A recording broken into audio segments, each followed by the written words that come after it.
Chapter 1, Itachi's POV. I had just heard the news of the Jinchuriki's attempt to stop Sasuke from leaving Konoha. Sour bile tainted my mouth at the thought. Instead of Sasuke using his friends and village to gain enough power to be a protector, he let his hate consume him. Sasuke was consumed with jealousy, anger, and obsession, causing him to turn on the closest friend of his, Naruto. An unexpected development. The epitome of stubborn drive, the boy defied all odds and obstacles in his way, not for revenge, as one would expect, despite being betrayed by a village. No, instead the boy became strong for the sole purpose of protecting his friends and village. And what had the boy done? Taken on his friend to keep him from leaving, trying to show that people cared, and would Sasuke be strong? I smiled. The boy could be the hero that the ninja world needed. Furthermore, a rumor had brought me to Konoha. The prankster of Konoha had attained Sharingan. If this was true, having Naruto tap into this potential could allow him to stop the Akatsuki and bring a new age to the ninja world. An idealist at heart, but one with the charisma and motivation to bring these into fruition. And who better to train him than I supposedly deceased shinobi who had tried to stop the genocide of his clan, but ultimately was mortally wounded in the process. Crickets chirped endlessly on this moonless night, a cool breeze blowing the occasional leaf onto the rooftops. Clouds covered the moon, leaving the illumination only to the street's lanterns and the bright night stars. Flitting between the shadows, I reached the hospital, dodging patrols of Leaf Neen. I spotted the only window with its shutters open on the top floor. A small piece of red paper stuck to the top corner, Kakashi's all-clear signal. I drummed my fingers on the warm glass to signal my arrival. The window shot open and an arm tugged me in by the wrist. Good. You made it, Itachi. I smiled at the former leader of Team Row, noting that the events as of late seemed to have aged the silver-haired shinobi years. The creased brows and bags under his eyes showed an exhaustion and anxiety beyond measure. I gave him an awkward pat on the shoulder to comfort him.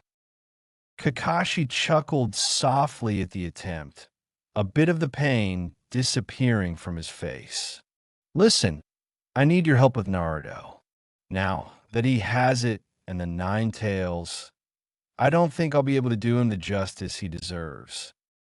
I just nodded, wary in the case that someone was listening.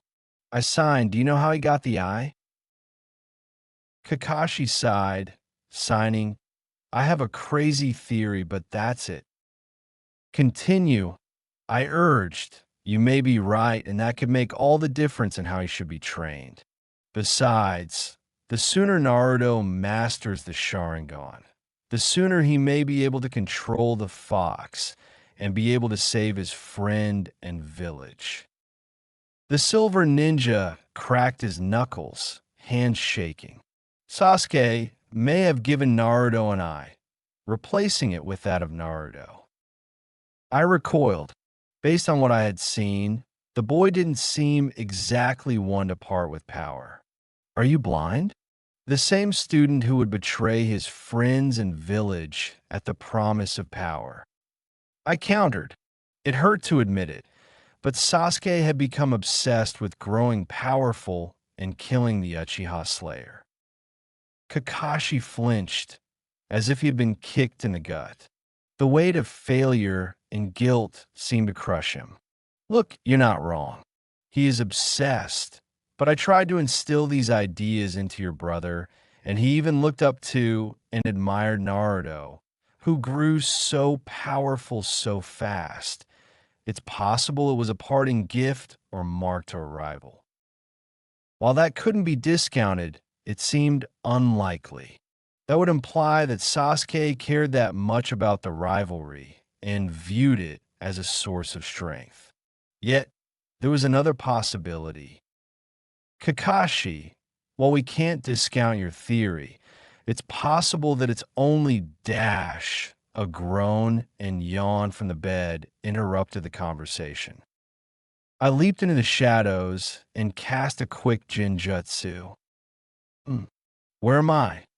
A groggy voice croaked from the bandaged figure. "Kakashi, what are you doing here?" The blonde shot up in surprise, wincing at the painful reaction. The Jounin gave Naruto and I smile, as if nothing had happened. "Just checking up on my injured student is all. You're at the hospital right now and have been for a couple days." Kakashi's tone reverted to the somber one. "After the fight with Sasuke, we found you beat up with fist-size hole in your shoulder. The only thing that kept you alive was the nine tails." "And Sasuke? Where is he?" Naruto replied, interrupting Kakashi. Clearly the kid was more interested in his friend's well-being than his own. "A curious one, isn't he? Stupidly brash, but brave and caring nonetheless, completely unfazed by his injuries." The silence said it all. "He got away and decided to leave, huh? Damn it, I could have stopped him, but I held back. If I didn't, then maybe Dash," Naruto growled, clearly pissed at himself as he dug his nails deep enough into his palm to draw blood. "Stop it, Naruto. It is not your fault that Sasuke got away. If anything, it proves that you are compassionate. Nothing you could have done would have stopped Sasuke from leaving. Even if you beat him, he would just leave again." Kakashi cut in, understanding the importance of having Naruto in a stable attitude, lest the Kyuubi tries to resurface. "We will go find him, but first I would like to ask you a couple questions. Did you know you have Sharingan? And do you remember how you got it?" Kakashi asked urgently. You mean the same eyes that you and Sasuke have?" "No. Hold on. I think I remember, but it is kind of fuzzy. All I remember is looking up and seeing Sasuke put something into my eye. A sharp pain kept stabbing me while he was doing it until he placed the thing where my right eye was." Naruto thought for a quick moment before connecting the dots, his face lighting up in surprise. "He removed his right eye and traded it with mine." I frowned. There was something off about that. Sasuke didn't know medical skills, so how could he reattach the eye? But supposing it was true, he decided to gift one of his eyes to a friend he had just defeated? And for what? Clearly, I didn't know my brother too well, which honestly wasn't out of character considering my poor siblinghood. I usually blew him off and didn't help him that much, nor did I keep my promises either. If only I had been kind to him and not made him feel insecure and like a reject as my father had. "Naruto, I have someone I would like you to meet. He can help you become much stronger and develop your Sharingan," Kakashi said a little louder than before. Taking the hint, I melted out of the shadows, eyes locked with Naruto's, noticing the Sharingan was in its active state. Naruto looked at me in awe at first, seeing my two Sharingan, clearly understanding that I was an Uchiha. After a moment, his eyebrows rose and his eyes had a look of recognition. Confusion and anger filled his eyes. "Itachi Uchiha." He mumbled defiant and his face plastered with more than a little anger. "How are you still alive? And why haven't you told Sasuke? He's been so cold trying to avenge you, the only bright part of his childhood before the massacre. Can you imagine that pain?" "More than you think, Naruto," I replied, stung by his outburst. The kid had a way with words that wrenched your soul. But I can't just magically appear to Sasuke's side since people were, and still are, hunting me. Not only that, but there are things that I did that night that can't be forgotten or taken back. Can you imagine seeing your brother struggle in pain, but be unable to do as much as whisper a comforting word? I asked calmly. Naruto's pensive face and the conceding exhale of breath signified that it had the intended effect.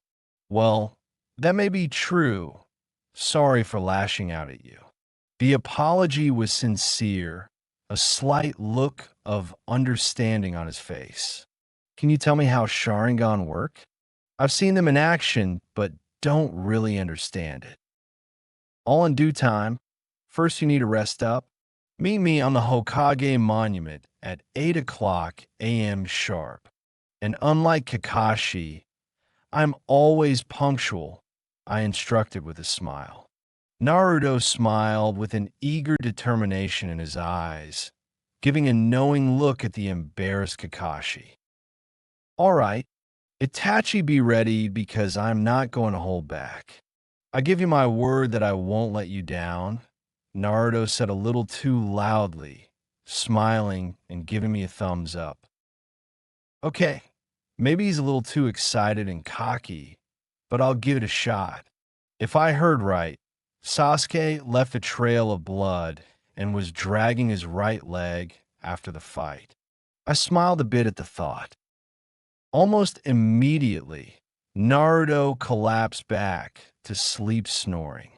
Clearly the boy needed a rest, but if he wanted to learn how to use the Sharingan quickly, I couldn't wait any longer.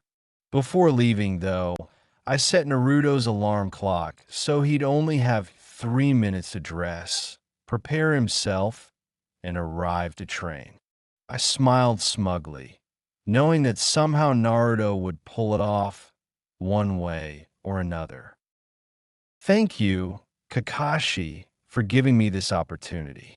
I think it is exactly what I needed and how I plan to restore the Uchiha, as well as forgive myself by training the last Uzumaki, I said with a smile.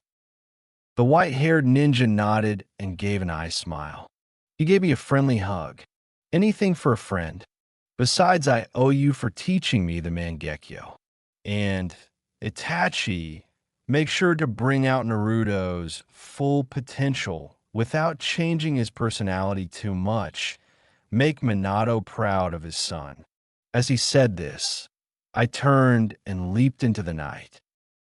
Gazing at the stars from atop the Hokage monument, I prayed. I promise I will, Kakashi. For you, the fourth, and the rest of the world. I promise to give Naruto the strength he needs to bring the peace and understanding he wants in the world. Those words seal my fate. Either I would succeed in bringing out the light that I saw in Naruto, or I would die trying. The world depended on it. Chapter 2. Itachi's POV. It took me hours, but finally I did it. The training ground was completely set, complete with tripwires, different chakra seal traps, and so forth. Not only that, but the location just behind the Hokage monument was the perfect training ground, hidden from view and in a place not many would venture to. All right, lastly, I have some chakra paper, so I can teach Naruto to use his chakra nature later. I said to myself, taking a deep breath of cool fresh air, the smell of trees and grass tickling my nose, before making my way to the fourth Hokage's head to wait for Naruto. Just then, he materialized in front of me in a blur of orange. You think that you could stall me with those stupid tricks? That's something only a novice prankster would come up with. Itachi, Naruto said with a grin. His eyes, steeled with confidence and excitement, told me everything I needed to know. The blonde shinobi was wearing the customary orange and blue attire. I returned a smug grin. HN, then why are you standing there? I asked. What an idiot. I guess Naruto doesn't value caution as much as he should. He was standing right on top of a seal, something that an activated Sharingan would find immediately. Oh well. Before the boy could react, I activated the seal, transporting me and Naruto in a puff of smoke. Naruto landed on a pressure plate, sending a kunai shooting out from the trees around him. As if by instinct, though, Naruto jumped in the air, using chakra to gain an extra 4 meters to the jump. The kunai slashed his pant leg and boots as the shinobi narrowly escaped, only to trip the next trap. A water clone in a hood jumped out of nowhere and attacked Naruto with a gout of flame from the great fireball jutsu. Fuck, this is bad, I groaned, seeing my only student engulfed in the attack, perhaps cooking the boy to a crisp. I stiffened receiving the knowledge from the now dispelled water clone. I smirked in excitement. Naruto used a replacement jutsu with a log just before impact, having located the user. Just as soon as the jutsu ended, Naruto stabbed the clone in the leg and chest with 2 kunai. Good job, Naruto, I told him after he reappeared. That was unexpected. I didn't exactly know what to look for, so thank you. He leapt in front of me from the tree branch with a grin. So what now? I'm going to show you how to activate the Sharingan. Use it sparingly as it takes a steady stream of chakra.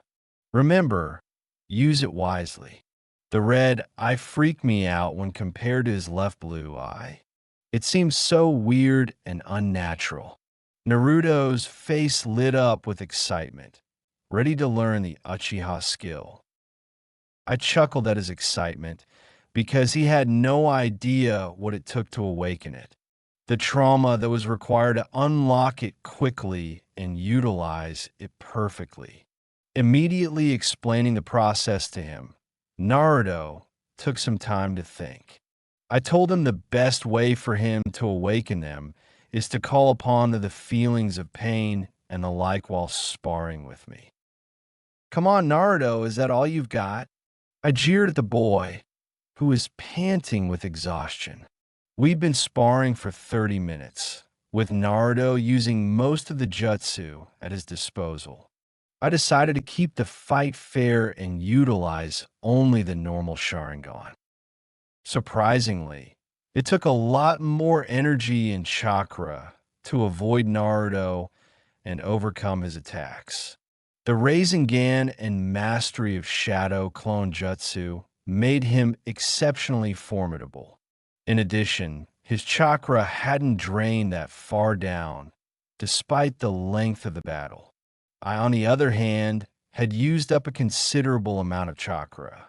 To say the least, I was impressed. Nevertheless, Naruto still hadn't activated the Sharingan. All right, Itachi, let's see you try to fight this, Naruto spat, angry that he hadn't been able to deliver any major attacks. I could see that if I pushed just a little more, the Sharingan would click. Brushing away the blood trickling from the sides of his mouth, he uttered, multi-shadow clone jutsu, flipping through the signs. Dozens of shadow clones appeared all around the clearing. I can't say I wasn't impressed. The sheer amount of chakra Naruto possessed naturally was very large. Naruto barrage, he shouted. Almost as if on command, all the shadow clones flew at me in a formation that blocked my view of the sky. Not only that, but they flung kunai and shuriken all towards me. Seeing the movement, however, I leaped to the right mid-throw, chucking my own volley of shuriken at 6 shadow clones, dispelling them. Only I wasn't fast enough.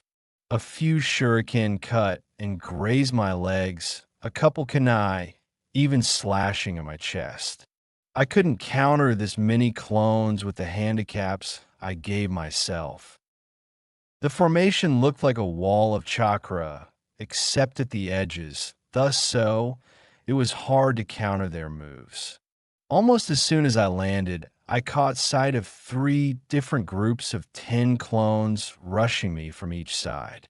Feigning being caught off guard, I jumped into the air at the last minute. Fire release. Great fireball jutsu, I shouted, blasting all 3 groups with a large ball of flame. Yet another group jumped at me as I landed, forcing my hand. Without a thought, I launched a barrage of shuriken, taking each in the head or chest. Curse you, Naruto, for negating my Sharingan. Or are you only negating it? Did he figure out the Sharingan? Fire release. Great fireball jutsu. 3 Narutos shouted simultaneously, all from behind. The sound was my only warning. I jumped forwards, rotated, and countered with an overcharged water bullet, taking out the fire, the casters, and several other clones.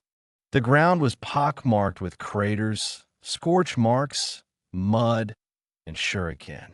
Trees lay in ruins, and a multitude of at least 50 clones plus Naruto stood before me, all with Sharingan. Shit, I am so screwed if he keeps this up.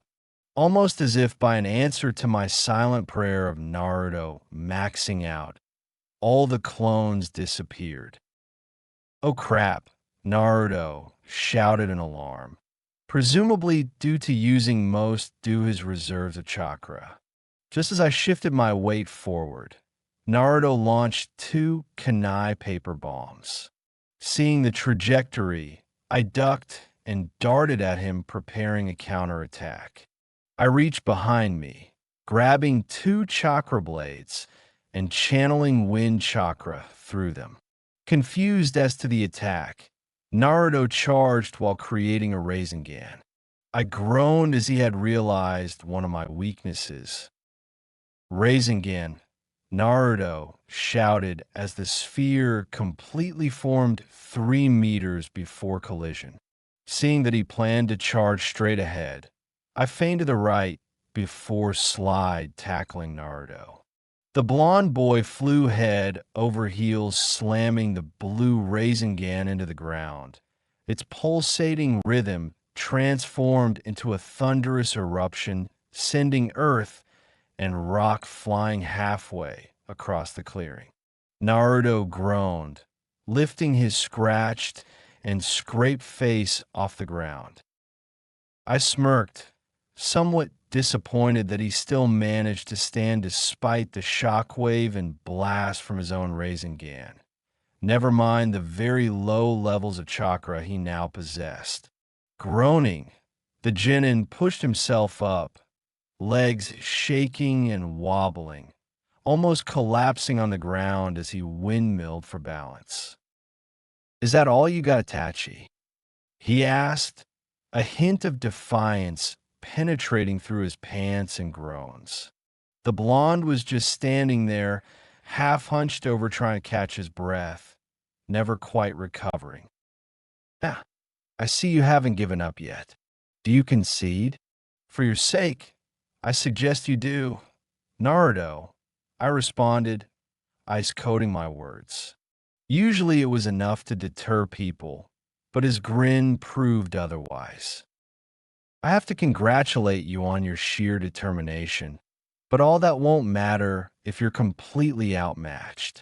I smiled as I said this, proud to be training someone whose internal light shone so bright and true. I released the Jinjutsu just as I channeled wind and fire chakra into the blades and struck Naruto from behind. The Jinchuriki screamed in pain as his nerves were both slashed, cauterized, and burned. The shinobi collapsed face first and face planted unconscious. 3 hours later, Naruto POV. Groaning groggily, I slowly came to. My eyelids fluttered open to see a green canopy above me, supported large tree trunks in the soft mattress of grass and leaves. I lay on my chest. I try to get up, but twin streaks of white pain lanced across my back. Muscles cramped, tensing from rips, tears, bruising, and fatigue. Two bandages were on my face, and I felt a large wrapping across my back.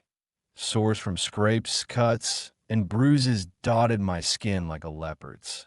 God, Naruto, why the fuck did you take on Itachi like that? I understand that he is more powerful than me and was holding back by to at most 35% of his power, but that was too much. The Uchiha was prodigy. You were the last in your class. So you are finally awake, Naruto. The calm, steely baritone could only be from Itachi. By the way, nice attacks. I see you were able to copy my great fireball Jutsu with your Sharingan. I am surprised you were able to copy that. You clearly have at least fire chakra. The fact the Uchiha actually commented and had calculated all of this was surprising and exciting. It's not every day that the best shinobi in Konoha compliments you. Thank you, Itachi. What about the Rasengan? I asked, eager to know exactly how my favorite and best jutsu was. Well, first off, Uzumaki, you need to work on your speed and your replacement jutsu. By doing so, you may be able to outmaneuver the Sharingan and most shinobi. Not only that, but you can essentially teleport behind your opponent and deliver attacks and jutsu before they can react. That being said, work on your stealth. After accomplishing all these, your Rasengan will be used to its maximum potential. Itachi commented, his eyes reflecting a steely concentration. It crushed my ego, but bolstered my confidence because I knew Itachi could pull it off. I looked up at the sky, watching the clouds as I had done with Shikamaru, attempting to obtain peace within myself. Cerulean blue made up the dome of the sky, and white puffy clouds breezed by sluggishly. Such a beautiful scene with a warm and not too bright sun, while the birds chirped away. Before I realized it, I faded out into my mindscape. The sewer and its slightly foul smell greeted me with open arms, and the sealed gate to the QB's lair lay in front of me. Hey, Foxdash, why are you disturbing my sleep, Runt? And, more importantly, stop calling me that. You're really annoying. The fox's head appeared from the shadows, seeming groggy and pissed. His red fur and eyes, combined with the immense size, was still frightening. Then what would you like me to call you? I responded, putting on a facade of bravery. Thing is, he still scared the crap out of me. HN, how about Master or Almighty One? The fox chuckled at this, only confusing me more. Was he joking and already knew the answer? And more importantly, does he have a sense of humor that I could use to help become friends with him? If you really want to know Naruto, call me Kurama. It is my real name, and it not only has the best ring, but it's really been a while since anyone called me that. I would appreciate it if you did, kid. The fox gave a half smile, showing his teeth and a quasi-hopeful expression that only scared the shit out of me. Had he actually just asked me nicely to use his name? Either he is using this as a tactic to gain my trust in order to free him eventually, or just to become friends and have a symbiotic relationship. Seriously, Kurama? I'm not dreaming that you were just kind to me.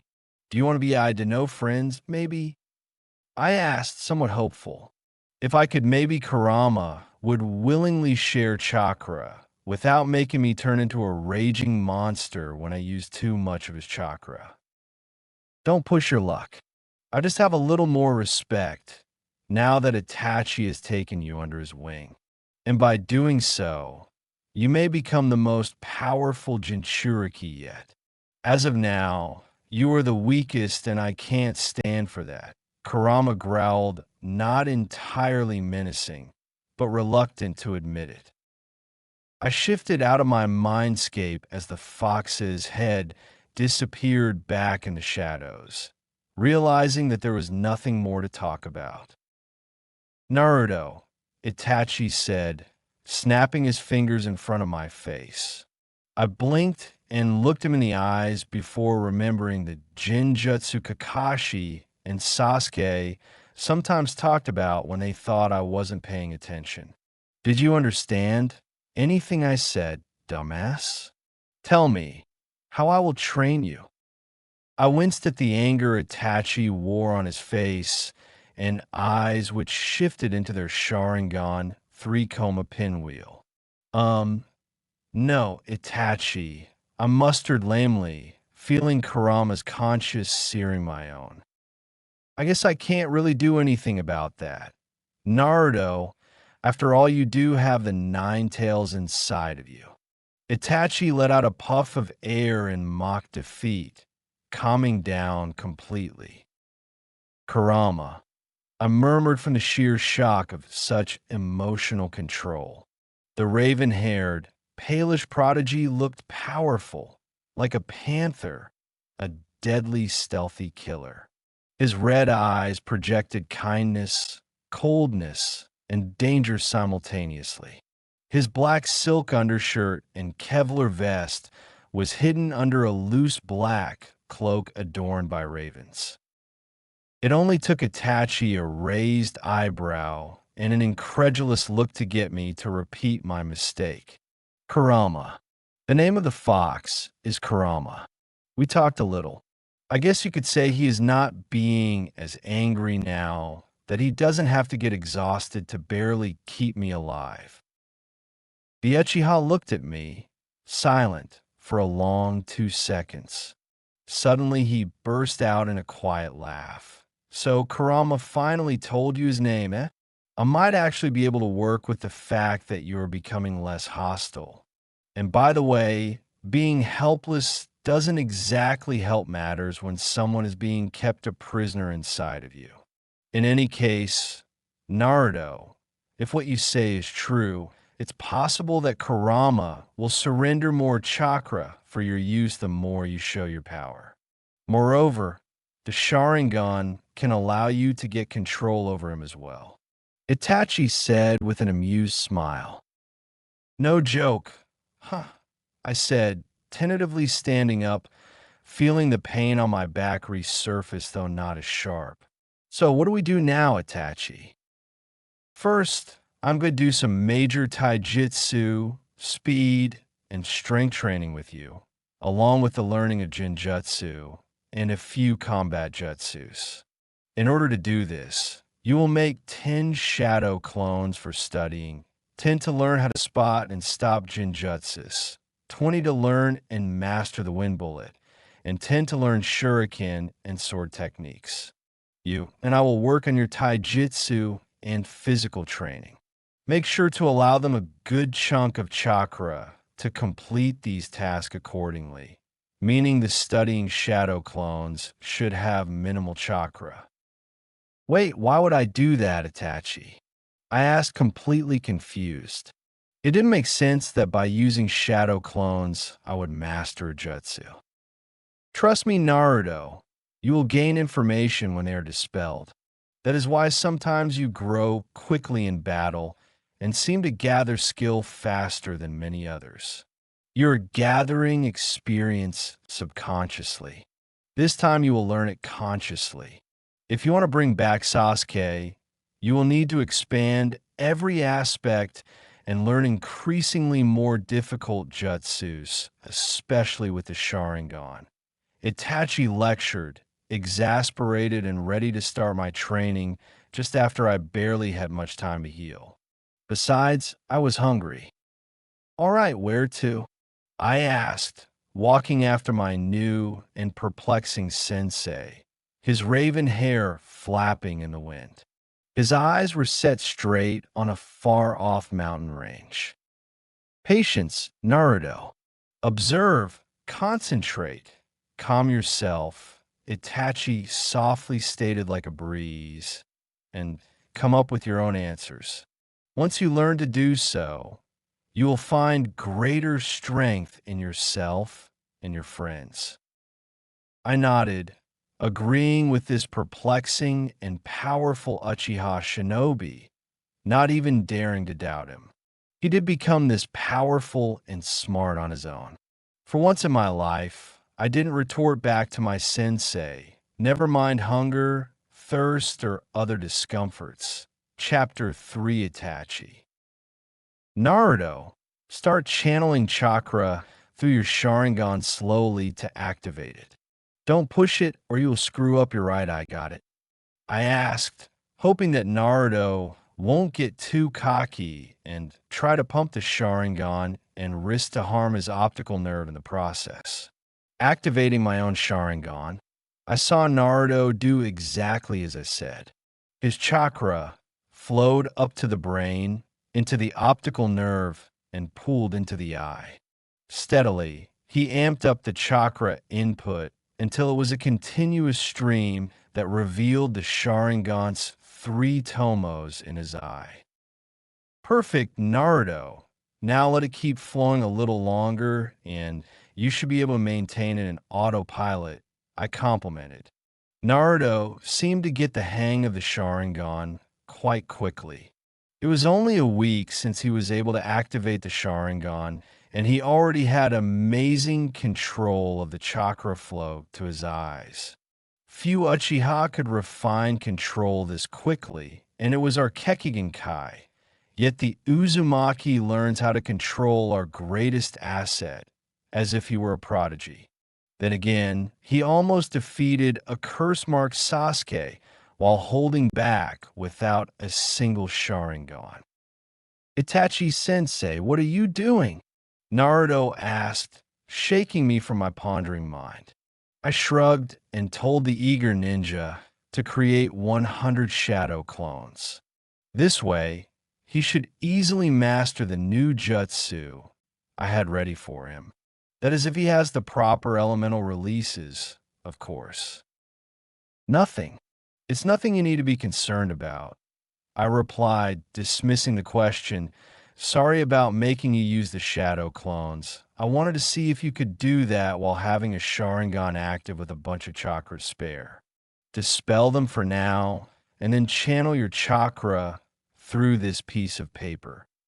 I gave him an approving smile as he took the paper from my hand.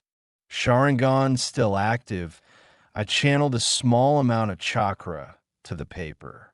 Instantly it dampened, burned, and sliced in half. A strange combination for Naruto, staring at the wind, water, and fire elemental manifestations. I gave him a cocky grin and motioned him to do the same. A small breeze and noticeable change in heat lasted for a moment as the paper burned and sliced in half. Perfect, Naruto has both the wind and fire elements. This may work entirely in his favor, since he could amp up any fire or wind attack with wind or fire respectively, I thought. Naruto looked straight into my Sharingan with a grin. His mismatched eyes glinted with pride. Looks like you have an affinity with both fire and wind chakra natures, Naruto. It could serve you very well in the future to combine these two, as the wind will strengthen your fire chakra abilities. The good thing about it is that I can teach you techniques of both styles easily, I said, eager to begin reaching the blonde. I had an idea for Naruto's Rasengan that could prove to be devastating and destructive beyond belief. With enough wind pumped into flame, Naruto could create flame as hot as a star. That heat would melt or combust almost anything exactly like Amaterasu.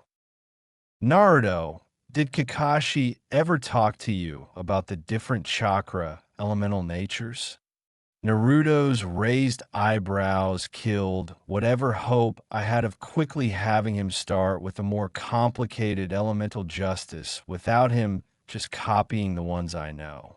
Well, basically, there are five basic chakra natures: lightning, wind, fire, water, and earth. I took an eternal hour with Naruto's constant questions, but I was able to give him the necessary explanation. If he wanted to get better than Sasuke, he needed to make an elemental version of the Rasengan and finish what the Yondu aim started. The hundreds of Narutos in the clearing clenched their teeth in frustration as they channeled wind chakra into a leaf, trying to hone the chakra and cut the leaf in half. So far, they had been able to cut partially through the leaf, or cut it diagonally, or cut it the short way, since they lacked valuable chakra control and finesse. This exercise should help Naruto hone his available power and stamina, especially important with wind chakra, which can cut through anything, even perfect defenses like Gaara's. Ura! A clone shouted as a chakra cloak began to surround his body. Clearly, the frustration was not helping Naruto. If only he was more emotionally stable, then it would be easy, but no, Naruto had to take after Kushina. I roll my eyes as I hit the clone with a gale palm, dispelling it for the 25th time today. Come on, this is impossible, Itachi, Naruto complained. The cuts, though more frequent, still hadn't achieved the straight cut. Look, how many times do I have to tell you? Dispel and create new clones every time you make a good cut before you reach 10 minutes. After 10 minutes, recycle. You already have 10 days worth of practice, Naruto, just in the past hour. The blonde shinobi was really getting on my nerves. He's had more than enough time to do this already. What the hell is his problem?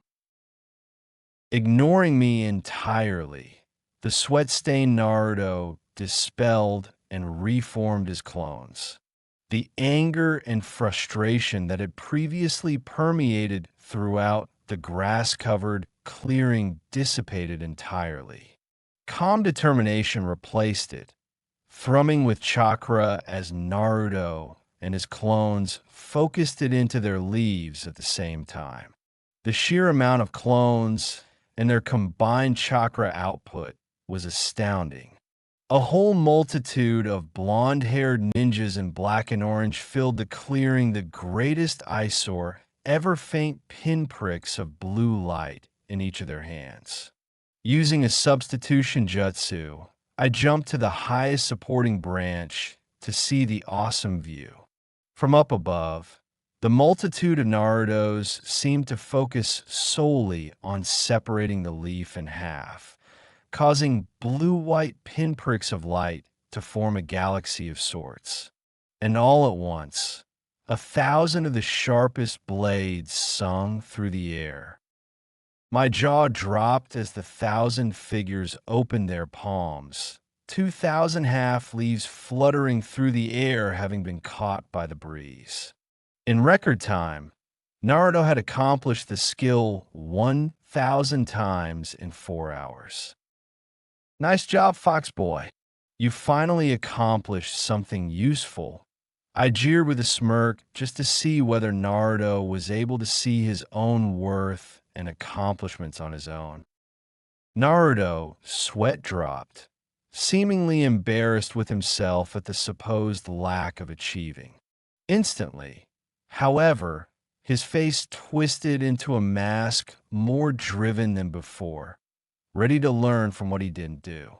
At least he isn't one to give up. Naruto, I was only kind of serious, right? I reply, trying to boost his ego more. It seemed as if his ego wasn't that large and was quite fragile.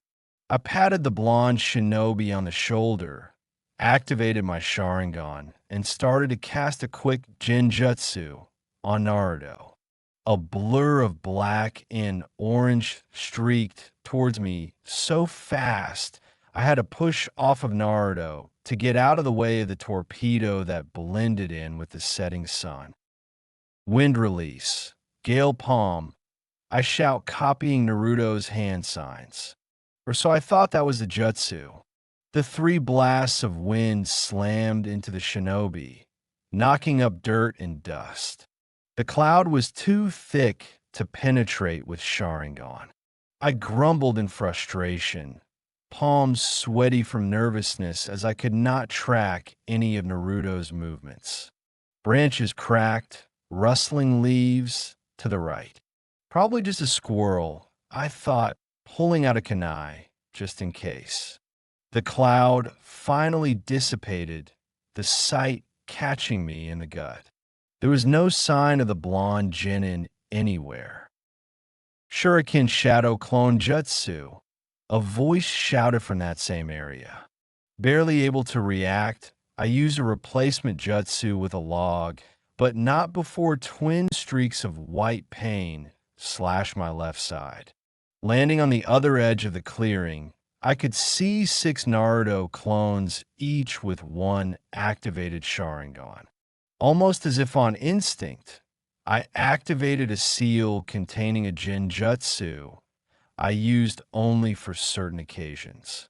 One flash, and all of Naruto's clones stopped, staring at the scroll. It was supposed to act on those who cared about their family. The clones dispelled instantly, and a gasp echoed from the quiet training ground. The only question remaining was where the gasp came from. No, no, no, no, no, no, no, no. A desperate voice called from directly in front of me. I camouflaged myself in the shadow of the closest tree, wincing in the constant throbbing pain in my side. It felt as if someone left a semi-heated branding iron on my skin, the pain gaining ever closer to overwhelming. Warm liquid pooled against the skin and began to weigh down my shirt, a crimson stain expanding ever larger. Fuck you, Naruto. I winced, unbuttoning the jacket and taking off my shirt. I froze as I laid both eyes on the wound.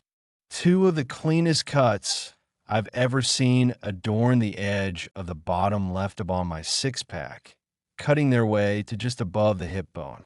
The only way Naruto could have done that is by honing wind chakra with the chakra-attuned kunai I gave him. Thankfully they missed, but it would leave a heck of a scar once I closed the wound, especially considering the couple centimeters of depth.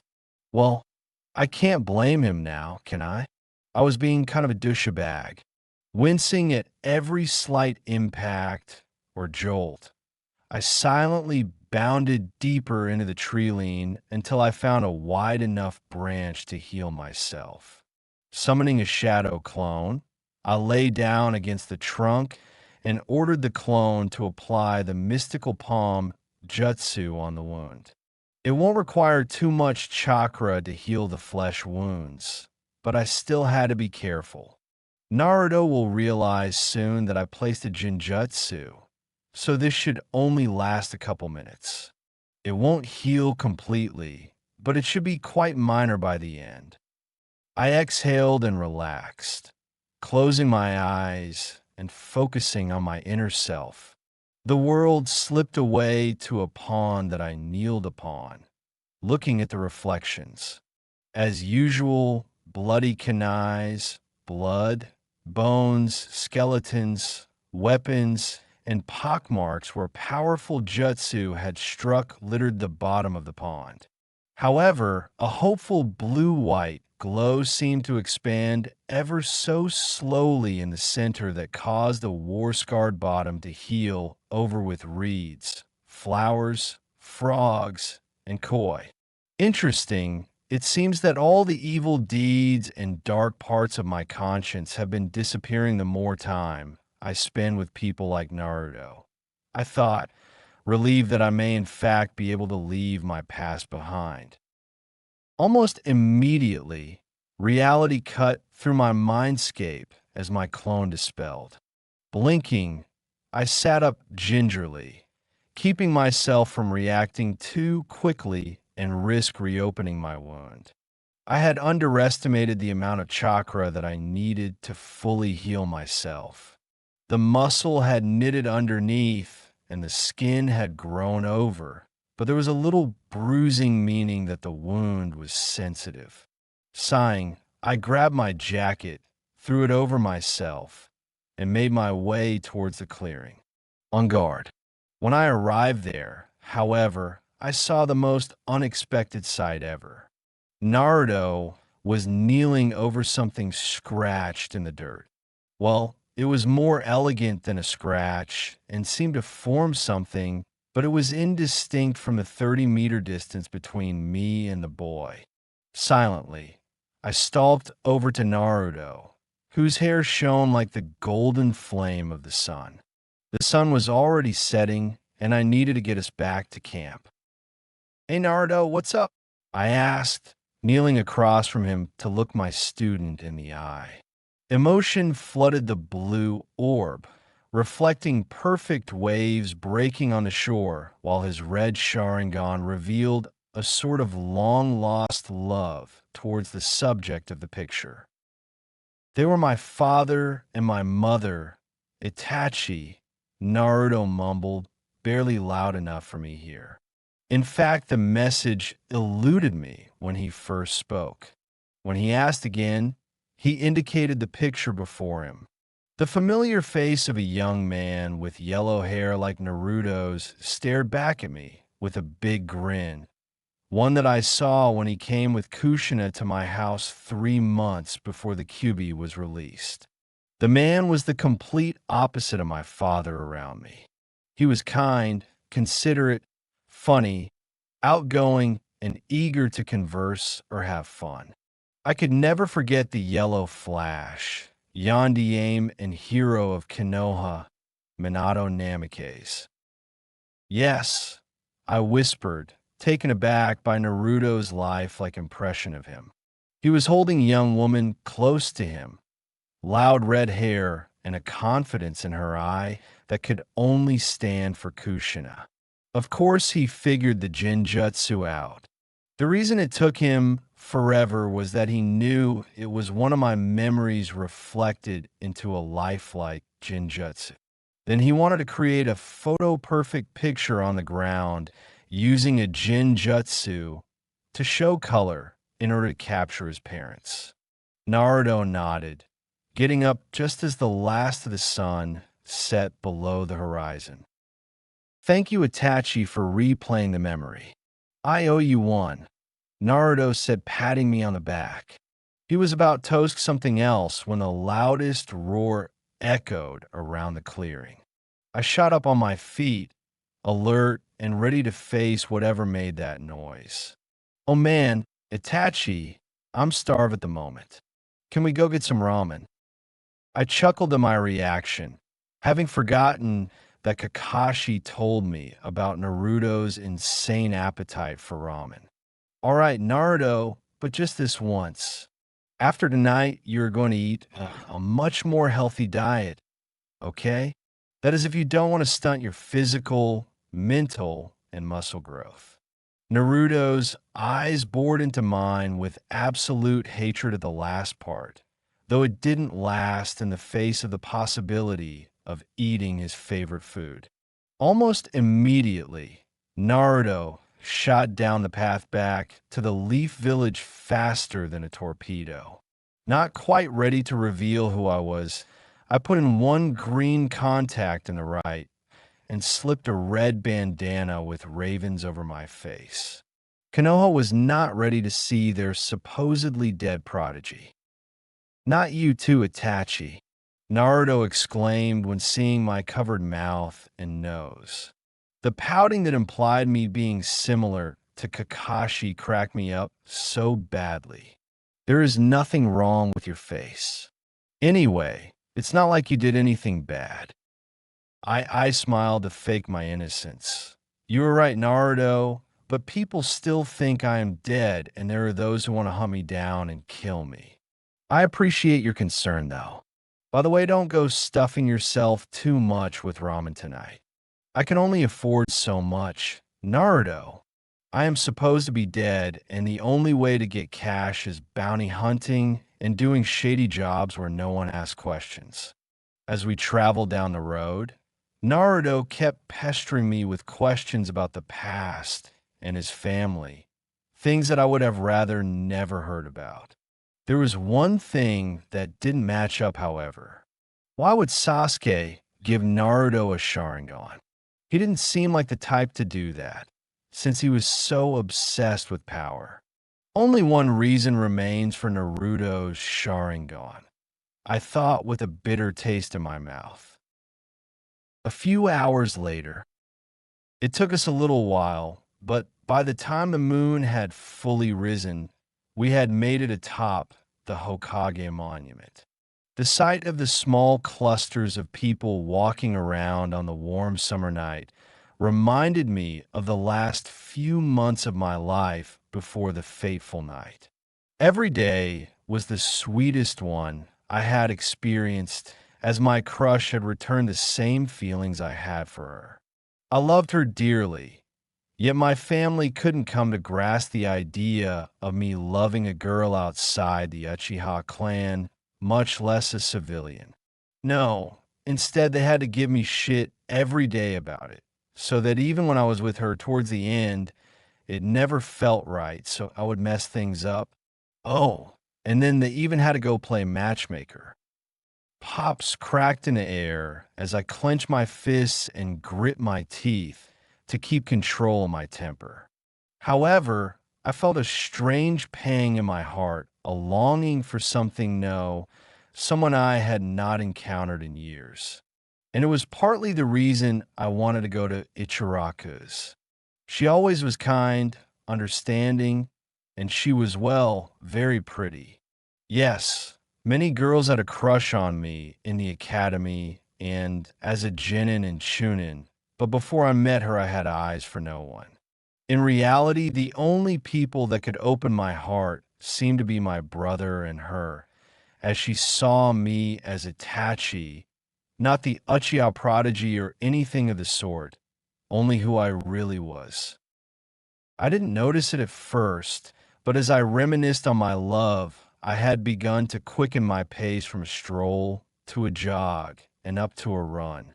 I chuckled to myself, excited about the prospect of seeing her once more.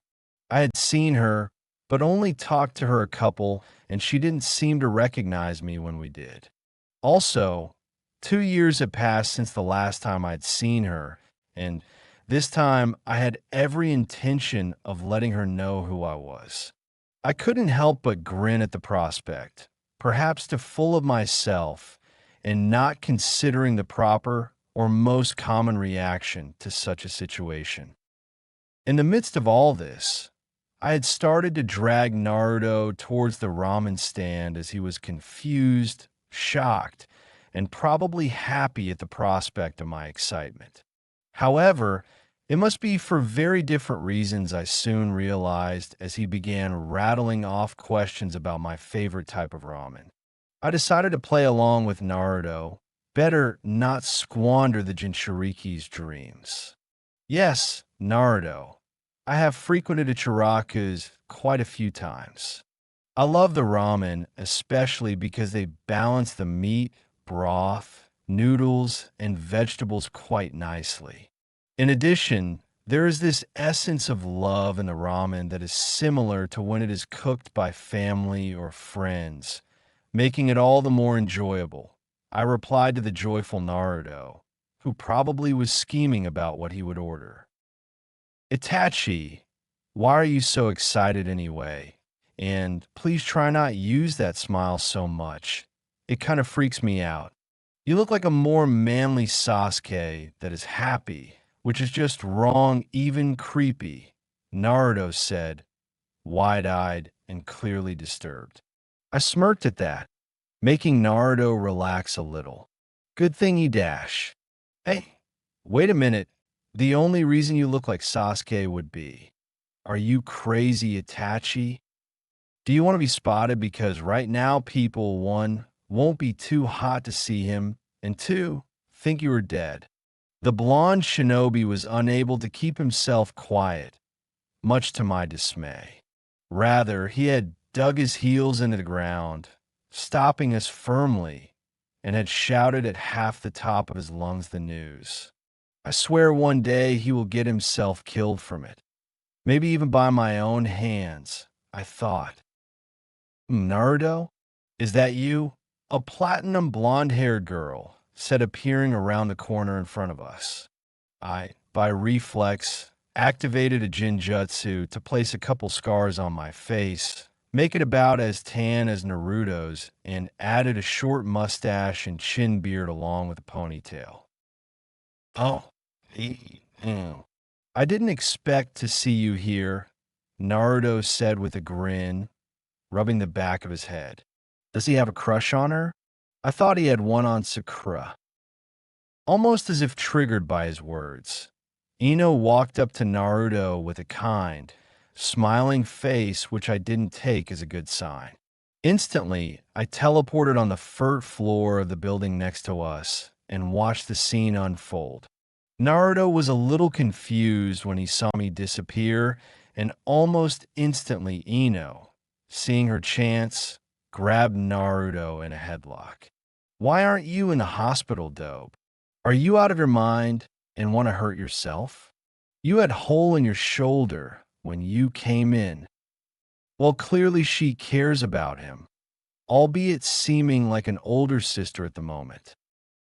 Naruto, on the other hand, was completely rattled, and his face had started turning blue from the lack of oxygen reaching his brain.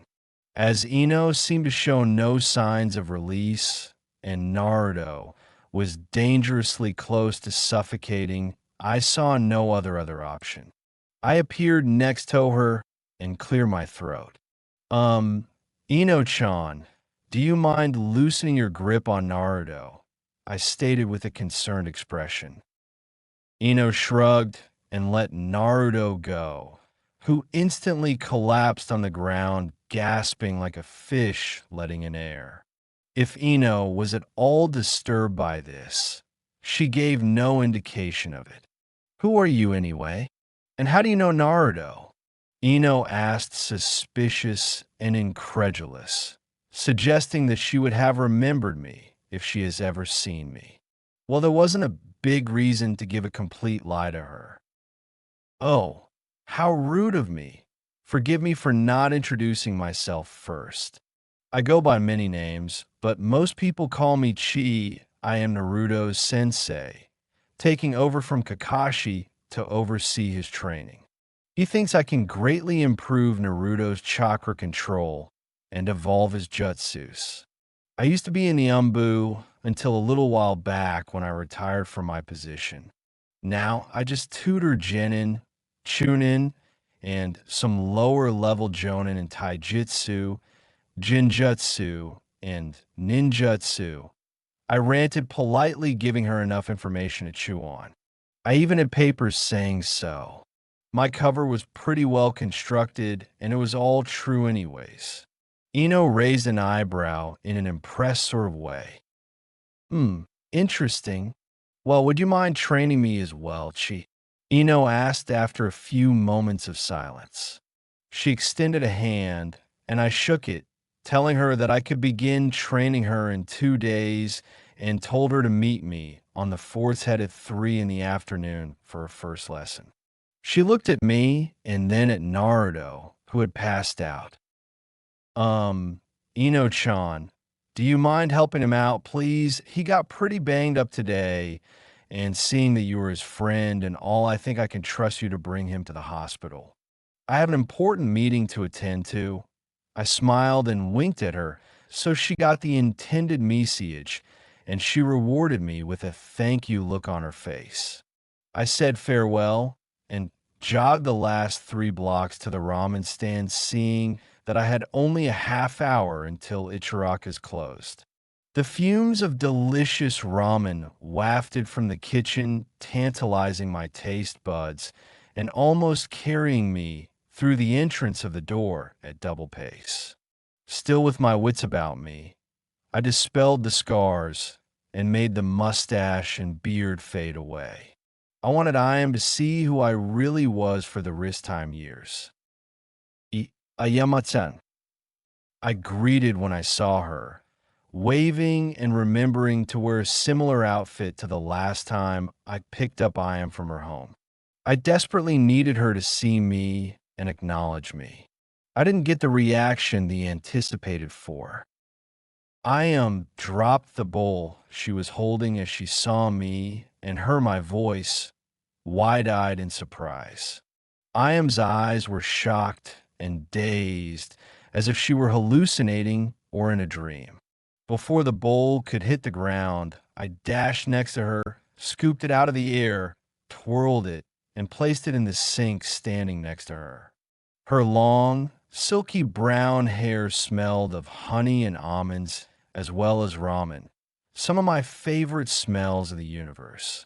She remained silent and paralyzed for the next few moments, reeling in shock of seeing me after years of believing I was dead. "So how have you been?" I asked, coolly, washing the dirty in the sink. No one was here at the moment, so it was safe to talk. Or at least I assumed. "How have I been? Are you kidding me? Itachi, I thought you were dead. For the past 5 years, I have mourned you, then you show up out of thin air, and all you can say is, 'How have you been?'" I am snapped, flames and sorrow licking her large, pretty caramel eyes. Even in anger, she looked amazing in my eyes.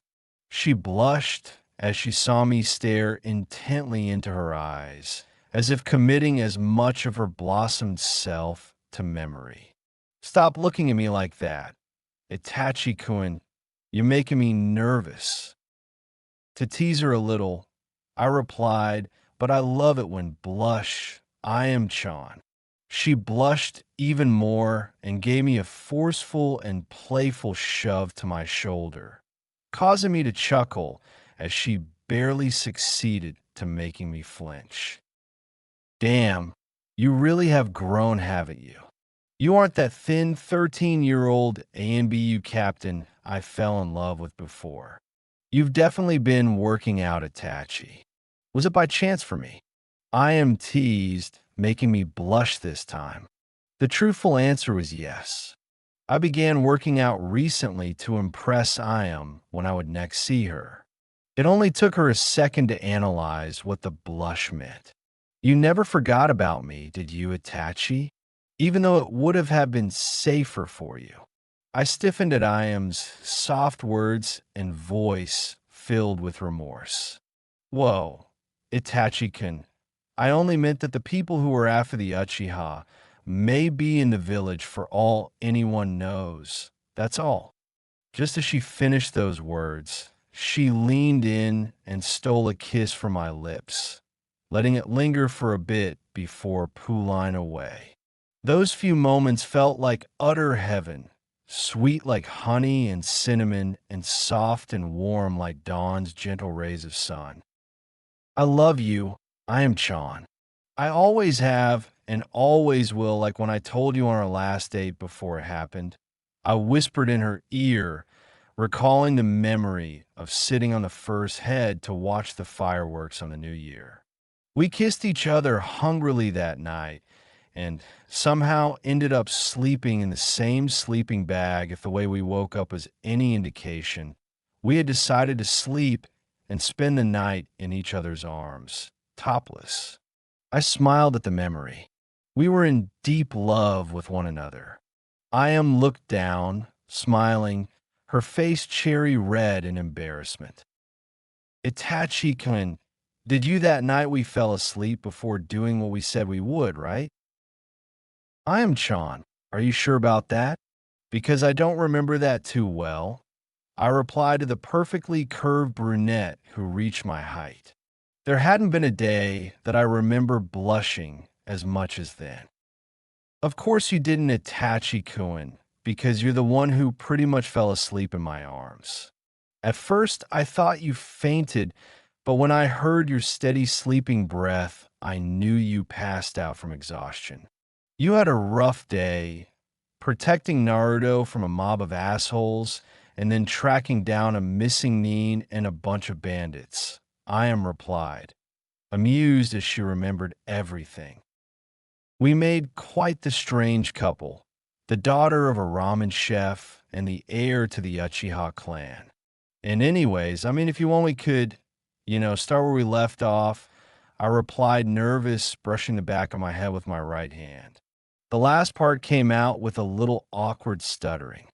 Who knew that this was the weakness of the shinobi who was an ANBU captain at 13 years of age?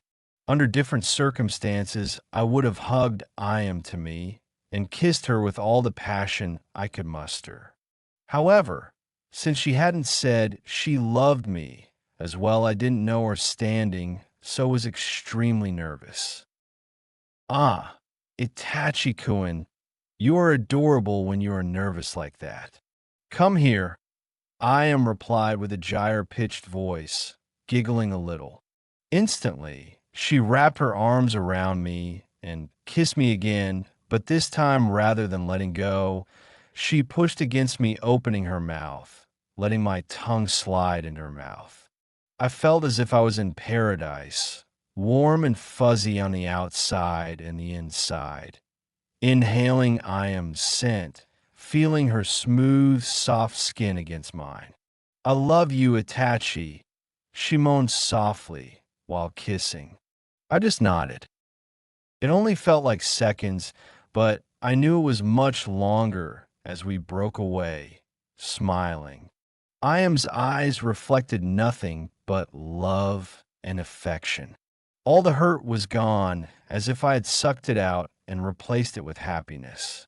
Realizing Naruto was in the hospital and that he would be hungry, I asked the inevitable, "Hey, Ayam-chan, do you have 5 bowls of ramen to take out? 2 for me and 3 for Naruto. I am training him now, and he is in the hospital at the moment." I completely forgot that I promised to get him ramen because I was thinking about coming to see you. I asked Ayam, who nodded in response, pulling out 5 piping hot bowls of ramen. I had a feeling someone would come in and ask for ramen. "These are on the house, Itachi, okay? I'll see you tomorrow, all right?" Ayam said, more stating the last part because she already knew my answer. Make sure Naruto becomes the best. He was one of my best friends when you were away, love. The seriousness in Ayam's eyes made me understand the gravity of the situation. She wanted to see one of the people she cared for achieve their dreams, and with what Naruto had gone through, he deserved it. Understand, Ayam. Good night. Love you, I said before giving her a peck on the cheek and making my way back to the place this all started. Except this time, I came prepared. Where am I? I groaned, head spinning as I opened my eyes. My throat raged violently, so it came out more as a dry croak than anything else. My muscles were less sore, but some of them felt as if they were about to cramp up. Almost immediately, my stomach growled, protesting for food. Naruto, a souhait angélique, buisa responda. The voice sounded like Ino's, no question, but she never used such a tone around me. Only around Sasuke. My doubts, however, turned out to be false as Sky Blue looked at my face and neck in concern while I sat up against the comfortable bed. Beats a sleeping bag on a tree branch. Also, it was actually warm. Thoga, there was the annoying and irritating smell of antiseptic wipes and cleaning alcohol. Why am I in the hospital? I asked, my voice ever so slowly removing the croak. The platinum blonde slumped her shoulders, utterly defeated and deflated, though she looked admittedly very pretty in that gold-white dress, was it blue and black, that hugged her features and cut off at the knee. A pair of high-top combat boots rose up just a couple inches short of the knee. Well, yesterday I asked Sakura and Shikamaru where you were because I heard rumors that you were in the hospital and I wanted to know. They pointed me to the room that you are in now, but when I arrived, you disappeared. I waited for 6 hours and still you were gone. I got extremely worried whether you were okay, and the nurses and doctors were surprised that you weren't here because you hadn't checked out. The next day I came back and still didn't find you, and that got me worried sick. I started wandering around all over the village until I found Kakashi training Sakura and this new kid, Sai. He told me he thought you were in the hospital, but was not surprised when I told him you weren't. T there. Ino clearly was worried sick, but was it really because of me? I'm sorry, Ino. I was training with Dash. I started, reluctant, but not wanting her to be worried. Chi-sensei, I know. He seems really cool and skilled. He used to be part of the ANBU and helped train Kakashi. Ino interrupted, smiling a little, probably due to someone she just met telling the truth. Yeah, he's really cool. So that is what Itachi calls himself. Interesting to know. You know, Naruto, he's going to start training me as well if that is alert with you. Ino said, her cheeks getting a little pink. It looked like she was getting the same sickness as Hinata at the moment. That's curious. Sure, I don't mind really, I replied with a smile, happy to have someone else to train with. And from what I had heard, Ino has more chakra than Sakura, so it would more helpful. Besides, Itachi only looked like he had large reserves. He just has amazing chakra control, so he doesn't lose any when he needs it. Thank you. Sorry about the neck. Naruto, I kind of headlocked you a little too tight. I was just angry, Ino replied with a sweet smile. For some reason, I immediately fell in love with that smile. Ino started to turn around before she stiffened, as if she just remembered something. Naruto, before I forget, here you go. Ino turned around holding a small bouquet of bush clovers. I hope you get better soon. Naruto, Ino said, putting them beside me. Their aroma, one of my favorite smells next to ramen. Thank you, Ino. These are my favorite. I replied with a grin, happy to that someone was acknowledging me besides Kakashi, Itachi, Shikamaru, Gaara, and Choji. Sakura did sometimes, just not as often, and when she didn't, she was kind of jerk. Ino blushed bright red and waved as she started out of the door. Just before she reached it. However, I could smell the familiar scent of Ichiraku's ramen wafting from the hallway. And almost immediately, the door burst open to reveal a tall ninja that looked like Itachi, except for a couple scars and a chin beard and mustache. Order up, Naruto, Itachi said with a big grin on his face, holding 6 bowls of ramen. My mouth began to water seeing the food. Oh, hey, Ino-chan. Nice seeing you here. I didn't expect seeing anyone here, but seeing that I have an extra bowl of ramen, would you like to join us? Itachi, disguised as Chi, asked kindly. He acted kind of like me in a few ways. Always smiling, excited, and pumped. Oh, are you sure you want me to be here? Ino asked, surprised and slightly confused by Itachi's entrance holding a bunch of ramen. I haven't really had some in a while, and only if it's okay with you and Naruto. Ino suddenly seemed a little shy, which wasn't really like her. She was looking at her boots and twirling a lock of hair. It's totally fine. Plus, I think Naruto will need the calm apnea. Right, Naruto? Itachi asked. I confirmed, happy to have people to be around and talk to. It had been a hard week of training, and thinking of what-ifs. I just needed to cool down real bad. The raven-haired Leafneen plopped down on an armchair, handing me 3 bowls, handing Ino a bowl, and starting on one of his own. Ino, seeing that no seat was left, sat on the other bed and began eating. At first, I thought she wasn't going to finish it, but by the time I had finished my 3 bowls and felt satisfied, Ino had devoured it. Itachi had finished about the same time. Wow, Ichiraku's ramen is really good. The pork, beef, and vegetables are cooked to perfection, and there aren't too many spices either.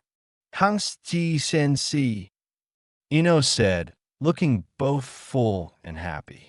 I grinned at her comment. Itachi, on the other hand, had a pensive look on his face, as if something were bothering him. Well, do you taste any of the family love that Chan put in it? Itachi asked Ino, clearly worried about the answer. Huh, I guess so, Ino replied after a couple moments of deep thought, thinking about his comment and tossing in her mouth. Yeah, Ido. By the way, Chi-sensei, do you have a crush for Iam? My eyes almost popped out of my head upon hearing that. The missing Neen having a crush on the ramen chef's daughter.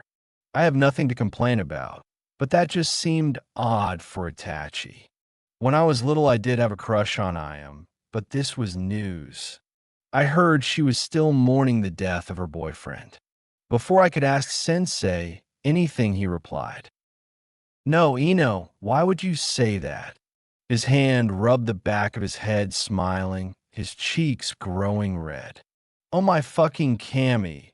Ino is right, even I can see that. I thought, sweat dropping at the horrible lie.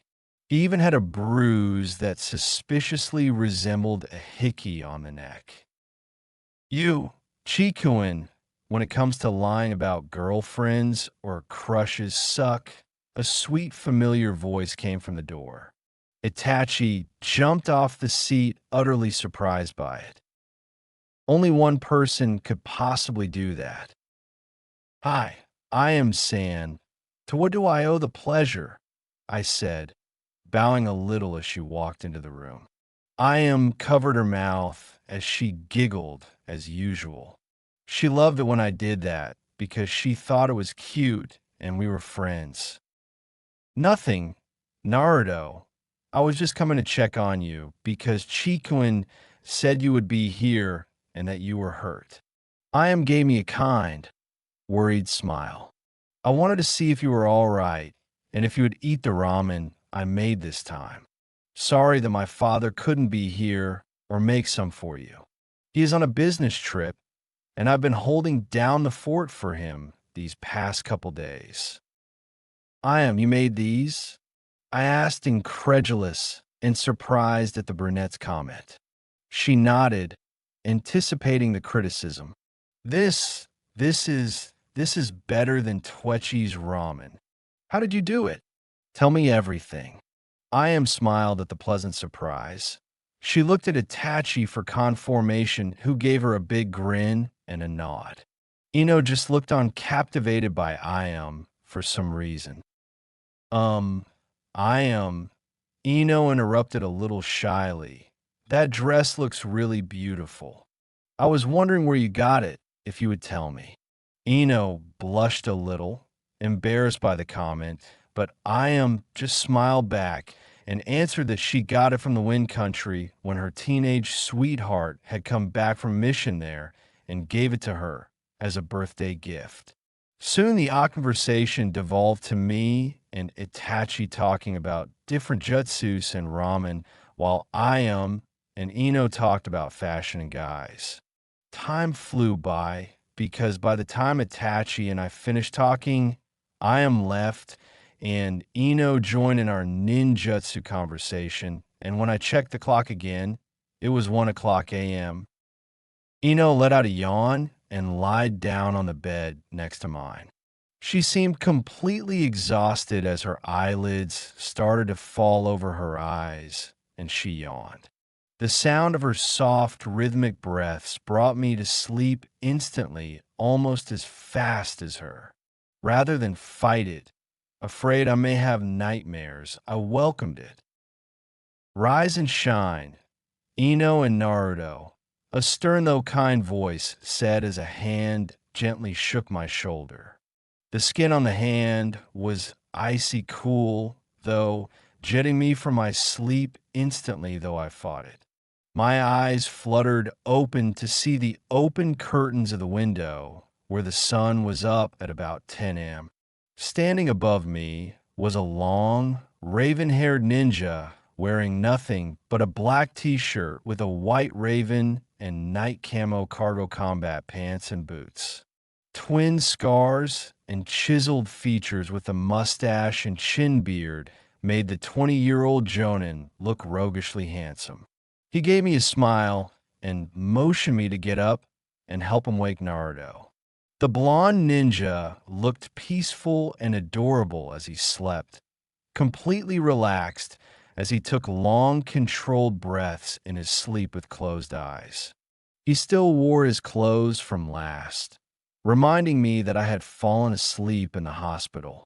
My parents might worry, but probably not because I told them I would be training.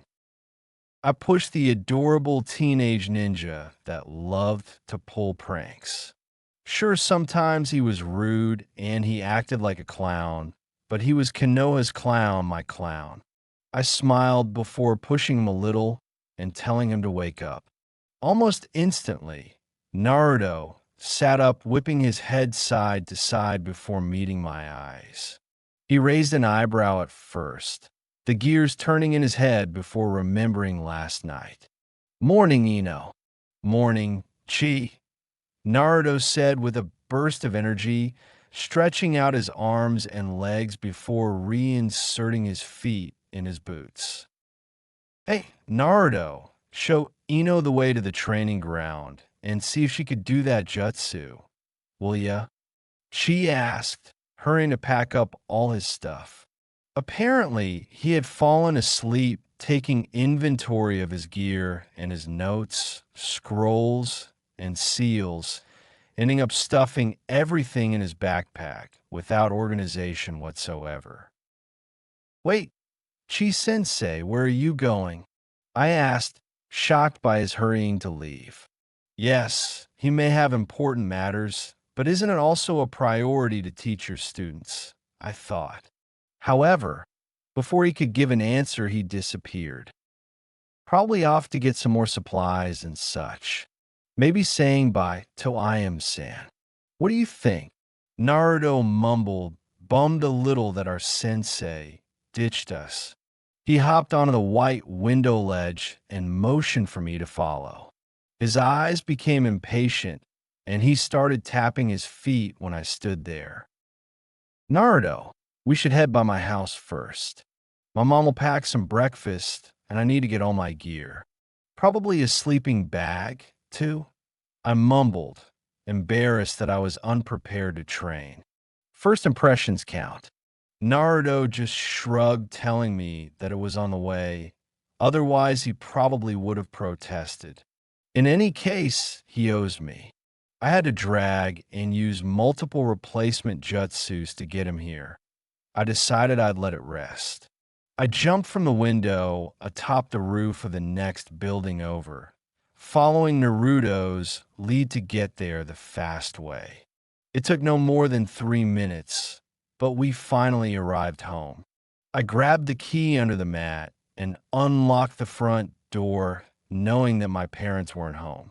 As I made my way to the staircase, I noticed two things. One, that my mother had packed what seemed to be 10 pounds of food in a bag, and second, that Naruto had stopped following me. "Come in, Naruto, it's all right. I'm going to take a shower. In the meantime, feel free to help me pack my gear and stock yourself up on sealing paper and kunai and whatever else you need," I stated, forgetting that Naruto hadn't really been invited to other people's home. I gave him a reassuring smile as he came in tentatively. The respect and caution he showed was pretty cute, I had to forcefully keep myself from ING.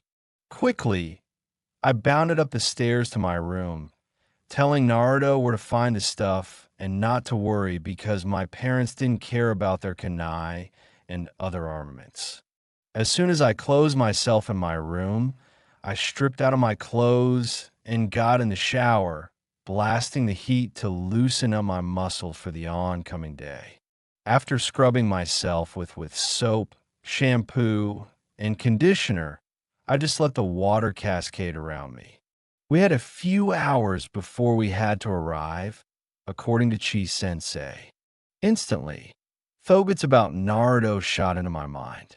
The real reason why I wanted to be stronger and more powerful was to impress Naruto.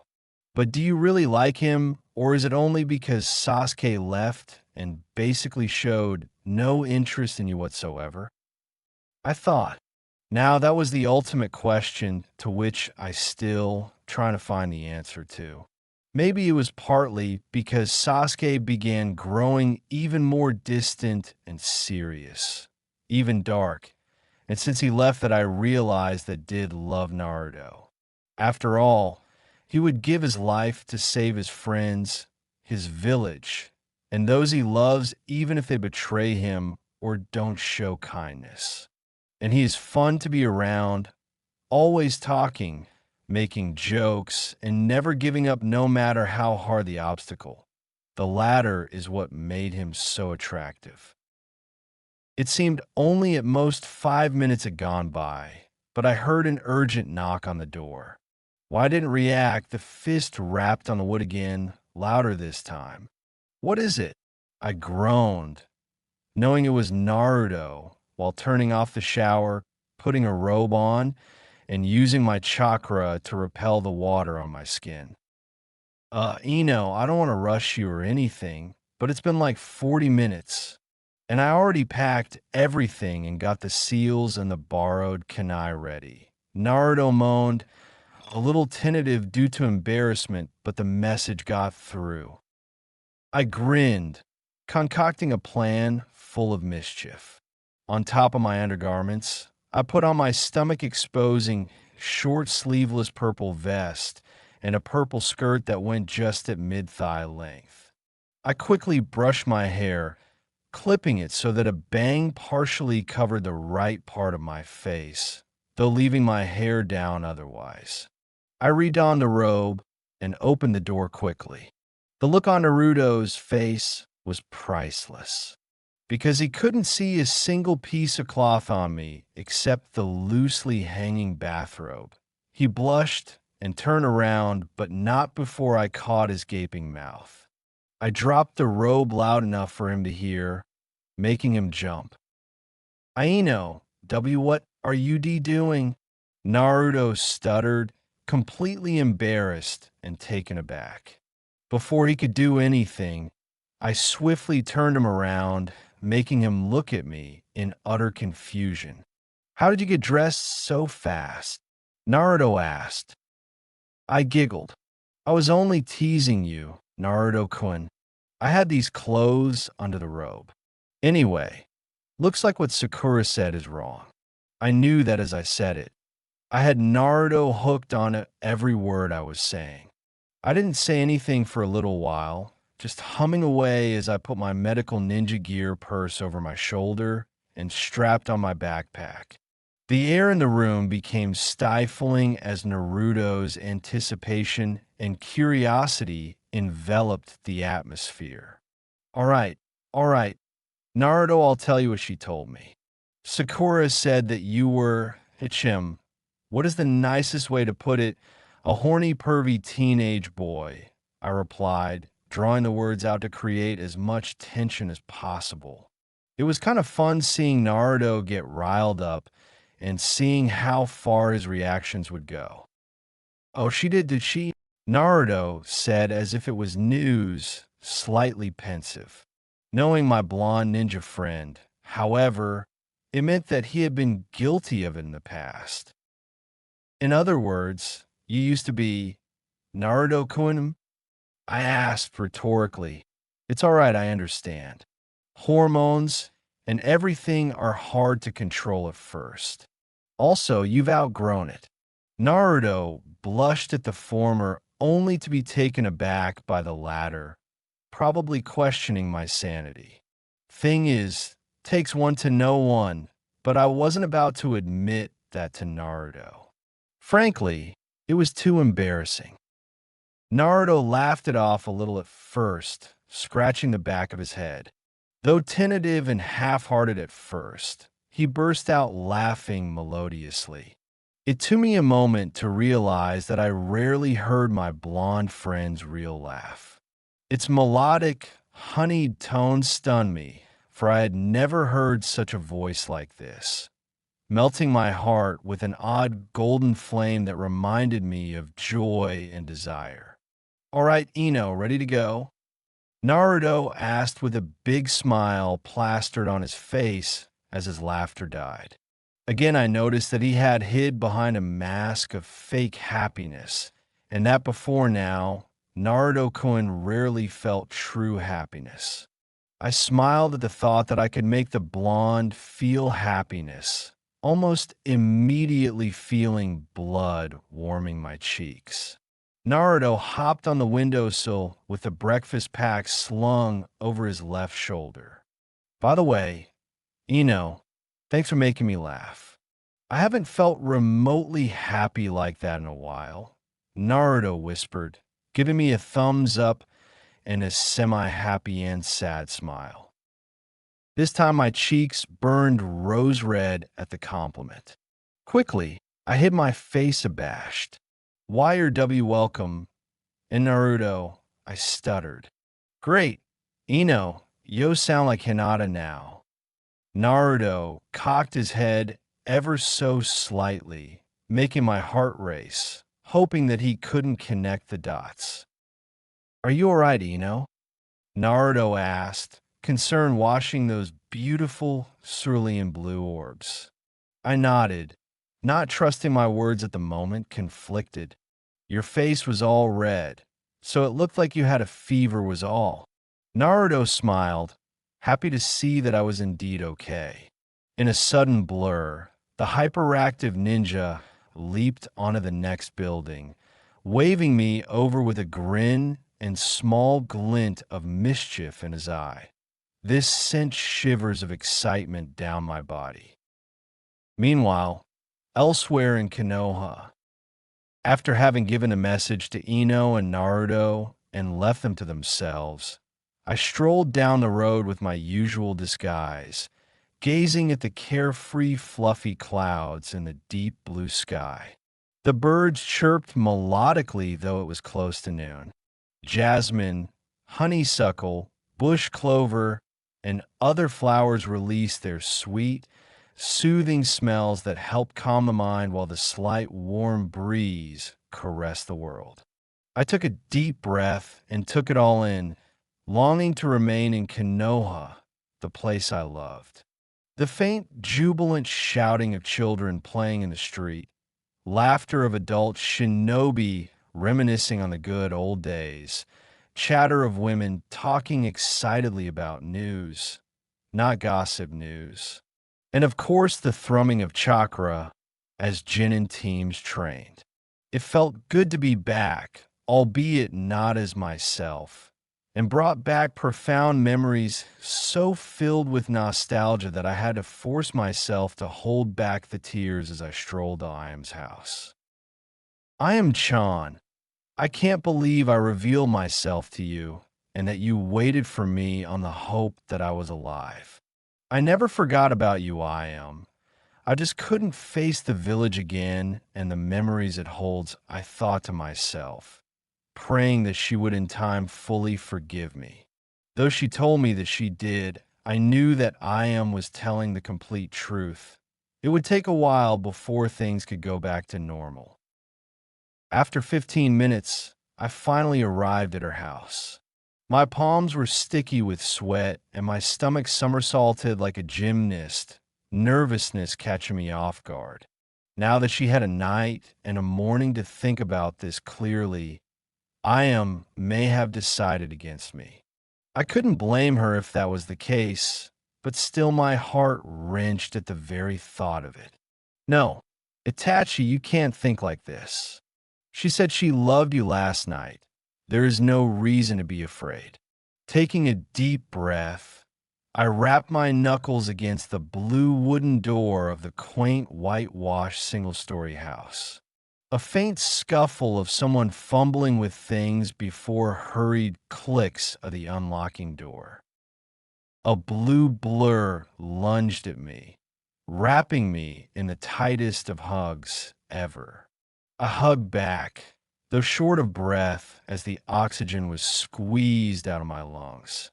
Just as spots began to form, the caramel-haired, beautiful young woman let go, allowing me to take the breath I desperately needed. You finally came, Itachi-kun. I've been waiting for you for well over an hour, but it's all right. I'm just glad you're here, love. I am whispered, her warm breath tickling my ear, a suggestive tone at the last words making me blush. Of course I'd come. I love you more than all the world, I whispered back, making her blush. Before I could stop myself, I gently guided Iam's face to mine and wrapped my lips around hers, soft yet burning with passion. Sweet, soft lips met mine, fireworks of desire blazing. I pressed Iam closer to myself, my hands caressing her back. Iam's soft, tender hands ran through my long raven hair, moaning slightly against my lips. Stumbling through the doorway, we entwined ourselves, sharing the same hot breath. Savoring every kiss, I pecked my way down her jaw, along her neck, and to her collarbone before making my way up. Iam moaned softly before turning me around and pressing me against the wall, sliding her tongue past my open lips, pressing herself completely flat against me. This time I moaned, closing my eyes to savor it. It felt like heaven as liquid gold spread along my insides. I love so much Iam-chan. I half whispered, half moaned as she bit my neck in a few different spots. My heart raced, and I followed suit, letting Iam take the lead. She had always been the more aggressive one in the relationship. Just as I want to kiss her again, she gave me the biggest, love-filled smile I had ever seen on her face. Itachi-kun, I want to tell you something. Iam replied, between kisses, the sun reflecting off her breathtaking eyes so their rich chestnut color gleamed. I mumbled a barely audible yes as I kissed her again. Again, the addictive burning sensation while we maintained the kiss. I love you more, she whispered after taking a breath. I threw my head backwards, forgetting that a wall was behind me, and let out a laugh, despite the jolt of pain from smacking my head against the wall. No, I love you more, I added, still laughing, remembering similar playful fights about who loved the other more and how much. I love you more than having the ability to eat a never-ending supply of your and your father's ramen. This was saying a lot because I love their ramen more than most things in existence. Oh yeah, well, I love you more than Ino obsesses over her looks, Iam replied, knowing she got me on that. Despite my previous reply, she pretty much had me stumped at the moment. That is before I remembered Naruto. I love you with more intensity and drive that Naruto has to become Hokage and protect the village, I retorted, sticking my tongue out at Iam when she gave me a frustrated expression. She usually won the battles. This time, though, I had her stumped. Well, if you love me so much, why don't you propose to me? Iam asked, quickly and in the same tone. In fact, I'm going to propose to you, I said with a winning smirk before I registered the breathless, an amazed look on her face. Using her reaction to guide my thoughts, I realized what I had said, shooting blood up my cheeks, so I looked like a cherry tomato. Yeah, yeah. So, I spoiled my plan, I was planning to do it in about 2 months when I was sure about your feelings. I rubbed the back of my head, embarrassed and grinning madly. I am looked at me wide-eyed at the sudden revelation and turn of events. She blushed and hid her face behind her long hair in a horrible attempt to hide it. Itachi-kun, do you really mean it? I am asked, hopeful yet abashed ever so softly. I am sounded so much like Hinata when she talked with Naruto. I couldn't help but grin, seemingly transported to the day that I first confessed my love for her when I took her to the Hokage monument. Her eyes held that same passion as they did those few years ago. Remember what I told you the day that I first told you I love you? I am Chan. I asked. She nodded slowly, not seeing the point. Well, the answer is the same, I said just as I kissed her on the lips. Almost instantly, she collapsed in my arms with a sigh. Shit, Itachi, you had go and make I am faint. Now, people are going to be asking questions when I take her to the hospital, and I shouldn't leave her alone either. Huffing out a sigh, I put on the Jinjutsu, rushed to the hospital darting from roof to tiled roof. All I could think about is that I dug my grave in terms of a good impression with my students. I will be late for the first time in history, and probably not the last. Noon. Hi Ino. Hi Naruto. I greeted from behind as I appeared in a puff of clouds. They were sitting down, chatting, and subconsciously holding hand, it would seem, as they looked at their hands in alarm when they realized it. Well, shit. The blonde ninjas are too dense to understand they were cut out for one another. I mean, they seemed to be having quite a peaceful moment, I thought to myself. Sorry for not being entirely prepared. Sensei, we thought you would arrive a little later, Naruto apologized. The truth in those words would be evident to anyone who has been trained by Kakashi or a close friend, as they tended to be late, especially the former. It had been a pain in the ass when we worked together on big missions, and when I had been training him with his Sharingan. No problem, you guys. I had to bring Iam to the hospital. I replied with a sad smile to show that I wasn't in the greatest of moods, and I was fine with them not being fully prepared. What? Is she going to be all right, Chi-sensei? Ino gasped. Her white face paled even more, if at all possible. Her brows furrowed in additional concern. Naruto showed similar signs of distress and concern. Crap, they think it's worse than it is. Think of something quick. I thought frantically as sweat trickled down my back. My heart raced quickly, and I had to force my pupils to not dilate. She passed out due to lack of sleep. She wanted to talk to me, but seemed faint when I arrived and had dark circles around her eyes. I think she hasn't been getting any sleep for a few days, hiding it with makeup. I spat out before another second could go by. A moment of pensive silence had me worried for a moment. They shouldn't know I am well enough to know that she doesn't wear any makeup. Huh. Makes sense, Naruto commented almost to himself, stroking his chin with his right palm. And that is a major relief. I thought she was hurt badly or something. Naruto shivered at those words, probably imagining what could have happened before giving me a grin. Anyways, let's go, guys. We talk while we travel. With that, Naruto bounded across the slope of the mountain range towards our training area with an immense amount of speed, leaving a faint blur of orange and black behind him. "When did Naruto get that fast, Chi-sensei?" Ino asked, following me as I followed Naruto. I mean, even when he was using his chakra to speed himself up, this is a whole new level for him.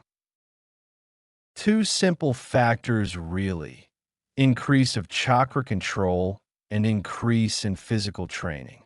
I developed a new training method for Naruto that I think you may need as well. It will help build your chakra levels and control dramatically, as well as greatly increase your endurance, strength, speed, and reflexes. I summarized, making sure to keep pace with Ino in order for her to hear me, as we entered the forest and flew from branch to branch. The breeze generated from the movement caused my ponytail to wriggle like a snake, though it kept me from overheating in my black jacket, pants, and concealed armored vest. Sound good, Chi-sensei? I have a question, though. Your face reminds slightly of someone. Would you tell me if you're related to him or his clan? Ino asked, curiosity overlaying the barely detectable concern in her voice.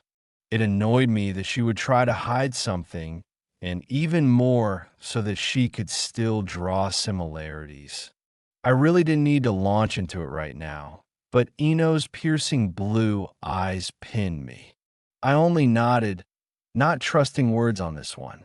Are you part of the Uchiha clan? Yes and no, I replied, making Ino groan in frustration. Her eyes quickly locked onto mine again and threatened major psychological pain. So I elaborated, I only share a small portion of Uchiha blood. Most of me is Sarutobi and civilian with Senju mixed in. I was brought up outside the village and moved here when I was still a child to train as a ninja. And I do have Sharingan, just so you know, but no one except Naruto and Kakashi know that. Ino almost stopped, forcing me to slow down, semi-freezing surprised by my answer. She clearly did not expect to be led on to a secret. Forget that yet another person had Sharingan. It took a couple minutes, but eventually Ino and I reached a pace faster than our original one to catch up with Naruto. We spent the rest of the time in silence with only a brief interruption to see if Ino had the stamina to continue or to tell me and Naruto to slow down. Naruto grumbled whenever the pace dropped, making me smile inside with the knowledge that he could handle more. It also amused me because we're making really good time. Just as the sun signaled it was 1 o'clock, I spotted the clearing up ahead. Of course, them seeing it was another matter entirely. Your training begins now, I told them, breaking the concentration-heavy silence. The two blonde teenagers looked at me with expectant eyes. It always had to happen this way, didn't it? Explanations were always necessary unless the others had tactical and analytical aptitude. I'll give you your objectives. You're supposed to find the clearing and obtain 2 scrolls each. Similar to the bell exercise, this will determine whether you are ready. I sighed, exasperated at their lack of initiative. Finishing topping on my chakra, I used a replacement jutsu before they could ask any questions. I had to check up on everything and add finishing touches to the clearing. As soon as I popped into the clearing, I did a few quick though analytical scans to make sure everyone and thing was positioned. Now what do we do? Ino exclaimed, frustrated that Itachi hadn't elaborated on what they were doing. Well, if my sense of direction is correct, the clearing should be about half a kilometer from us, I replied, understanding Ino's frustration at Itachi and his vague instructions. A whole week of training helped in analyzing, preparing, and planning for and in such situations. Unbeknownst to him, I had figured out one very important thing. By mixing expert tactics with some risky, surprising ones, opponents will be taken off guard and reveal their weaknesses. Well, get used to this. Itachi loves putting people into situations that train as many skills as possible, especially tactics and strategy. I added, focusing on scanning the surrounding area. Impatient, I crossed my fingers and channeled and divided my chakra shadow clone jutsu. Immediately, a puff of smoke appeared and dissipated as 10 clones appeared on either side of me. Naruto, since when do you actually plan and use your brain before acting? Ino asked with tentative voice to not offend me, shooting me a curious look. I blushed at the comment in embarrassment before I added one last touch. 5 of the clones flipped a hand sign and transformed with the likeness of Ino. The real Ino gave me surprised look, quizzical about what I had done.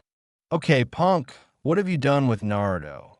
Ino growled, gripping my jacket with a fist, tightening the fabric around my throat.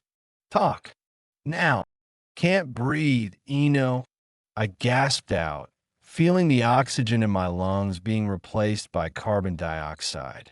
Reluctantly, the stormy-faced, blonde Kunoichi released her grip just enough for me to draw in a lung full of air.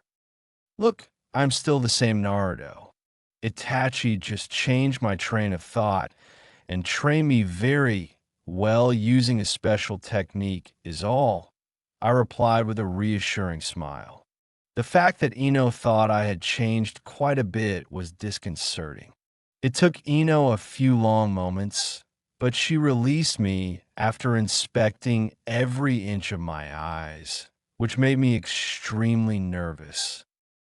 Okay, so I'm assuming you're going to use these clones to speed up scouting and as decoys to draw any trouble. I can understand using 6 pairs of people to gather as much intelligence as possible. It just seemed very odd of you to do so, Ino replied, hinting an apology. I just nodded in understanding. She didn't even know the half of it. By the way, don't be surprised when I tell you I mastered a few new ninjutsu, some basic jinjutsu, and perfected my taijutsu. Itachi gave me the equivalent of 100 weeks of training via shadow clones. I could teach you to use them, I think. I added the last part for some unknown reason, since I had enjoyed spending that time with Ino on the monument. She was actually very nice and quite smart. Ino just didn't let it on because she was afraid of seeming less attractive, which I refuted as nonsense, as if anything had only made her more attractive. Naruto, I swear if you don't haul ass and get with the mission, I will make you experience the worst nightmares ever. The familiar voice still made a small part of me afraid. Although we have been getting along better now that we worked in unison, as he had begun to realize that if he helped me, without taking me over, we would accelerate past the abilities of all others of my kind. Yeah. Nice to see you, Kurama, I thought, knowing that the nine-tailed fox was just being a tough guy, living in denial of the fact that he liked me. The fox just grunted before grinning when I told him what Itachi had done. The Uchiha thinks that trick will work against me. How foolish, Kurama chuckled evilly. He showed his teeth in a creepy grin that knocked more off balance than the previous comment. I'll give you a hint, Blondie. What have you been working on that is still your weakest asset? Jinjutsu. Itachi is using it to hide the clearing, I thought in response, knowing Kurama could hear me. However, where would I start, Kurama-san? I asked, using my politeness to placate him. Ino was right. I really had changed after Itachi forced me to study and train. Well, Look for anything out of the ordinary that shouldn't be here. Also, if you sense a large amount of chakra in a place, you should be able to recognize it. In addition, tell the clones to activate their Sharingan and to investigate for a few moments before dissipating. Kurama's detailed plan left me utterly speechless. The fact that the fox could come up with a solution so quickly made me wonder whether I should use him as an advisor when I befriend him. You know, Kurama, you can be quite wily and intelligent. I thought back to him with a conspiratorial grin. I opened my mouth to ask Kurama a very important question, but quickly shot the idea down in favor of using it as leverage. What is it, Kit? The massive red fox asked, curious and a little ticked off. He growled as I shrugged, as if it was nothing. Boy, tell me your question. I hate not knowing what someone wants to ask or say. When faced with another of my blank stares, the fox's eyes screamed anger and rage. His paw shot out of the cage lightning fast, so I almost didn't see it.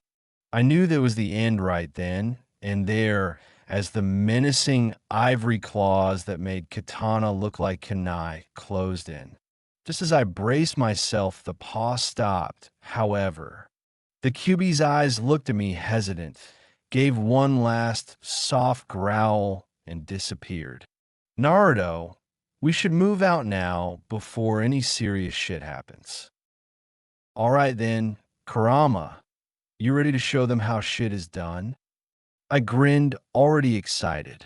For some reason, every time Kurama and I worked together a little and he acknowledged me, I got excited and happy. Maybe it has to do with wanting to be friends with this demon. A sinister though happy chuckle sent shivers down my spine. The happy and sadistic natures didn't mix well at all, reminding of Gaara when he was possessed. However, knowing Kurama, it confirmed my question. Immediately red chakra shot through my system, mixing with the blue chakra to create an intensely powerful chakra like nothing I'd ever felt before. I spaced back into the real world. Looking at my clones, I signaled them to go, relaying the message mentally. Ino, I am certain Itachi is using a Jinjutsu to hide the place because otherwise we'd see some missing Trilling.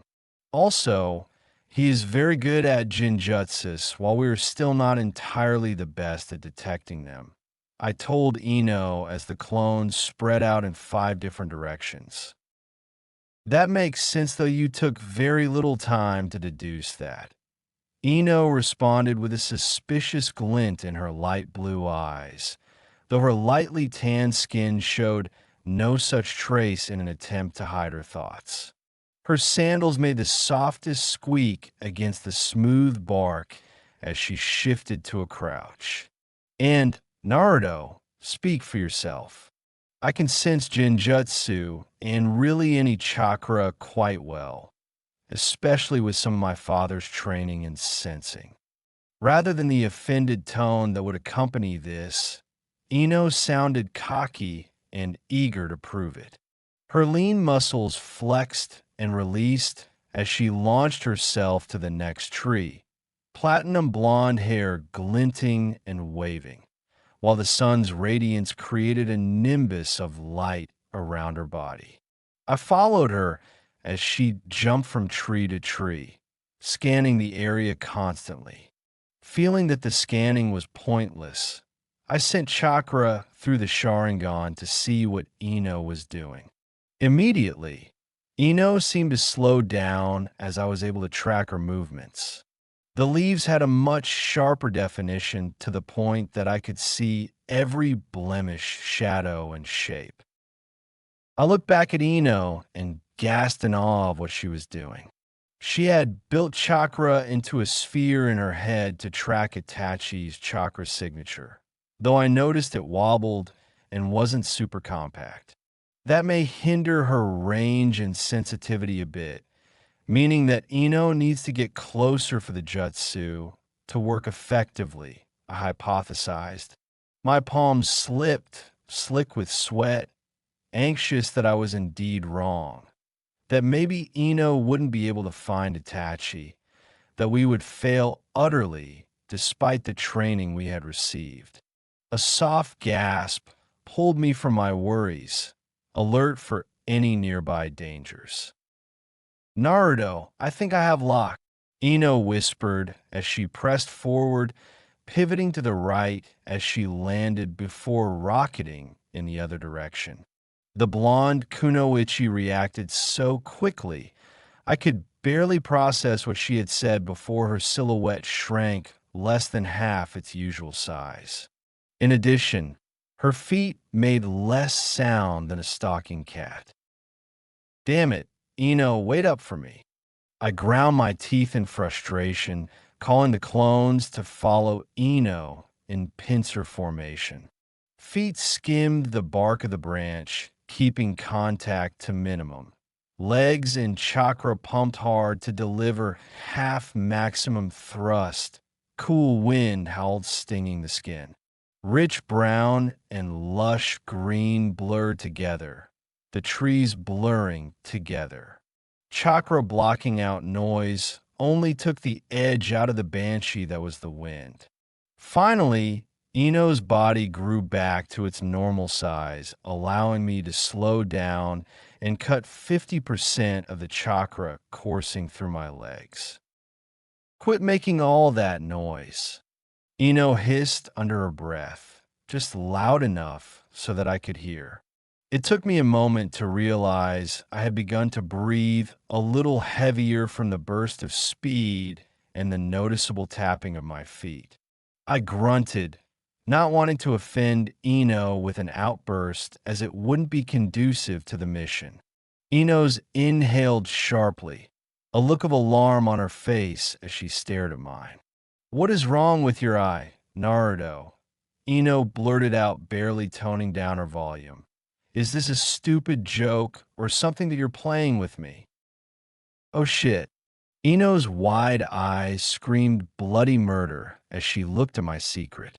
Her knuckles cracked as she clenched her hands into fists ready to thrash me. Ino, I sort of forgot to tell you about it. I stuttered and stumbled through the words out of embarrassment and worry. Chakra receded, though only a little, from her fists. You see, well, after the fight, Sasuke removed one of his Sharingan and replaced it with my right eye. Well, at least that is what I'm pretty sure happened. I spilled, rubbing my hair. I was more certain of it now that I knew what my parents looked like and how they were. Neither of them looked remotely like Uchiha, though it was curious that Sasuke would do that. Ino growled a little, letting some of her anger vent. I could practically see the steam fuming from her ears and nose. "Are you crazy or something, Naruto?" Ino asked. "Do you honestly think that Sasuke would ever do that for you? I think he would only do that on the verge of death, and then only maybe." Red blazed across her lightly tanned face, brows furrowing in anger and confusion, convinced that I had either lied or didn't understand everything that happened. The words brought with them an ominous shroud of doubt, ignorance, and uncertainty once again. Could it be that Sasuke was intentionally trying to trick me, or did he know that I had a Sharingan and wanted to bring it out? I thought, holding my chin between my index finger and thumb, pensive about such an incident. The more I thought and divulged into the situation, only more questions sprung into mind, not helping in the least. This can wait for later. Let's go. We have a mission to accomplish. I interrupted both Ino's and my train of thought. She nodded with a grim smile, slipping through the shadows toward Itachi's signal as the clones arrived. Sharingan activated as they crawled into advantageous positions. I looked straight ahead and indeed saw that the wall of trees and bushes was a complex illusion detailing depth, shade, and even animals and sound. My Sharingan barely pierced through the well-constructed veil of it all, giving a blurry image through it all. Lo, and behold, the clearing splayed out ahead, while a few figures crouched behind cover, waiting for us anywhere but behind. Obviously, this may be where the real Itachi was. Help me out here, please. I have the 10 clones in pincer formation, and we can make out some details, but not enough. Can you slip in and counter the Jinjutsu, Ino? I confessed, ashamed that I needed to ask her to do something so simple. I wasn't so proficient with canceling Jinjutsu of such high caliber, rather only just above basic. Ino just nodded, a slight frown creasing across her face in vague annoyance at the task of having to sneak in and report findings after canceling the jutsu.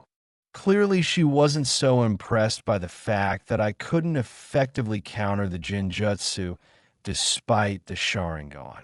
Fine, dope, but don't expect me to wait up on you. I improved my techniques quite drastically. In fact, I learned a new mind control jutsu and know a few new offensive medical nin skills, mainly involving paralysis and precise internal cuts. The eagerness and sadistic glee in those last words made me squirm.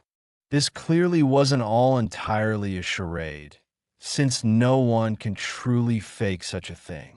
Mainly, the grin had me worried that Ino may experiment on me if I try anything stupid. Before I could ask her anything, she activated a seal and hopped through the Jinjutsu mirage. I sighed, praying that Ino would be okay, as she flipped a couple signs and leaped through the Jinjutsu, taking out a couple kunai. Thok, thok, thok, the unmistakable sound of 3 thrown blades cutting into something fell faintly. I thought of the worst as soon as I heard those sounds, a sick anger lighting up kindling. A soft groan. My heart fell, shattered by the noise. I fell on my knees, seeing Ino's body on the ground, blood flowing through her mouth.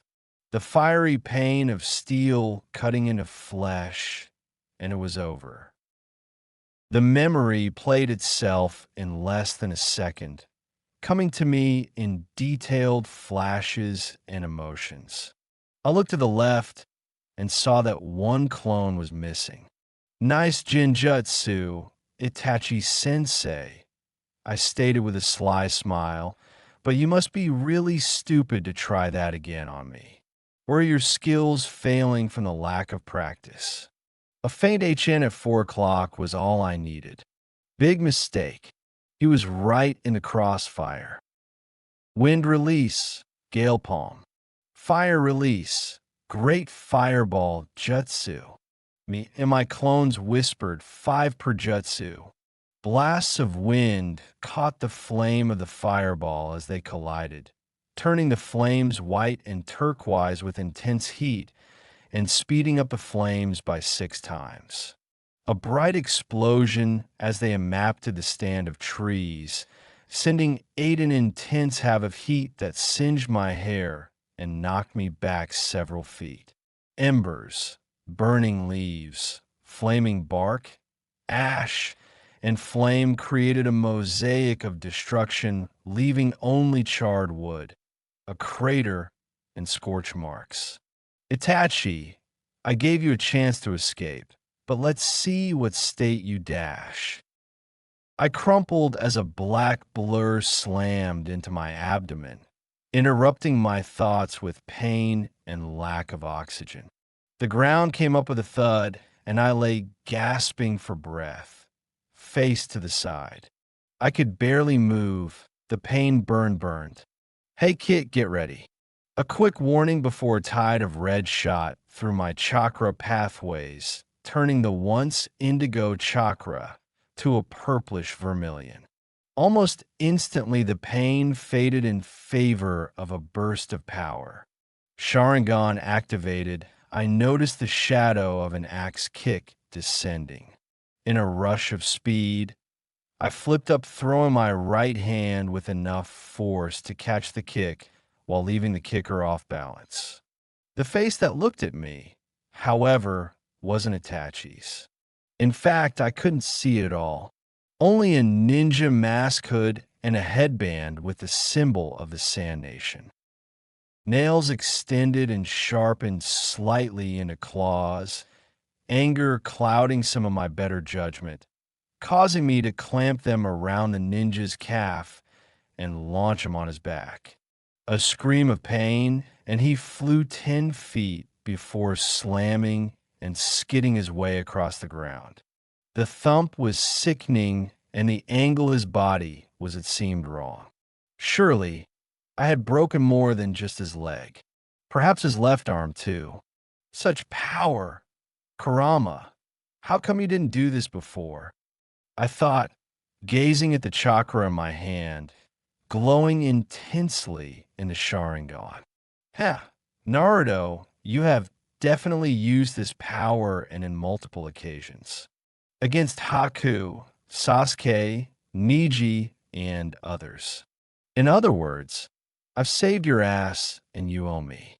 The Kyuubi's voice growled and had a hint of bitterness and slyness in it, which immediately threw me off. More surprising was the angle that the fox was taking. You know, Kurama, I owe you nothing. If anything, you are atoning for all the heartbreak and death you have wrought. However, I know for a fact that people deserve second chances, and that is why I still offer friendship. I bit back without an ounce of fear, feeling my own chakra flare out. I was done playing games with the fox and living in fear of him. Either we bury the hatchet or I will shut him out. I could hear a little whimper in the fox's throat, probably hearing my proclamation and knowing that I will never go back on my word. You know, Naruto, I may take you up on that, but you have to prove yourself to me. Show me this through your actions and prove to me that you can stand up to the darkness. Only then will I consider your offer. Naruto Namikaze Uzumaki. With this, the fox's voice disappeared, its proclamation final, and something I couldn't understand. I mean, he was letting me use his chakra and everything, so we were allies of convenience, yet he demands I meet him all the way. Only then it occurred to me that something had happened to cause him to be like this. Something to do with humans and his Jinchuriki. I promise, Kurama, that I will do just that.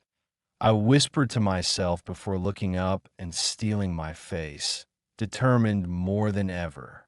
I will show you compassion, strength, friendship, and all the good qualities people possess. With this, I dropped myself onto all fours and launched myself across the battlefield, noticing the seeing Ino sneaking up to two shinobi, though not realizing the trap. Itachi POV. I observed Naruto as he took out the shadow clone in the tree before being jumped by one of the sand ninja that I hired. And Naruto almost got served, too. Much to my relief, the blonde shinobi took care of the man, yet the method that he used frightened me. A cloak of purplish vermilion chakra surrounded his body, radiating sheer power. Worst, his nails turned into partial claws, his teeth were longer and sharper. His left eye had turned into a slit, and his Sharingan had a magenta color with white-silver fawn-like tomos rather than the usual red with black comas. That's Sharingan. Its color. I've seen that color eye before. But on whom? I muttered as I racked my brains for answers, tightly gripping a forked branch with my left hand and holding onto the one supporting my feet with the right. I needed to be still and grounded to recall such memories with dark paths. A purple eye full of malice and hatred and pain with rings like those in a tree trunk. Memories and ghosts from a past. The organization I grew more powerful in Akatsuki, anywhere from terrorists to murderers to evil masterminds, all S-ranked missing need. Pain, the leader, that's who had those eyes. Its powers so powerful, the Mangekyo Sharingan seemed a toy. The eyes were called Rinnegan, like the sage of the six paths. And now that Naruto has a Sharingan with the same color, I can only hope he will be able to defeat the Akatsuki and the mastermind behind it all. I thought, clenching my grip so the rough part splintered and cut into my palms. While Naruto admired the power he possessed, I looked over to see Ino sneaking through the shadows towards two shinobi, the smirk on her face giving away the confidence and cockiness. The platinum blonde didn't realize she walked into a trap. Springing from the shadows with the grace of a feline, two kunai cut through the air like arrows at the shinobi, and the trap sprung. Three voices shouted, "Water release," "Wild water wave," as three jets of high-pressure water flew at Ino from behind just as the kunai hit their marks, causing the water clones to collapse. Ino somersaulted to the side wide-eyed in surprise of the ambush, rocked by the concussive blast and the wave of water that followed. The blonde kunoichi rose with wobbling knees from the sprawled position, hair and clothes soaked in water. She coughed out a little water, panting and thinking of a strategy as she raised her guard. A flash of purple vermilion rocketed in Ino's direction, and before I could register anything despite the Sharingan, the figure held a toned-down Rasengan formed in his right hand and slammed it into the chest of one of the water shinobi. A flash of bright purple from the explosion, and the Chunin ragdolled through the air and slammed hard into a tree. His body splayed on the ground at odd angles, and I let out breath in a hiss, realizing that any C-ranked ninja would not be a match for Naruto. "Water release, water bullet," one of the shinobi shouted, Naruto following in 1/100th of a second. The roar and crash of pressurized water colliding rang through the clearing with Naruto's stream of water slamming through his opponents. Clearly, the Jinchuriki had pumped it up with extra chakra. The water collided with a log last second as the ninja used Kawarimi. I sighed, happy that he didn't get caught by the jet of water that was doubled in size as it tore down a few trees with thunderous cracks. In a flash, the last one spent no extra time, unsheathing her katana as she rocketed towards Naruto with incredible speed, knowing that the inexperienced Sharingan user would still find it hard to judge and predict her movements. Steel flashed in a blurs that caught the sun, giving Naruto little time to counter with his two kunais, needing to use both of the blades despite the extra strength boost, since speed and momentum would cause his wrist to fold and cause the blade to slide. Slowly, the blonde shinobi was pushed back by the relentless assault of steel with the occasional chakra-buffed kick or elbow. He started to pant and shudder at the effort, though those were the only signs of tiring. Somehow, his body could keep up while his mind wasted away. As the 100th blow fell, the first mistake appeared. Naruto raised the kunai to block the blade, but instead of it colliding against the kunai, The kunoichi shot a lightning-fast kick at his abdomen with a loud thump. I grimaced, hearing the gasp and groan from 30 meters away. His grip loosened on his kunai, and as he tried to block the next two slashes, they flew to the side and clattered across the ground. Mind-body disturbance technique, Ino exclaimed, trapping the kunoichi just before she released her axe kick. Quickly, the kunoichi pivoted so the axe kick became a roundhouse kick, missing Naruto by inches, and leaving him an opening. He growled and delivered a flurry of roundhouse kicks, each one landing with a sickening thud, till the kunoichi's legs gave and she collapsed battered. Ino exhaled, and I noticed that she couldn't effectively use the technique for extended periods of time as she lacked proper control. But in the right circumstances, she could use it to great effect. Good job. Ino, you are stronger than you may think. That was a battle-hardened ninja you were able to control, which is a hard thing to do, I thought, grinning at the talent I saw before me. Naruto, what the hell is wrong with you?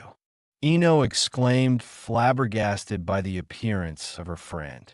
He looked at her in total surprise, still encased in that chakra cloak. What's with the chakra around you? It only has some of your normal chakra, but the rest is something ancient and deadly. Even more importantly, your eyes, they're all changed and different. Wait, what? I knew about the chakra cloak, but you said both eyes changed, Naruto responded, raising a confused eyebrow. His eyes widened as Ino flipped out a mirror, showing him his face. Whoa, the Sharingan, it's so different. I think I can feel it too. It's more powerful, and I think it can help me copy faster.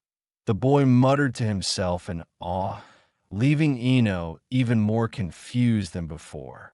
As Naruto looked up at Ino, he gave her a sly grin. Well, Ino-chan, the story goes that I have a demon of pure chakra inside me. Ino gulped, slight anxiety showing on her face. Thoga, normally unperceptive, the blonde's face fell when he saw her reaction, clearly losing confidence and rethinking what he should say. Naruto, are you sure it's safe for you to use its chakra? I mean, won't the demon hurt you?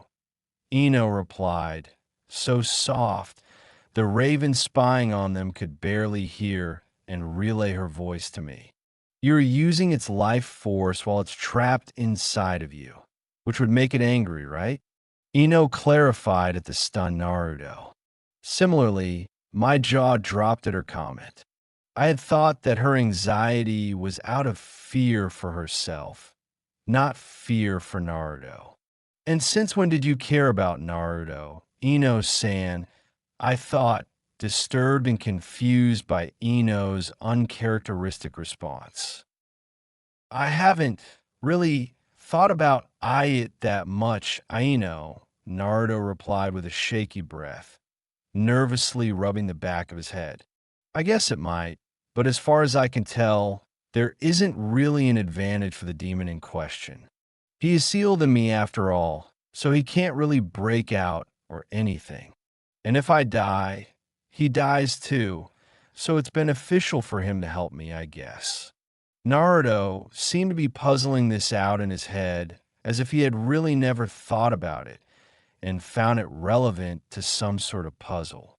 Predictably, the blonde shinobi dropped the serious attitude quickly and looked back up with a flare of determination in his eyes. In any case, it doesn't matter right now. We should take all the advantages we have to secure those scrolls, Ino. Otherwise, we are completely screwed. Ino gave a small smile, her determination resurfacing as she drew a tanto and a kunai, both underhanded, keeping her stance wide as she scanned the area. Naruto followed suit, this time drawing the 2 chakra blades I gave him and began channeling his wind chakra into a blue-green serrated blade about the length of his forearm. Curious no sado clones, Naruto? Why would you owe? So they aren't picked off before they could do anything. Smart. I smiled, proud that Naruto had been taking my lessons to heart. However, now it's time to lose my students. You have shown good enough teamwork. With that thought, I sent a raven into the sky, cawing 3 times fast and once long. The signal for the last group to attack, made solely of a pair of jonin. Leaping down from the trees, a muscular, jovial hulk of a man landed gracefully on the ground, wearing the headband of the village hidden in the clouds. A pair of sunglasses and a black goatee adorned his face. A jovial look, dark skin, white flak jacket, and white blonde hair made the Jonin look slightly friendly even before a fight like now. Cracking his knuckles and drawing 2 swords. However, the Jonin looked formidable with his determined face while in a crouch. Naruto shuddered a little bit as he saw the 2 opponents facing him, me and the said Jonin, making me question just how overkill this might be. Raising his head, he hissed as the sun glinted off his sunglasses. The sun is killer in my eyes. Is it afternoon already? The baritone voice of the Jonin complained. Naruto and Ino sweat dropped as the mood broke from the Jonin's comment, both mentally face-palming. Wait, what? Bro, you brought me, the killer bee, to help you train a couple of kids. This is a joke, right? Bee asked, clearly bothered by the thought and ignoring the fact that they took out highly skilled ninja with relative ease when working together, and ignoring Naruto's chakra cloak as if it was ordinary. Rather than pull up his guard, Bee sheathed both his swords and raised his fists instead. I won't need those against these 2, he announced with a bored yawn. I'm sorry to tell you this, Bee, but why the hell did you have T.O. break the mood? I shouted at him, pissed that he couldn't keeping his horrible rhymes, poetry, and catchphrases to himself. It was kind of like Guy Sans eyebrows, complete mood killer. He just gave me a blank look, allowing me to calm the raging storm of anger. Oh well, nothing can ever be perfect, but still. Killer Bee, do you understand what is in front of you right now? The heiress of the Yamanaka clan and Naruto Uzumaki.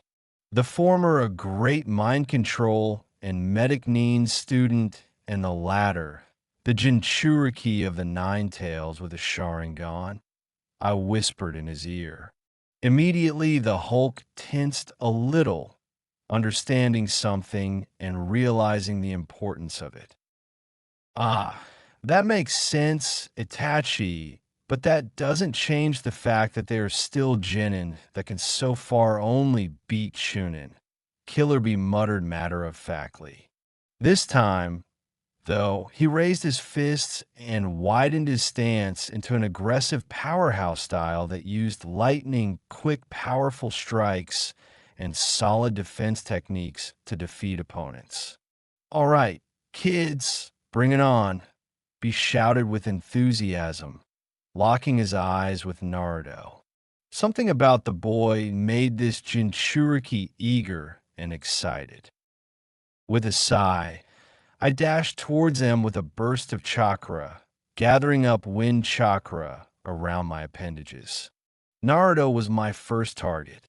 I'll let Killer Bee take Ino because I had a bad feeling about a battle between 2 Jinchuriki. I could see Naruto's eyes widen slightly as his Sharingan traced my path and movements with expert precision. Too bad you won't be fast enough, though. I thought as last second, I accelerated even faster into a flying roundhouse kick. So slowly Naruto began to dodge, or so it seemed. A moment before impact, the blonde's chakra cloaked forearm batted at my leg. I twisted midair, seeing the movement, allowing the powerful blow to spin me to behind and to the left of Naruto, already prepping an attack. Fire release. Phoenix Sage fire technique, launching a bunch of fireballs at Naruto as he wheeled around. Water release. Water bullet. Naruto tried to counter, blowing a jet of water at the fireballs, but I jerked most away, slamming the rest at Naruto's leaping form. He braced, the explosion of fire knocking him backwards. He had tumbled back from the direct hit. His cloak weakened, and burns appeared on his body that began to slowly heal. Fire release. Great fireball jutsu. I shouted, blasting a huge ball of flame at the blonde shinobi, following up with a volley of air bullets to strengthen the jutsu. The fireball rocketed white hot, turning some of the sand into glass before exploding in a fiery sphere of blazing radiance. The shout of Naruto's pain made me wince, worried that I had overdone it. A loud growl and a blur shot straight at my chest, holding a spiraling sphere of chakra. Thinking of nothing else, I met the sphere with a punch of tightly woven fire and wind chakra to form a drill around my arm. Blinding vermilion light, burning pain shooting up my arm, roaring explosions. The blast sent me flying weightless and disoriented across the clearing.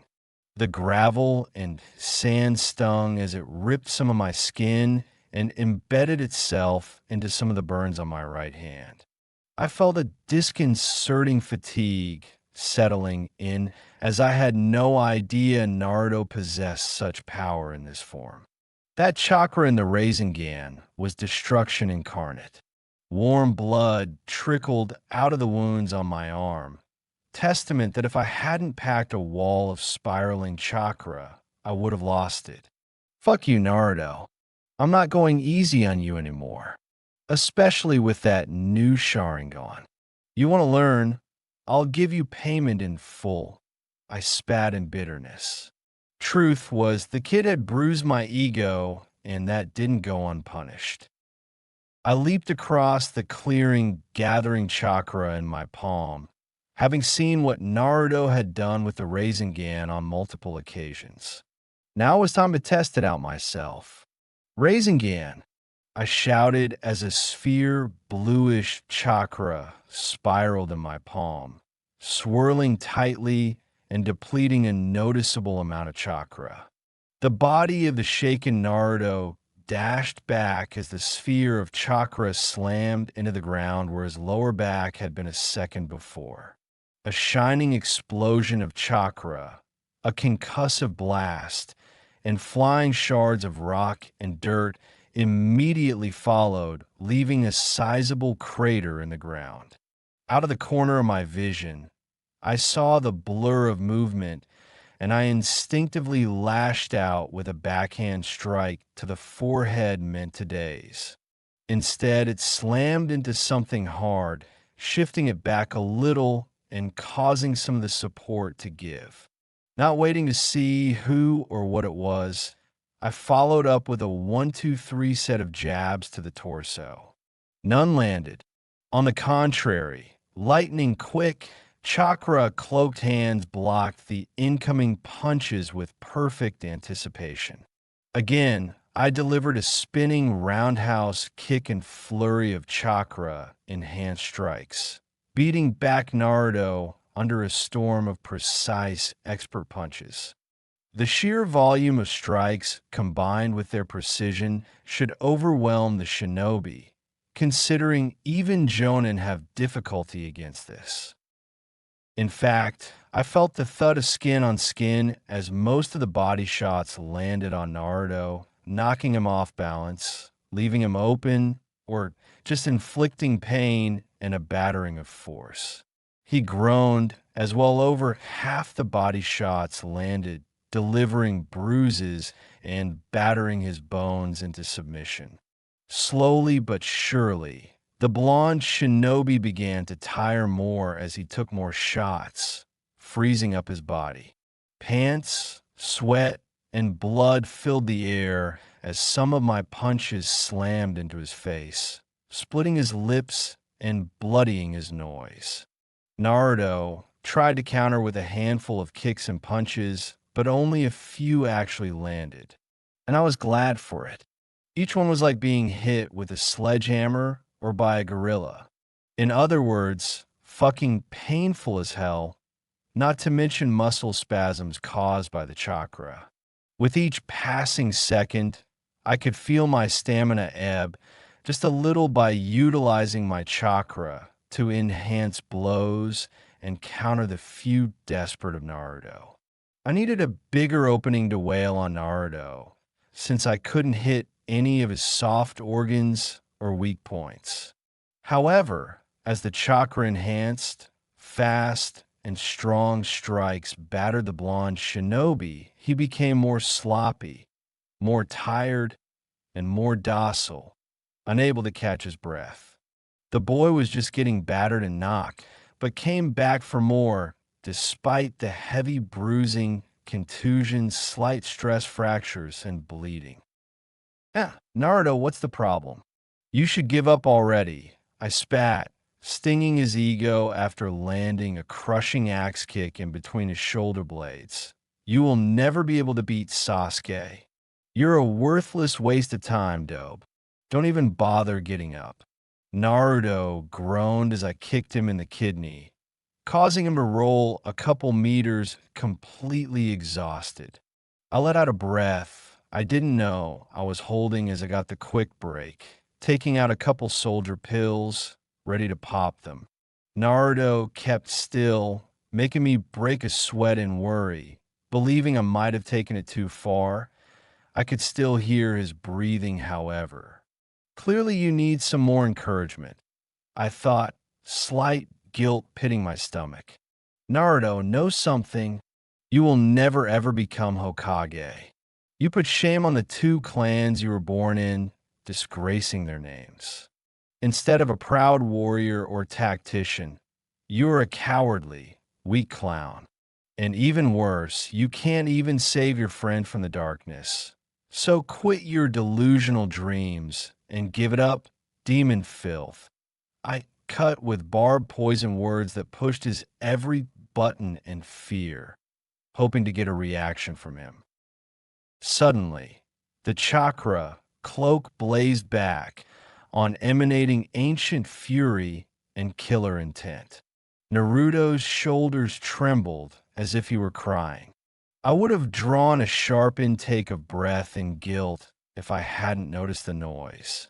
An evil, maddened cackling erupted from Naruto. You just had to go too far, didn't you, Uchiha? Naruto growled, still half cackling with savage, hysterical anger, but it wasn't Naruto. The voice spoke with a certain shrewd and wise air, while being 1.5 octaves lower than Naruto's normal voice. Cold beyond measure. There was no question this thing had killed for the sake of it. Naruto, what did I do? I thought, frantic at the mistake I may have just made. The cloak was much larger and more solid than before, not to mention more blood red. I shivered, haven't faced as powerful chakra as this in a long while. I need to use the Mangekyo Sharingan to defeat this, but I also have Killer Bee. Speaking of whom, bro, if you don't mind, let me handle this. I was the same as him at one time, and I do have a bijou. Killer Bee interjected, entirely serious seeing the threat. Naruto had just sprang up and twisted before us, revealing longer fangs, a slight mane, claws instead of fingernails, and more obvious whiskers, besides the zealously twisted sneer and the altered Sharingan. B removed his swords and channeled lightning through them, seeing the challenge in the blonde's eyes. "Wait, B," I said, planting my hand against his shoulder to restrain his movement. "Let me finish what I started. Besides, I haven't even really tried. Time to take the gloves off." Chapter 6. Kurama POV. "Kid, the fuck you think you're doing?" I growled at Naruto. True, Itachi was an S-rank shinobi, but so should Naruto. Well, if he listened to me and let me out of my damn cage, that is. I mean, sure, Yubi could pop out of the boy, but what good would it do then? I won't be able to influence people, and I'd be way out in the open and draw lots of unwanted attention. I thought, grumbling over the fact that Naruto could be so stubborn.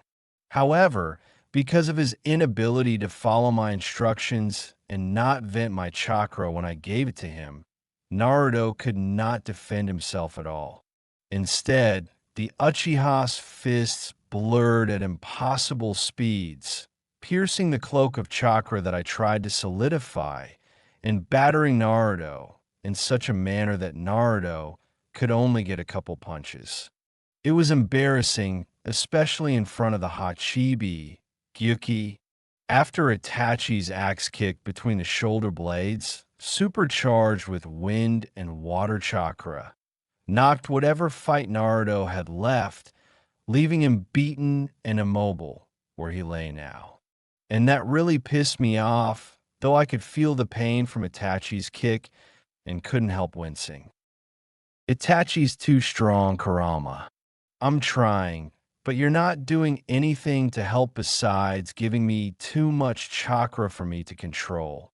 Naruto shot back, feeling dejected and hopeless, perhaps the only time he has ever given up. His eyes blazed with frustration and his brows furrowed, upset with his lack of one-on-one ability. He met my gaze for a second, revealing my chakra's effect on his Sharingan, piercing and more menacing the other Uchihas, and more powerful than Kakashi's, but not quite as strong as having two.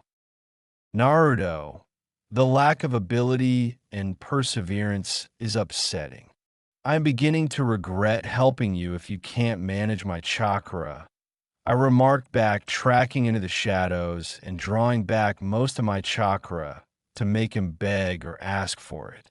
Itachi wouldn't let him stay down. No, I knew that the Uchiha would provoke him, so I had to wait just a little. Almost as if I'd signaled it, I could hear the stinging taunts of Itachi. With each remark, Naruto's defiance crumbled and his anger and darkness surfaced. The shuddering of a ninja before me and the kaleidoscopic range of expressions on his face caused something warm to light in my chest, something foreign and wrong. Sympathy, was it? No, impossible. Humans are all the same, heartless and destructive. You cannot feel pity for this naive child. Use your advantage and push Naruto. I pressed down the emotion without another thought and grinned as sadistic pleasure coiled through my body. All I needed was to work with Naruto's anger. Hey kid, are you just gonna let that Uchiha mock you like that? His words are the same as everyone else's who inflicted pain on you. Prove him wrong, Naruto. Prove to all the people that they are wrong.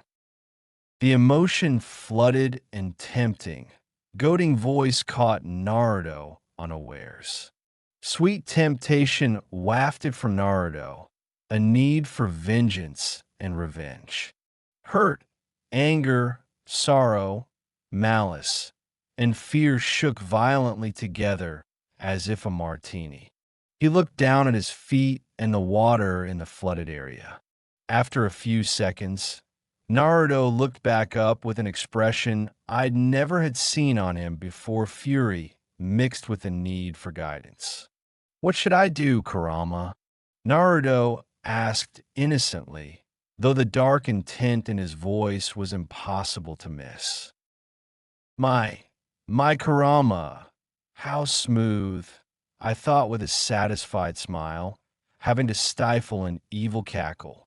Kit, channel all your hate, fury, and emotion through yourself, and let it control you in the fight. Mix the cold, calculated killer with your fury, and let me give you a flood of my chakra. Don't block it. But wouldn't that allow you to control me? Naruto asked with a skeptical look, freezing my heart, thinking he had just caught me. I couldn't breathe, yet wanted to curse away. I want to see it for myself and experience it, Kurama. Otherwise, there wouldn't be a point, he finished with a dark glare. His hands had tightened into fists and his eyes sharpened with rage, ready for a smackdown. The sheer determination in his words was palpable. All right, then, let my chakra flow with some of yours and limit it when necessary. You should be able to show them your power and prove them wrong. I had to admit that Naruto was a little too gullible for my taste, but at least it served my purposes well enough. We wouldn't be able to defeat the Uchiha, most probably, but at least we could press him hard. And Tsukiyomi shouldn't be much of a problem. If anything, it may allow Naruto's Sharingan the final push, I thought with utter pleasure. The day he awakened it, I'd be virtually impossible to stop, as long as my hypothesis about what I could do to the Mangekyo is correct. As Naruto nodded, I unleashed a flood of chakra through his chakra system, attaining a small amount of freedom that I hadn't had in a while. I accessed Naruto's vision, seeing the scene before me. I could feel more of the pain that Naruto felt, directing my chakra to fix the damage, and raised up another chakra cloak, this time adding additional power to it. Influencing Naruto's movements wasn't too hard, yet I couldn't fully control him. Yet, in a flash, I flipped Naruto to his feet with his back to Itachi. The urge to be dramatic and the importance of an intimidation factor wasn't lost on me. I spun to face Itachi and let fly a dangerous sneer.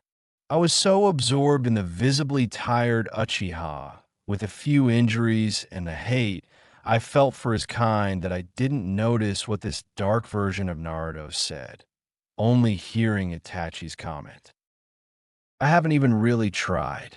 Time to take the gloves off, the tall, raven-haired Uchiha muttered with a certain satisfactory gleam in his Sharingan eyes, which I couldn't help but balk at.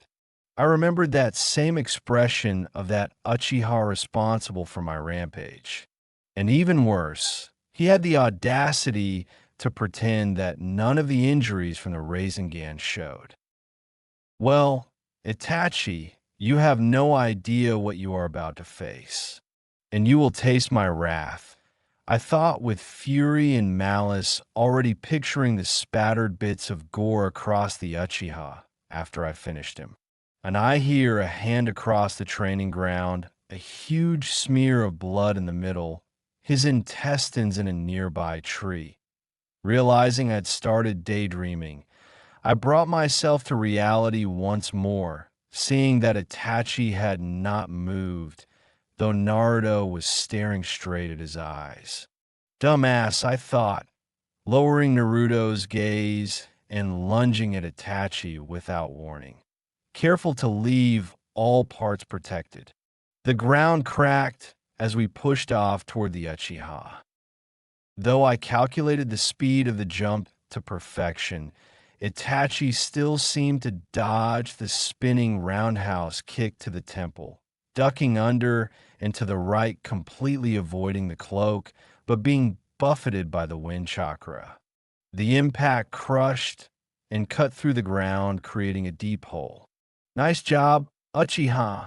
I'm impressed by your martial prowess, but I suggest you check your surroundings more thoroughly.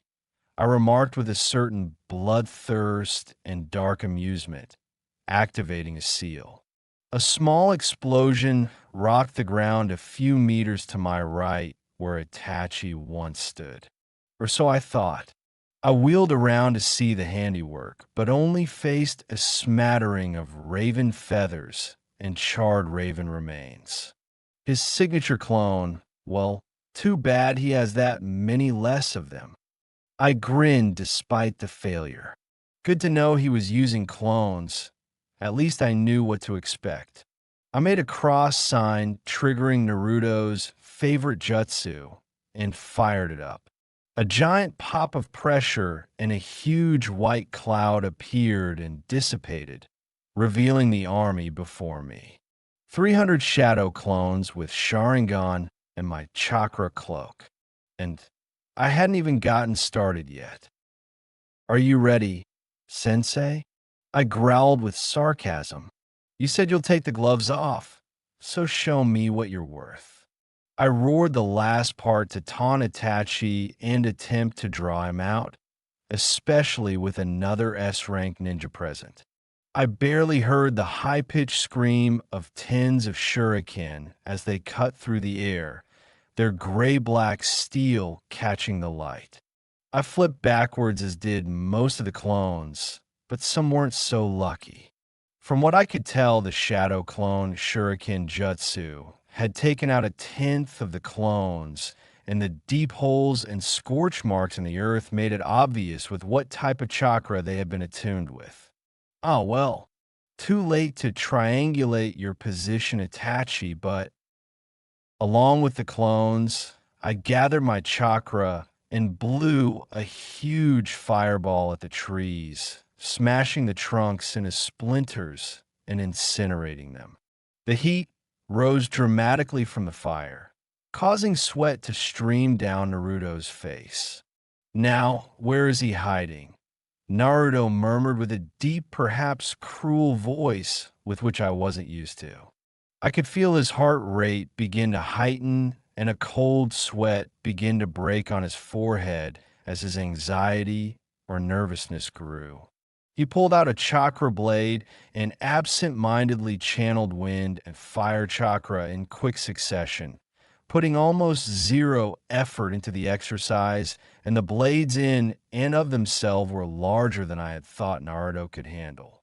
A flash of movement to the left, and as something leapt out of the flames, a shadow flying at such a high speed that the Sharingan had issues tracking it. Tsukuyami!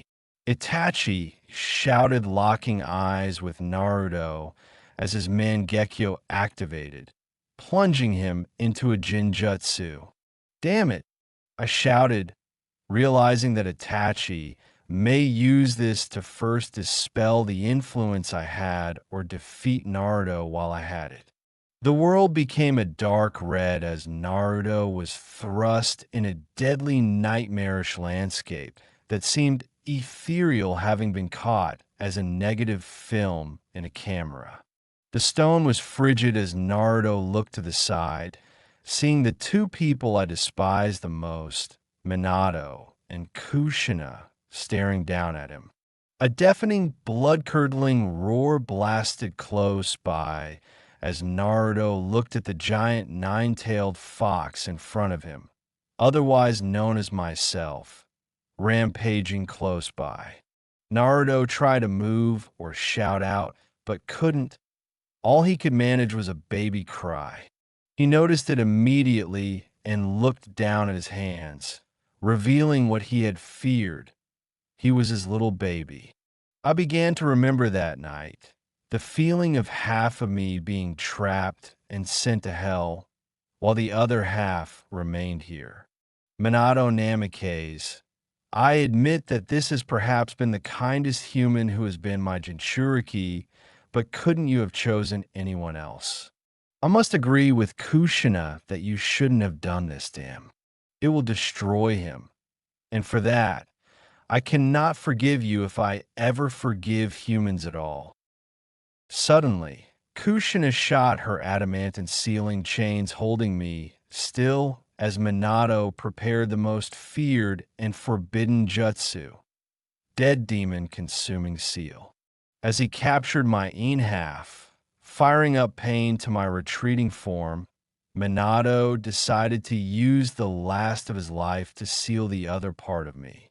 He placed a seal on Naruto's stomach, and instantly Naruto cried out in so great pain as he saw his mother and father collapse as they died. One from the Shinigami, the other from having me released forcefully. Pain racked through Naruto from heartbreak, and the pain as this half of me bonded with Naruto to create a chakra network. His vision swam in and out, and the excruciating pain was obvious, as even I felt it.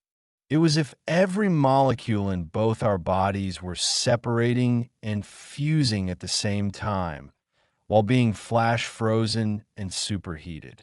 This time, pure rage erupted within Naruto as the landscape flashed and cracked in his vision. Something vital to him had broken, and suddenly I wished I wasn't inside him as I felt a sudden difference in Naruto's right eye and chakra, as if one barrier of some sort had cracked. The chakra of his own that I had been leeching on erupted out like a dam. Itachi's knees buckled as his infamous Jinjutsu broke abruptly, making him fall on one knee and spit out a little blood, drained as blood came out of his eye. He suddenly seemed vulnerable and more than little frail and ill. He was going to lose control anyway, was my theory. His breathing was more than a little heavy and slightly troubled. How did you go through all that, Naruto, and still be standing? That was supposed to allow me to beat you. Itachi spat, panting in exhaustion. I realized that all the clones had disappeared, and he had probably made shadow clones to make sure to get a few others, as he wasn't entirely sure. His own Mangekyo had blood dribbling down it, and began to fade back to Sharingan and into his original eye. Not only that, but his arms seemed to be burned. Naruto, on the other hand, still had a bunch of his chakra at his disposal, having used quite a bit of mine, I noticed, for breaking the Jinjutsu. Smart move, Kit. I complimented the annoying, yet surprising blonde. Shut up, Kurama. Naruto's inner voice retorted back to his normal one and free of that darkness. This anger that he now had was righteous in quite a few ways, causing me to unavoidably shiver as he sounded so much like Minato and Kushina. Itachi, what the hell did you show me? Naruto shouted, pissed off at his sensei. I tried to look through his eyes, but I felt the huge toll the jutsu had on me as I realized I was more than half in control of Naruto. I needed to rest and calculated that Naruto would soon collapse, noticing that he had made his own chakra into cloak-like armor. The last thing to notice before drifting off was a Mangekyo in Naruto's right eye, purple-red with a silver-white design that looked like the Namikaze clan symbol. 3 curved spokes, each with a sideways tomo attached. Itachi's POV. I looked at Naruto with utter awe. He looked beaten and destroyed, but his eyes held LL the defiance in the world. Scratches, cuts, gashes, bruises, and blood crowned the genin, yet he still stood. I began to understand exactly what the other presence was, the Kyuubi who was giving most of his chakra to Naruto the entire fight, healing him, though it took a physical, emotional, and mental toll on him, the evidence in the scorch marks and unsteady footing. And like before, another chakra cloak surrounded him, but this time, well, it was his own in what looked like quite an effective shield. I wouldn't have problem piercing it as I still had chakra, but my sickness had come back to sucker punch me as I hadn't taken much medicine recently, and the Mangekyo had a nasty habit of bringing it out. Moreover, the power within Naruto was insane, though self-destructive. Yeah, Naruto, I am pretty sure you know what I was talking about. What you saw and experienced was an illusion that I was a powerful Jinjutsu that is entirely based on what you experienced as a baby. That was what happened in that fateful night in Konoha, and I am pretty sure the QB will tell you the same. Besides, I took a calculated risk that worked for two main purposes. First, defeat you by wearing you down mentally and physically through experiencing the truth. And second, to activate something that should give you an additional boost in combat, your Mangekyo Sharingan. You experienced so many bad things in the past that I felt you could probably awaken the Mangekyo from that after re-experiencing one of those memories. I apologize for the cruel method, though, and I have to compliment you on breaking the Tsukuyami. I explained, ragged with exhaustion as my heart's beat began to slow back down from the fast pumping. The soft dirt cushioned my legs and hands well from their exhaustion and drain, especially after another bout of sickness. It was about to fail, but still, Naruto, I doubt with your Mangekyo that you could be influenced by Jutsu while knowing it. I lay my back against the lip of the crater, the earthy smell comforting my nerves, soft yet offering ideal support so that I could relax and regain strength. I began to question what I should do with the few remaining years of my life. Should I spend it with my love, Ayam, and marry her like the fourth and live as normal as a life while training or advising Naruto? Or should I try to find my brother? I don't know how much more my body can take, and without the proper cure, I may speed up the sickness and die. A noise snapped me out of the daydream as I stared at the blue sky peppered with soft white clouds. I blinked and looked back at Naruto, who had started collapsing to the ground. It couldn't have been more than a handful of seconds either. Though what worried me the most was that his eyes had began to roll up. Before I could do anything about the collapsing blonde shinobi, another figure with long, glistening blonde hair caught Naruto in her arms.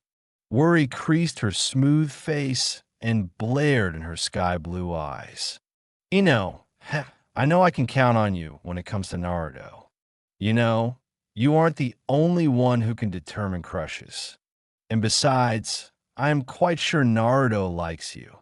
So why don't you do something about it? I grinned to myself, already knowing the answer and enjoying mentally teasing the girl to relieve my tired head. As Ino lied Naruto gently on the ground and tied bandages and healing salves to his wounds, while using a couple healing jutsu on the worst ones, particularly the fractures, the deeper gashes, and micro tears in his ligaments. After she was sure that Naruto was all right, mainly by the content light snores of the boy, she gave a small smile of satisfaction before facing me with a completely changed expression. What was that, Chi-sensei? Or should I call you Itachi? Ino growled as flames licked her eyes.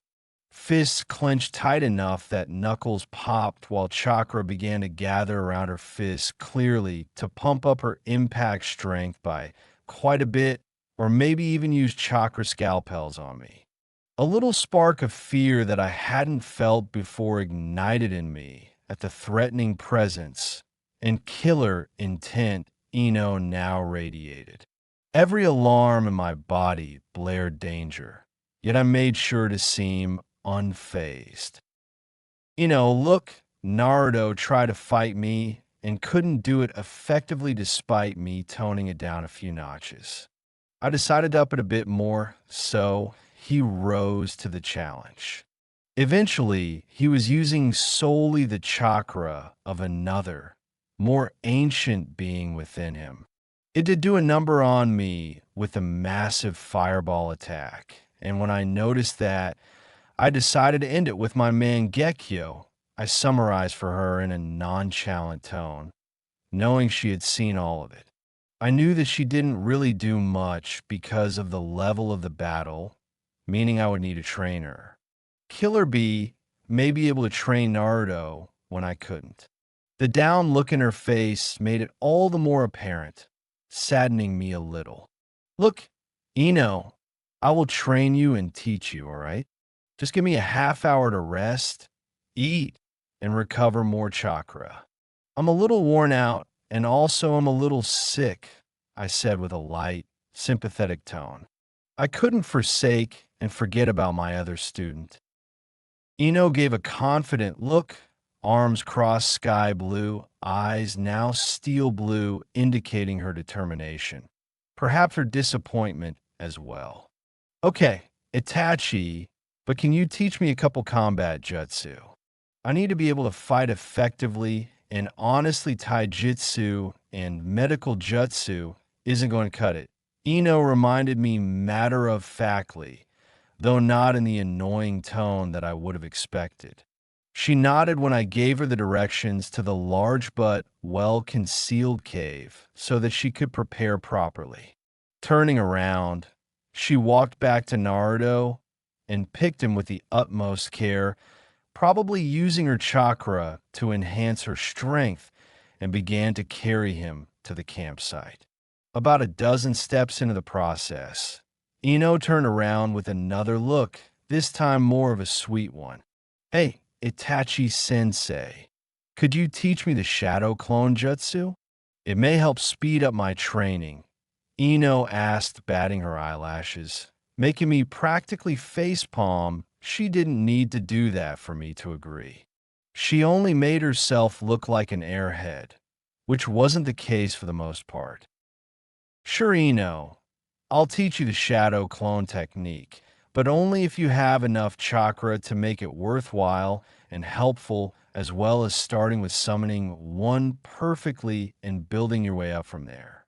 If any of those aren't possible, I won't teach you the technique, I replied, setting down the restrictions in the most serious tone I could muster. Truth was, I already knew the answer, but I wanted her to worry about a little, because why should the rest of the world be in a good mood when I'm not? My arms and torso stung and ached as the fatigue and pain from the cuts, burns, bruises, mangekyo, and the use of copious amounts of chakra surfaced. I cursed silently that my adrenaline was already wearing off. Now, I'd have to use more chakra to get rid of the discomfort and make sure I don't get infected. Next time I sparred with Naruto, I'd go full on offense and strike fast and hard. Itachi, quite the pair of students you got there, don't you? Killer Bee commented a couple minutes after Ino had left the clearing. The voice of the tall Hulk still got some getting used to, since the baritone tenor voice didn't match with the expected gravelly, low, husky voice of someone with a lot of brawn. As testament to that fact, Bee's boots crackled against the ground as he stepped through the rubble of shining glass, earth, rock, and sand from the battle between me and Naruto. The potholes, scorch marks, gashes, and bareness to the clearing made it look like a war zone. You've got Naruto, who's the only Jinchuriki of the Nine Tails that has a Sharingan, a Mangekyo, I might add. Then you've got Ino, who's quite the sensor, medic, and controller Kunoichi, who can back up you and Naruto in a fight by finding hidden enemies, healing, tracking, immobilizing, and distracting via using an enemy's teammate against him. And from what I can tell, she learns fast. Killer Bee lectured with a "you're so lucky" look. Clearly his team didn't impress him much. Well, Bee, I sighed. You can help me with Naruto if you want. Teach how to control the QB and all that to maximize his chakra. Plus, we don't need Naruto to snap and go on a rampage in tail beast mode. The cool, Setback, carefree tone to my voice clearly put an edge on B as he shivered from the less than sane tone of a psychopath. And from experience, they usually wrought bad news, Orochimaru being the best example. I looked through the sunglasses into his eyes to make sure to know how B really felt. After all, if he didn't want to train Naruto, he could be careless or even make him be weaker considering they were from different non-allied villages. All right, B, you pass. I exhaled after seeing no hint of malice in the Jonin. Nonetheless, even if he was repaying me a favor, I decided to watch the man. Sometimes your friends can become your worst enemies, and I had no shortage of those. Fully recovered and ready to begin training Ino, I stood up and stretched my body to release the stiffness and tension. I made my way out of the clearing towards the hidden cavern. The leaves whistled as a breeze rustled the trees, a calming sound like the peaceful surf as it breaks on the beach. Fresh air mixed with sweet pollen from blossoming flowers and the sharp alpine scent of coniferous trees as I bounded from tree limb to tree limb. The gray peak of the large, rocky hill peaked just above the canopy, a beacon guiding people home, approaching rapidly. After about 2 minutes of the brisk pace, I caught sight of the small clearing and the small river that wound through it. Waterfront property, I joked with a small smile, aware that the mouth of the cave was just 3 meters above the water and 20 times that far. Beautiful peach trees, cherry trees, oaks, and a few pines ringed the clearing, while smaller ones providing shade and fruit. In addition, raspberry, blueberry bushes, and thorn bushes ringed the hill, though they avoided the mouth of the cave and grew in random patches in the clearing. Wild and domestic flowers and rich marsh grasses grew from the banks of the river to the house carved into the very rock of the hill mountain, giving an illusion of beauty, peace, and happiness. Sweet, wild, fresh aromas of the pollinating wildflowers, fruit trees, and berry bushes. Busy buzzing and fluttering of hard-working bees and butterflies as they sucked nectar and pollinated the plants. Birds chirped melodies through the trees, caught by the beauty of the small patch of undisturbed paradise. While a small herd of does and baby deer roamed and grazed on the grasses lower down the riverbank. Fish hopped out of the water as a small school of coho salmon came up the river. I gave a sad smile as I saw these happy families, untainted and unbroken by the outside world. At least they had not gone through what I had as I longed for my family once more, but it would never be. Though Sasuke was family, I doubted that he would accept me any more after not revealing myself to him. In fact, it may only spur him towards the darker path and cause him to destroy places like this. So the only family I truly had was myself, I am, Itachi, and maybe Naruto. I smiled at the memory of hearing Kushina and Mom saying that they would give birth a week later and that Mom would be Naruto's godmother. Poor Naruto. Things would have been much more different if anyone allowed you to be adopted, and if Kushina had time to finalize it. I thought sadly. I couldn't stand the way my younger brother in spirit was treated as a demon. I made sure to protect him the few times I could and did things for him from buying presents to giving him treats. A warm tear fell as I remembered getting Naruto his first ice cream and playing ninja with him on the playground. I'm not sure if he remembered me from that time, but it made me happy that I was able to help someone. "Hey, Itachi sensei," a loud, girly voice shouted full of energy. I couldn't help but crack a small grin when I say the blonde, waving her arms a couple meters from the mouth of the cave. Rather than revealing all the skin that she usually did, Ino added thin mesh armor on her arms and legs. Still, though, it hugged her body and curved a little too tightly for my taste, and the mesh leggings didn't exactly help either, not with that provocative pose she was in. If anything, it only made her more attractive. GH. You can't think like that, Itachi. First, you're going to propose to I am, and second, Ino is like 5 years younger than you. I thought, almost going for my kunai to gouge out my eyes. I closed my eyes and took a deep breath, massaging them to prevent from getting a migraine. All right, Ino, I'm ready to train you, I said with confidence after leaping clear across the river and landing on the other side. She just looked at me in utter shock. The river itself was about 15 meters wide, and I had just cleared it from a standstill without using much chakra. Her eyes begged the question how. I only responded with a flashy, charming smile, knowing the effect it would have on Ino. It was clear she liked or admired me, but she would need to get over it, so by doing this it will help her concentration and willpower.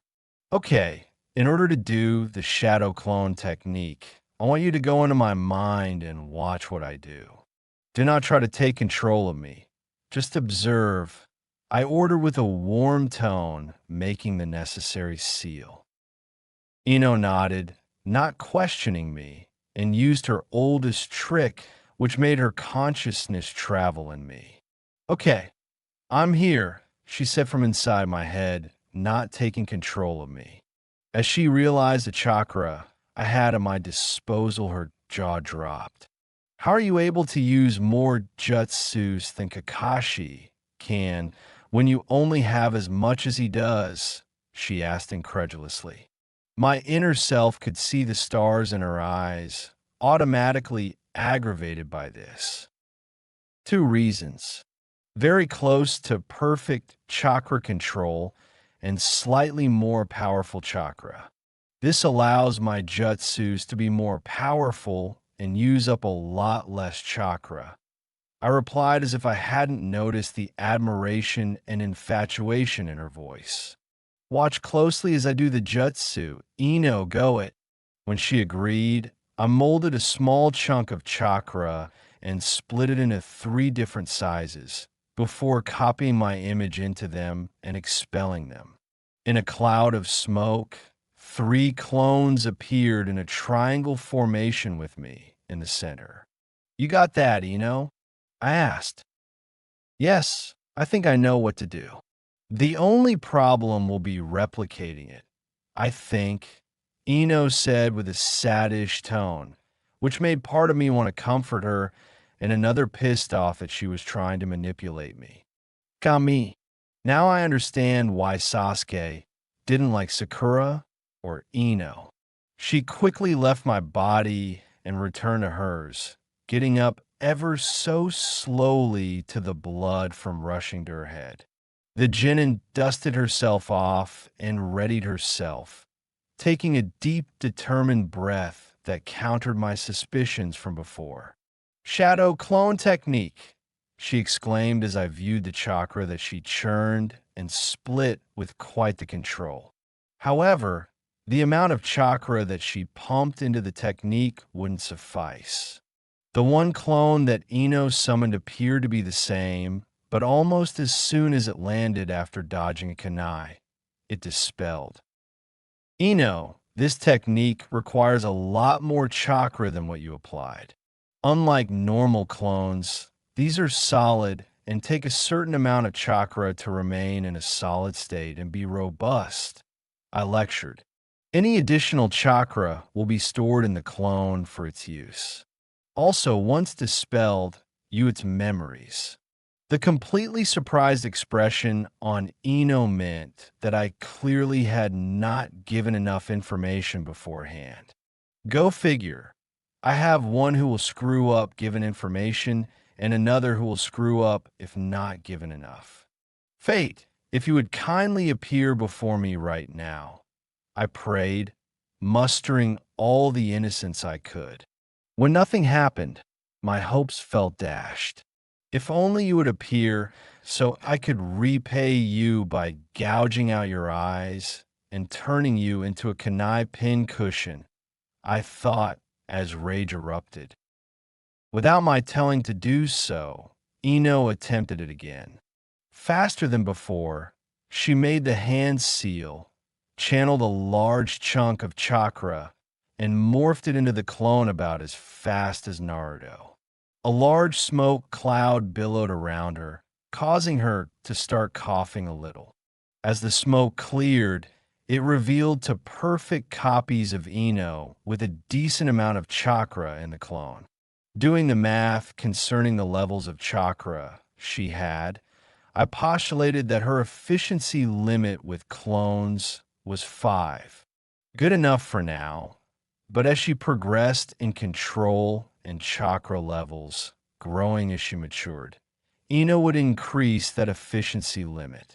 Of course, her maximum was probably around a couple dozen. Well, what do you know?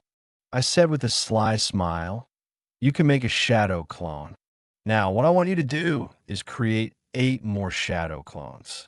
I'm going to speed your training by 10 times. After that, we'll see about your reward is for completing everything quickly, I said. I was going to leave it to Ino to learn fast. I knew already that it took Naruto longer than most to do certain skills because of memorizing hand seals and the control and such, but for Ino it should be much quicker. So, for each Ino in terms of learning speed, it was worth about 6 Narutos. If I trained her for a week like I did with Naruto, she wouldn't be too far behind. Ino looked into my eyes expectantly, and I motioned for her to go ahead, calm and expecting her to take it 2 at the time. Shadow clone technique, Ino exclaimed, dividing a much larger chunk of chakra and sculpting it through the seal. Almost immediately, a larger cloud popped and dissipated, the sight knocking me off my feet. 12 other clones of Ino appeared around her, and she wasn't even tired. What do you think, Itachi sensei? Ino asked, knowing she had disobeyed me and was provoking me. Ino, perhaps you should explain to me why you disobeyed my instruction. I bit back in worry. You know, if you overuse this technique, you can die from chakra exhaustion. Which brings me to this point. How much chakra do you really have, and why did you hold back as a student and a genin? The glowering look I gave Ino didn't do much except cause them to stick their tongues out at me and taunted me. I swear, Ino, with this attitude, 2 things will happen. You will never become a shinobi, and I will not train you. Those words caught whatever ammunition Ino was about to launch at me, because almost immediately Ino collapsed on her knees with a wounded, sad, and vulnerable expression on her face. Clearly, she was having some internal conflict within her, one with a drive to get stronger while the other preferred to be a pretty girl. It filled me with a pity I reserved for few. Hey, Ino, I'm sorry I snapped at you like that. I apologized, squatting next to her and looking in her eyes. I don't want to hurt you or your feelings. All I'm trying to do is help make you reach your maximum potential in as quick a time as possible. I can't do that if you don't trust me or remain closed about your capabilities. I know, Itachi, I'm sorry. It's just that I feel like I'm being ripped apart. Ino mumbled, a couple tears escaping from her eyes, which she brushed away on her forearm. I want to become strong and show my true self, yet another part of me wants to be a kunoichi only to impress others and get the attention of other guys. And besides, most of the time guys don't like it when girls are better than them. Ino continued the sadness in her voice, not diminishing as more tears streaked down her face. She's probably been dealing with this for a while now. I sat down next to her and put a comforting, sibling-esque hug. Hey, now it's okay. You're going to be all right. I whispered in her ear with the warmth of an older brother. Yeah, looks like you're playing that with two people now. Way to overextend, Itachi. I thought back. For some reason, I couldn't stop myself from acting the part of the big brother.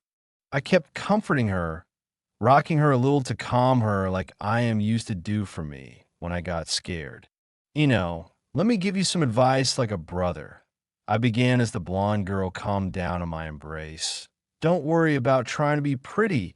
You are beautiful already, and chasing boys around or whatnot. Be the best that your potential allows and grab life as you go through it. As you do this, everything will fall into place. And the guys who are worth it don't dismiss or dislike girls who rival their abilities. If anything, it entices them. I said the last part more as a conspiratorial secret between siblings that made Ino giggle despite herself. Thank you, Itachi sensei, for that, Ino said with a big smile, the sadness and hurt disappearing from her eyes. I promise that I won't hide what I am capable of. In fact, I want to show you something. The remaining clone walked next to her as Ino started channeling chakra into her palm and causing it to spin a little. You better get ready, Itachi, Ino said with a fiery smile as her chakra began to appear while the clone began to help. Was she about to do that jutsu? I thought, incredulous, eyebrows shooting up in surprise and shock. Impossible. Chapter 7. Hey, now it's okay. You're going to be all right. I whispered in her ear with the warmth of an older brother. Yeah, looks like you're playing that with two people now. Way to overextend, Itachi. I thought back. For some reason, I couldn't stop myself from acting the part of the big brother. I kept comforting her, rocking her a little to calm her like I am used to do for me when I got scared. Let me give you some advice like a brother. I began as the blonde girl calmed down in my embrace. Don't worry about trying to be pretty. You are beautiful already, and chasing boys around or whatnot. Be the best that your potential allows and grab life as you go through it. As you do this, everything will fall into place. And the guys who are worth it don't dismiss or dislike girls who rival their abilities. If anything, it entices them. I said the last part more as a conspiratorial secret between siblings that made Ino giggle despite herself.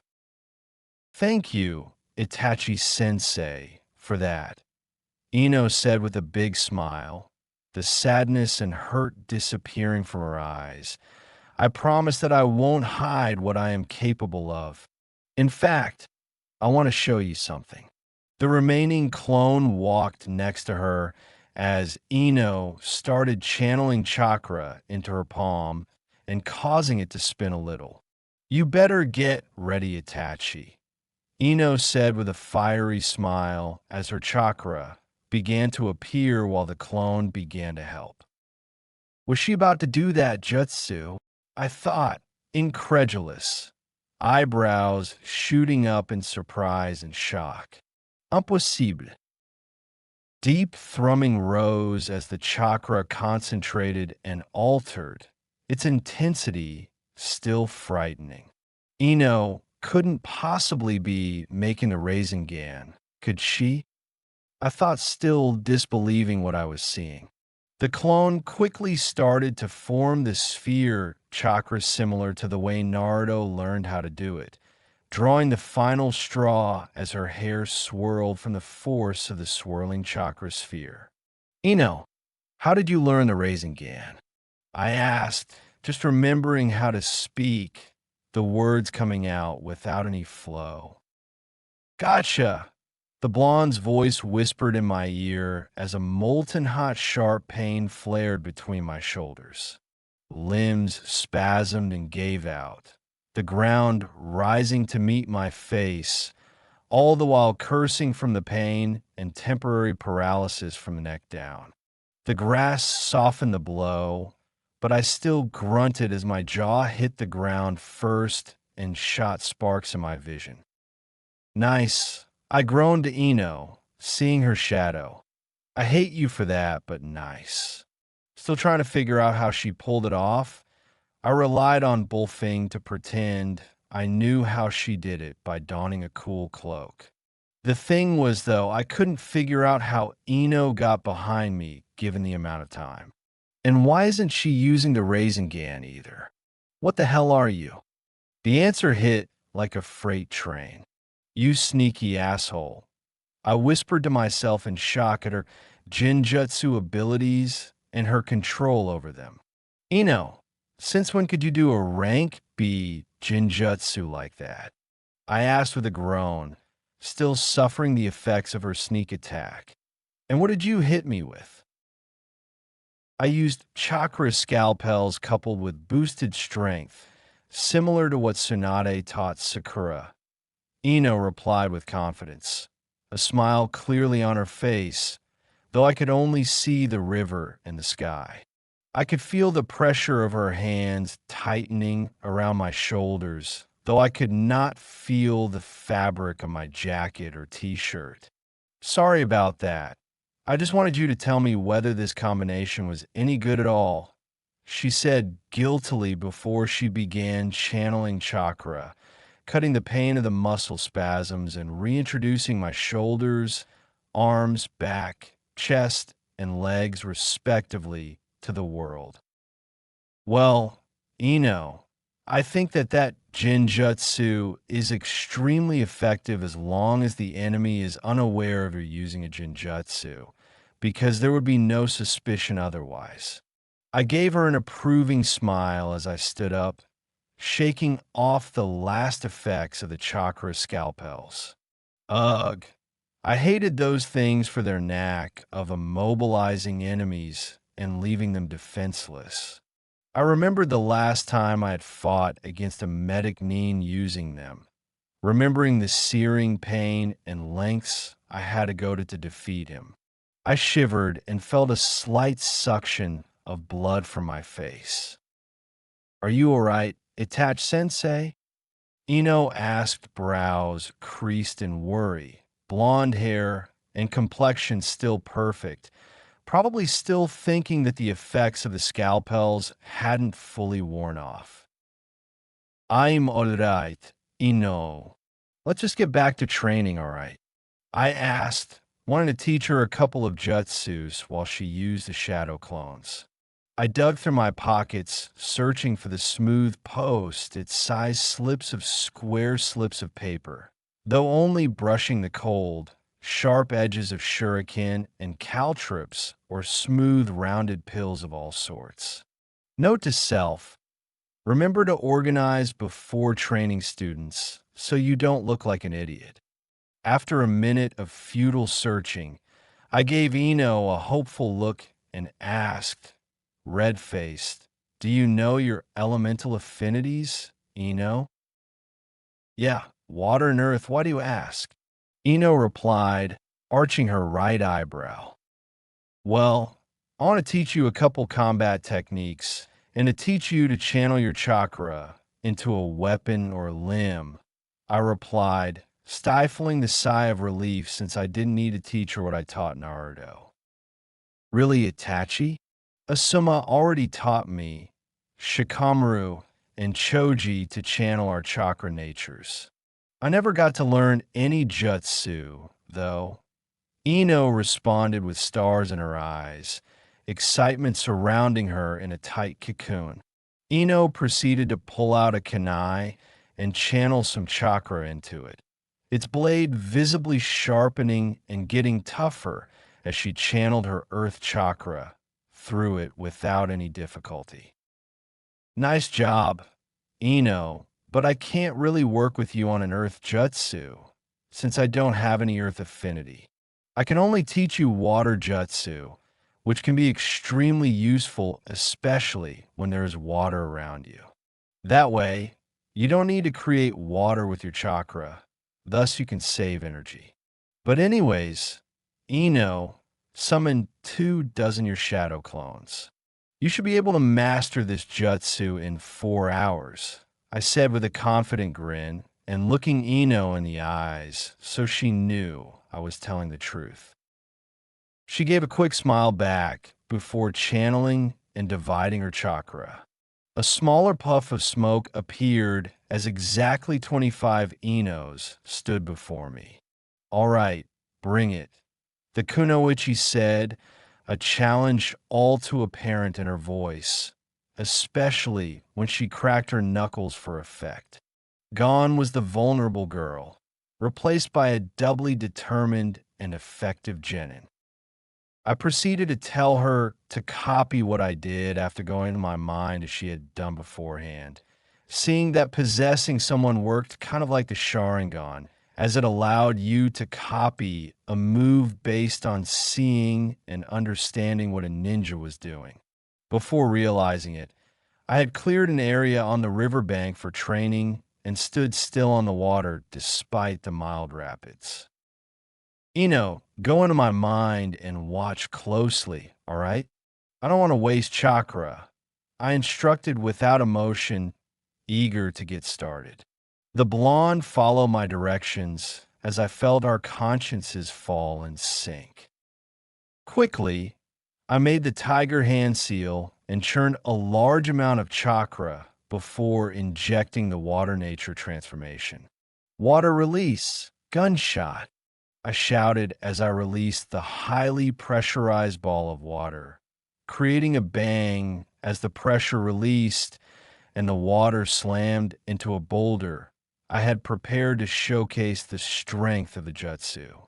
Another loud crack as the water blasted the boulder apart due to the pressure and speed, sending bits of rock flying everywhere. I grinned at my own ability to mediate the amount of chakra necessary to accomplish something. That was awesome. Ino's conscience shouted with glee, I can't wait to wuss it. Though I love the enthusiasm, the boisterous and loud nature of her comment caused me to lose my concentration so that I plunged into the water as I took in a breath. I sputtered and coughed as I surfaced immediately, giving Ino a stink eye as she had returned to her body before I plunged inside the river. Only a minimal amount of water entered my lungs, but it was enough to cause a coughing fit. Ino had a sheepish look on her face, regret and apology apparent in her sky blue eyes. I just gave her a slight death glare, ignoring the crushing pain on my lungs as water filled them just moments ago. Start practicing the jutsu. I'll watch you from here. I sighed to release the pent-up frustration I felt and began to tread water slowly, glad that the cool water washed away the dirt and sweat I had accumulated from the fight with Naruto and my usual morning fitness routine of 3 sets of 100 push-ups, crunches, squats, and chin-ups, all with 100-pound training weights. Finally, I could relax, cool off, and I wouldn't need to bathe or do the laundry. Ino and her clones channeled and churned chakra and activated the tiger seal. They exhaled, but instead of a pressurized bolt of water, only a mist came out from the 25 Inos facing me. A flare of annoyance and frustration immediately permeated in the air. What the? Don't let your frustration get to you, Ino, I interjected, stopping her sharp complaint in its tracks. You won't accomplish anything with your anger, so calm down and try again. Be peaceful, but at the same time, let everything like a river of water, as it is all about a fluidity. Whatever, Ino mumbled, just loud enough for me to hear. I just rolled my eyes and floated on my back, staring at the puffy clouds as they floated slowly across the bright blue sky. What are you doing, Itachi sensei? Ino shouted, annoyance tainting her voice, no doubt at my floating in the water. Continue, Ino, I retorted sternly, giving her a glare that stopped her complaining once more. I am watching you. I'll fix you whenever I deem it necessary, but keep practicing the jutsu. Just remember to cycle your clones every few minutes. And take solider pills when you run low on chakra. The tone free of emotion, Ino decided to follow the instructions. 3 hours later, Ino panted, bent over, and held herself up by placing his hands on his knees as she dispelled the shadow clones around her to gain the last part of the jutsu.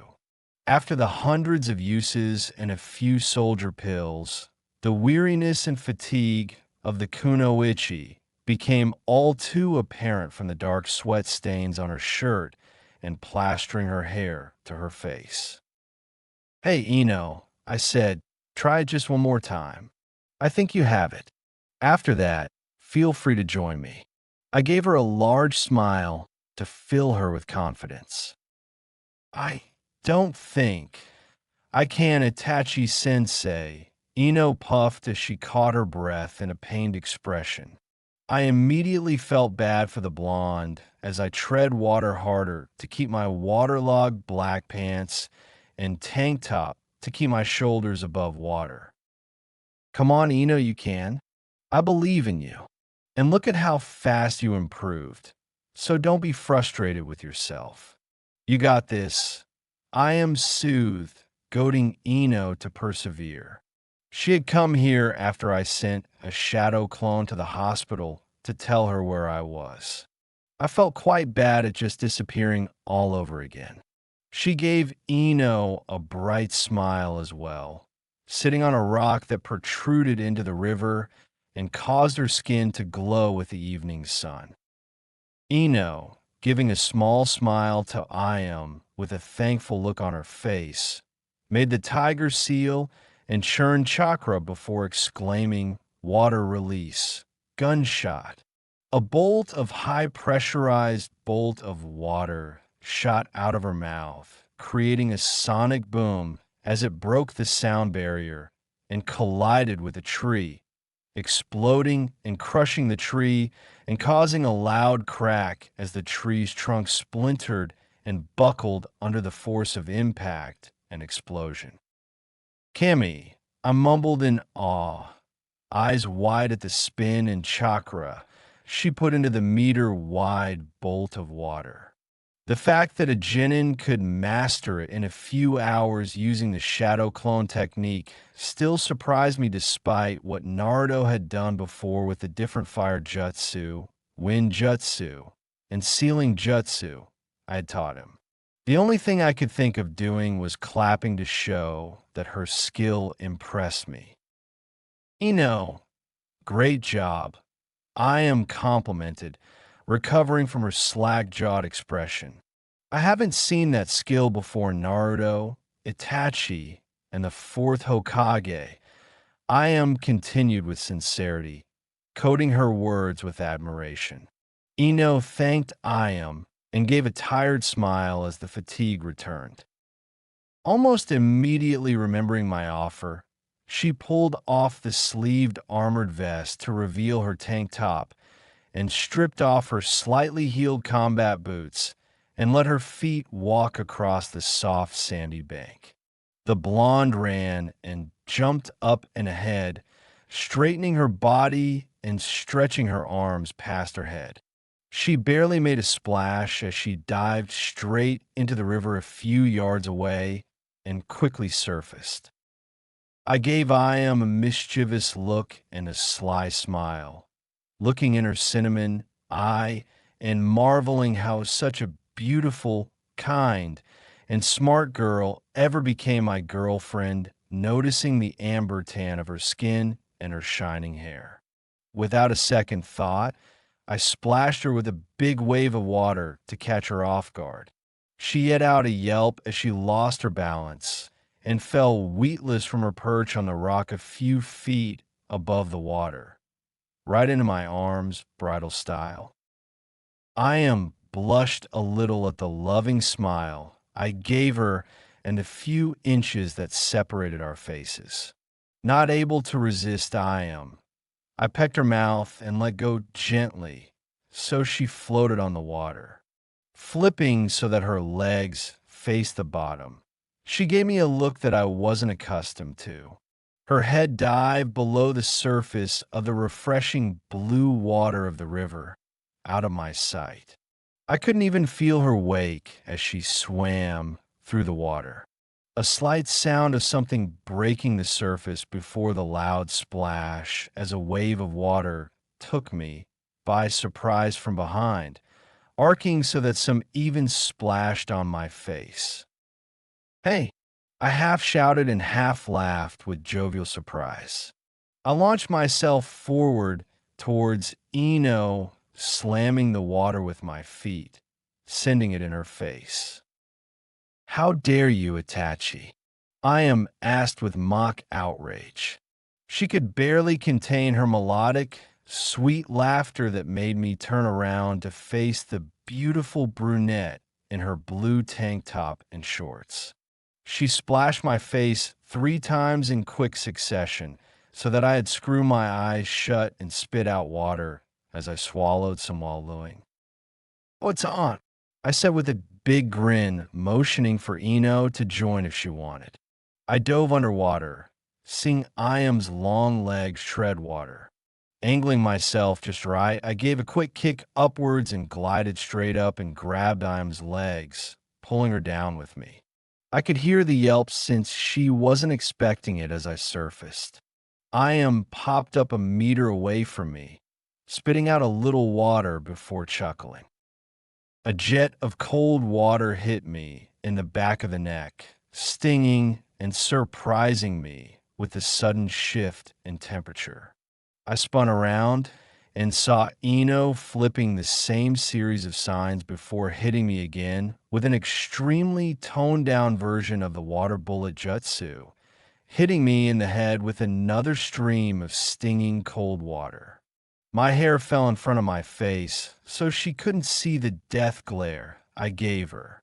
Before the blonde could react, I opened a seal that I made as a kid, summoning a big water gun, and sprayed the blonde genin with a jet of water, soaking her completely. Ino quickly ducked underwater, allowing me to hit Iam with another jet of water, soaking her as well. "Hey, no fair," Iam said, laughing at the fun we were having. "Naruto, come on and get over here. You'd have so much fun," I thought, willing the boy to wake up so he could join in. As if I had summoned him, a flash of orange and black smashed into the water, creating a large splash that hit me, Iam, and Ino full force in the face. All 3 of us sputtered as the blonde boy flashed a crafty grin. "Hey, Naruto, I thought you'd never join us," I said with a glad smile. "Ha, ha," he chuckled. "And miss this, Itachi? Not in my life." He laughed and splashed me in the face with another wave of water. I tossed the big orange water gun to him, which he rewarded with a foxy grin. He knew that he wouldn't be able to do what Ino and I can because of the heavier chakra cost and difficulty with controlling the stream's power. Giving me a thumbs up, he aimed and fired at Ino, though the platinum blonde easily dodged the stream by ducking underwater. Thinking it unfair, I activated another seal for a similar water gun and handed it to Iam, who gave me a smile as she tread water and filled the water gun. I turned around to find Naruto and Ino as I couldn't find them, scanning the water to determine whether or not a shadow was the silhouette of one of the 2 blondes. when a stream of cool water blasted my cheek and stung my eye. I almost leaped out of the water as a sense of nervousness and anxiety had captured me for no reason. I spun around and saw Ayam with a sly grin on her face that, though drenched in water, held all her beauty. Hey, no fair. I complained with a teasing whine. I thought we would be on the same team. She just smirked and cocked an eyebrow, letting down her guard for a second, which was all I needed. Jumping out of the water, shouted, "Water release. Water bullet," spraying a continuous stream of cold water chakra with minimal pressure, instead choosing to keep a quite long burst of it. The stream of water hit Iam's head, causing her to yelp in surprise at the cold, relentless water, forcing her to put her arms over her head so that her eyes would not sting. Landing back into water, I emptied the blast in another 10 seconds, kicking closer to the brunette before I ran out of water.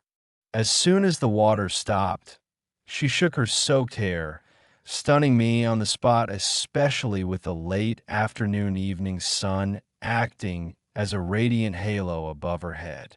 I couldn't help but stare at her gorgeous locks, soft skin, and perfect body in that breathless moment. Hey, Itachi con vedche stillinge, I am asked, her words dripping with mischief, though her face contrasted those words with angelic innocence. A giggle escaped as I blushed beet red. Oh, I stammered and showed a sheepish smile. I was only admiring you, I am Chan. I am looked at me, caught completely off guard by the comment, as something struck her, immediately causing an inaudible wince to escape my mouth. What is it, I am? Oh, nothing. Really, it just reminded me of the first day at the fair when you confessed that you loved me and where you asked me to be your girlfriend. I am said, emerging from her thoughts with a nostalgic smile plastered to her face. I remember it was on that Ferris wheel that got stuck, and the moon was shining on you, just like the sun was. And it makes you surpass all the goddesses in beauty. I blurted out without thinking, using a voice that reminded me of the innocence and shyness I possessed when I first noticed and dated Iam.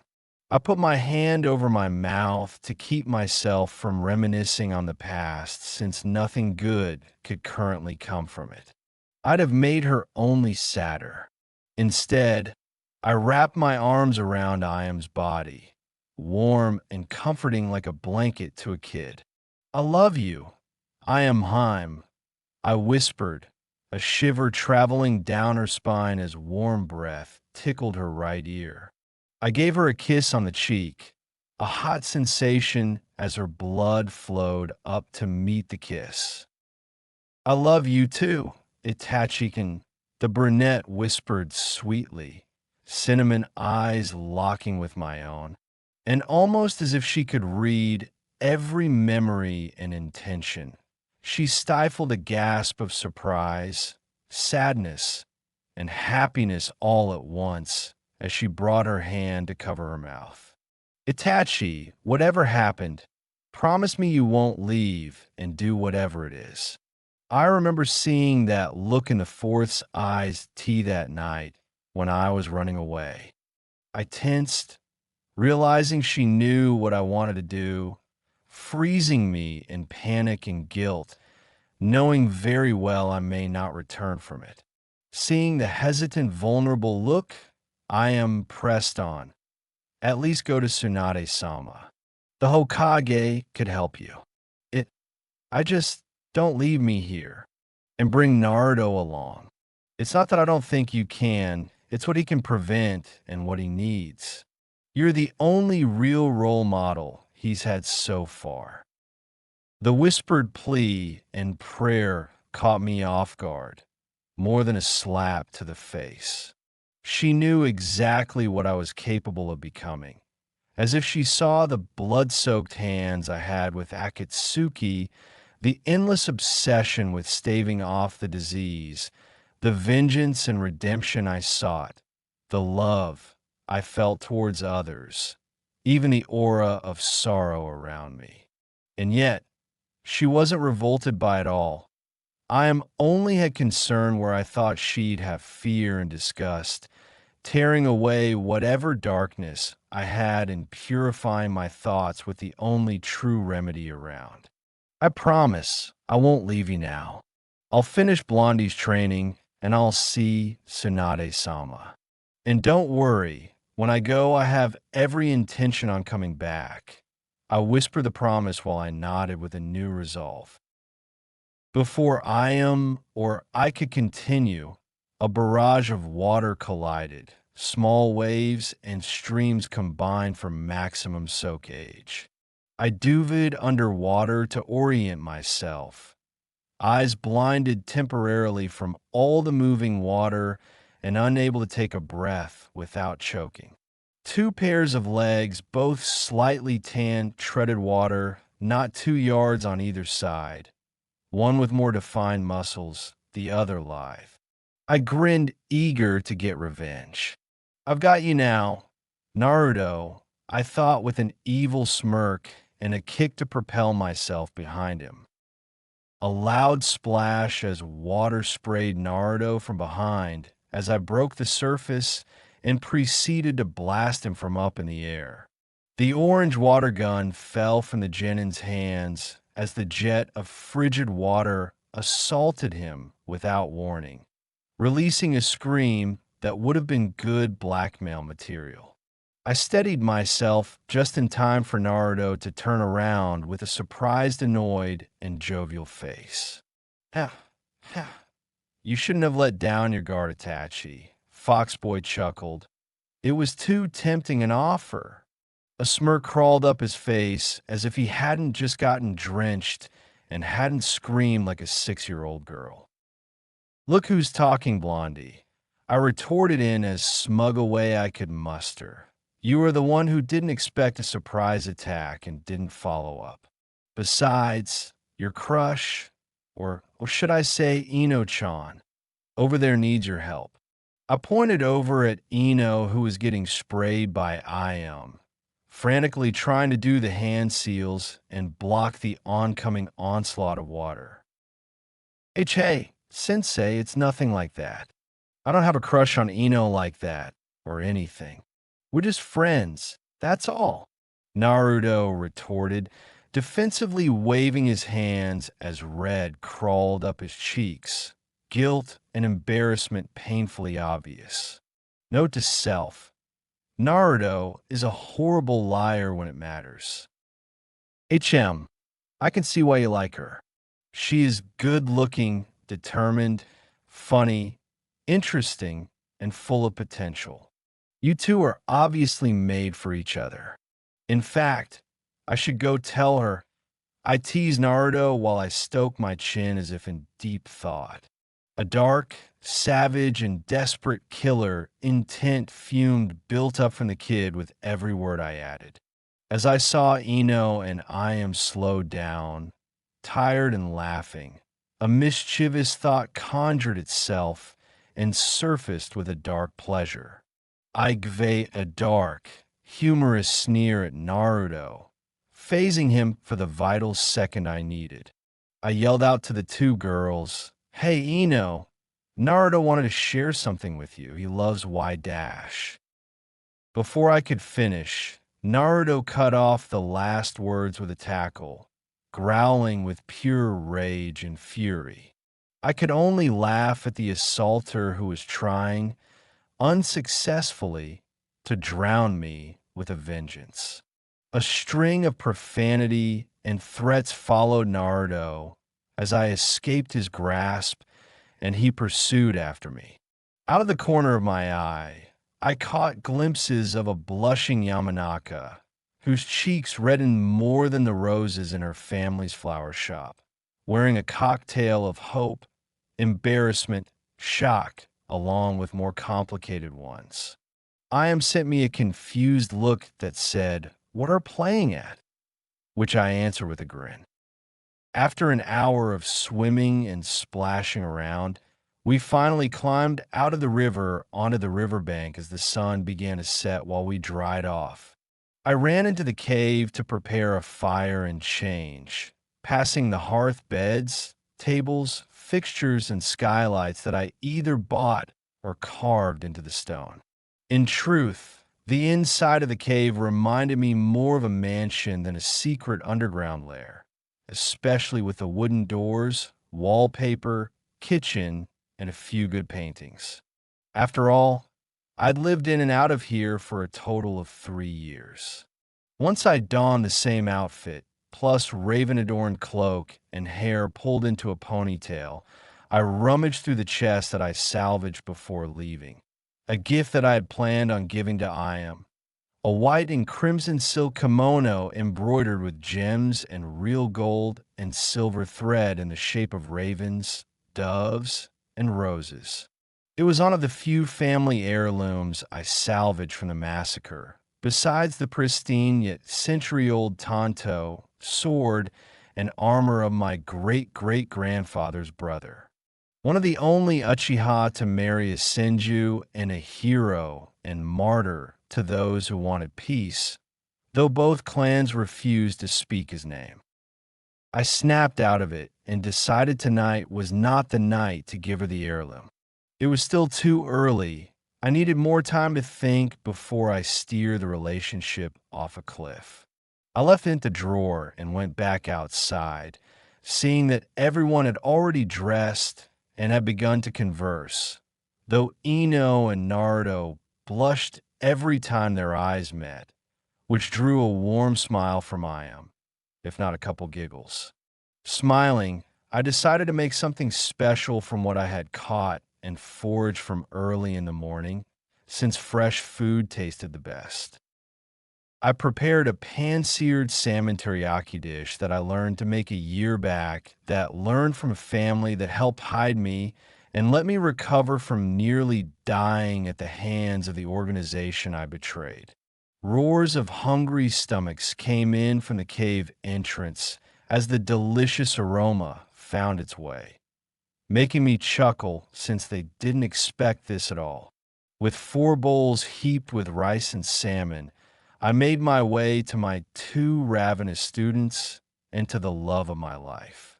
We devoured our food life wolves, stopping only to speak and breathe, which caused some laughs to go around, especially when it came to my savage eating habits that suggested I had been roughing it for years.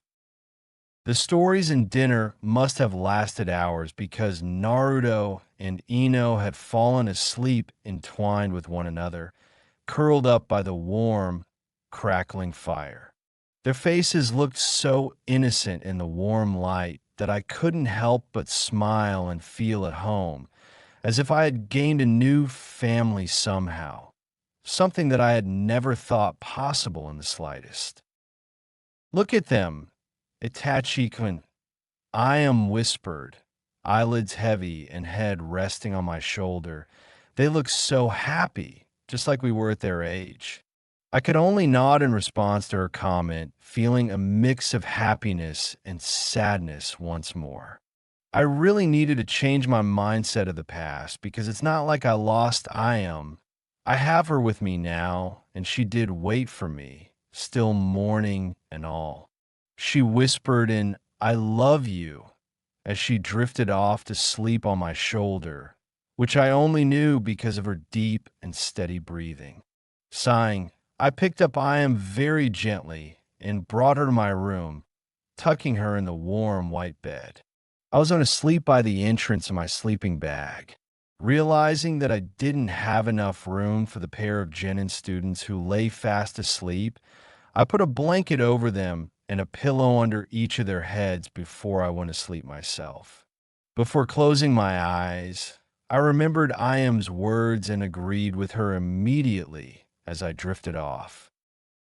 3 long months of training went by, following the same daily routine of warm-ups, fitness, taijutsu training, and Kenjutsu training with Naruto, Ino, and I am before following up with Fuinjutsu, Ninjutsu, Jinjutsu, and Sharingan training with Naruto, and Jinjutsu, Ninjutsu, Medical Jutsu, and Sensor Jutsu with Ino. The two Genin students made faster progress than I thought possible in every way imaginable. Not only did they grow closer together, as a team and otherwise, but they also mastered several jutsu with speed I never thought imaginable, especially in Ino's case, who reached high Chunin/low Jonin rank from mid-Genin. Naruto, from a high C rank ninja, easily reached low A, high B rank with the help of the Sharingan and the massive amounts of Chakra, mastering multiple Fuinjutsus easily, and backing his Rasengan with a big arsenal of all levels of fire and wind ninjutsu. I am, though, was the best surprise. Her talent with knives and natural dexterity made her quite formidable with Kunai, the Tanto, and the Katana. However, with each passing day, I grew increasingly tired and fatigued, coughing up blood sometimes during the night and breaking random fevers. I couldn't shake the feeling that if I didn't go to Tsunade, I was going to die in a couple years. Anxiety also gripped me when I thought of the power that Sasuke must have amassed from Orochimaru and wondered when Naruto would be ready to face Akatsuki. His eye proved to be extremely powerful, almost reaching the power and predictive ability of two Sharingan, while the new purple vermilion color remained permanent whenever the Sharingan was active. He wasn't able to use any Mangekyo powers yet, and I wasn't about to unlock them for him since he still had so much to live for.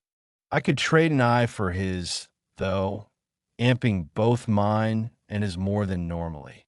Yet something held me back until I knew exactly how a Sharingan came about, considering that I had trashed the idea that Sasuke gave him one. More importantly, I hadn't trained Naruto in the creation of a new Rasengan. It would be his only conceivable way to get to the top quickly enough and be able to catch Sasuke, Orochimaru, and Akatsuki off guard, since not even the fourth Hokage, the Yellow Flash, was able to accomplish an elemental form. And with Naruto's true nature, no doubt that he would have plenty of variations, or at least I would have. I sighed, opening my eyes and sitting up from the meditative position I had spent time in while going over everything so far. Up on top of the Hokage monument, just before dawn, the sharp, fresh breeze and calm, noise-free peace held the best recipe for meditation, allowing thoughts to flow.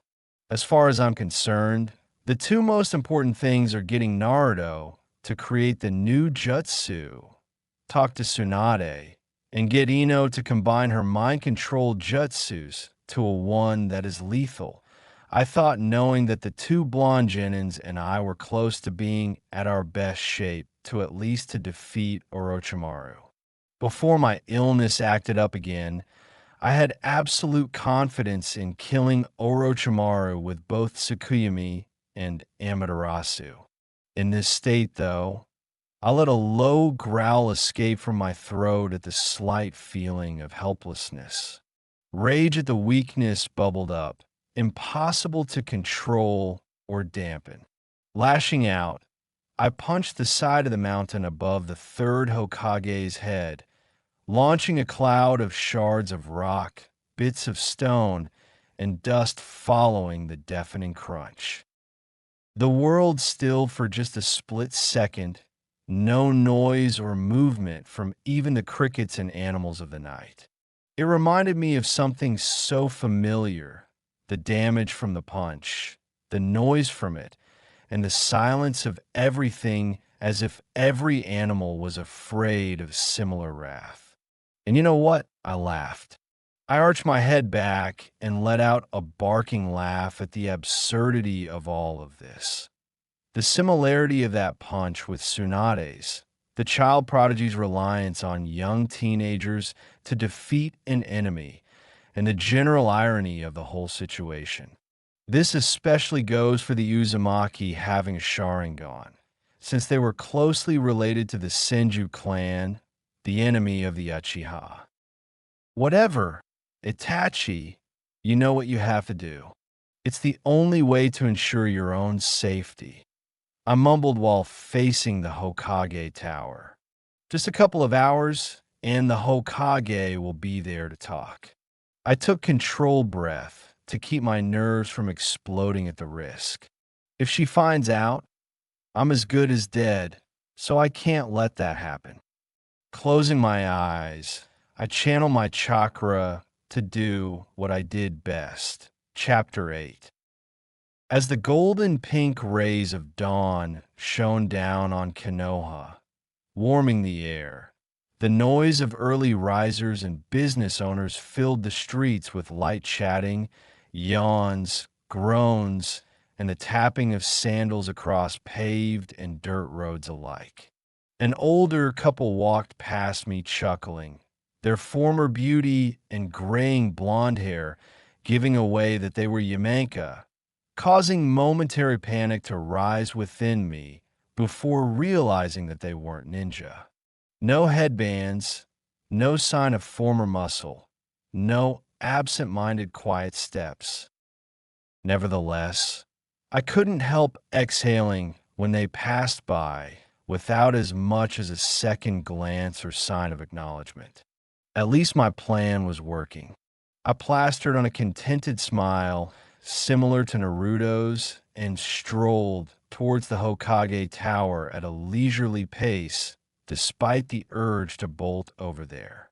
I needed to play my part and not look remotely conspicuous, just another ninja, while playing the part of a new experienced ninja visiting Konoha. Plus, there is nothing to be worried about, right?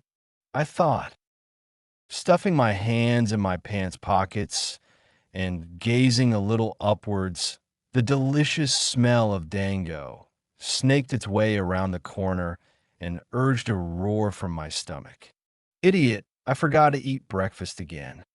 I mentally facepalmed sourly, knowing that I needed to eat to keep up my constitution and strength, which I could not afford to lose a fraction of. I sighed and turned around the corner to get some dango, the first of many mistakes. As soon as I turned around the corner, a large force bowled into me, knocking me on my back. Something snapped, and I let out a short stream of curses at whatever just ran into me. I hopped up and dusted myself off before looking at the culprit, preparing a slightly murderous glare, which fell almost instantly as the fishnet, revealing clothing and trench coat registered. Mitarashi-san, I asked in surprise. Sorry about that. I didn't see you there. I gave the purple-haired special jonin a hand and an apologetic smile. Yeah, just watch it next time, Anko said, flustered, pulling herself up at the hand held out by the stranger in front of her.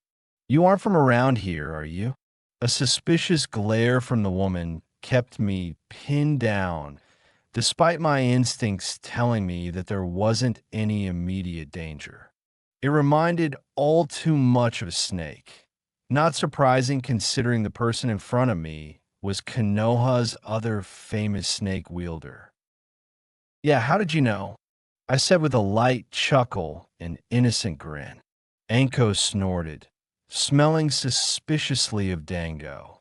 Two things connected at the same time. One, Anko was ninja and knew what was going on, and second, I could use dango and her inquisitiveness to my advantage.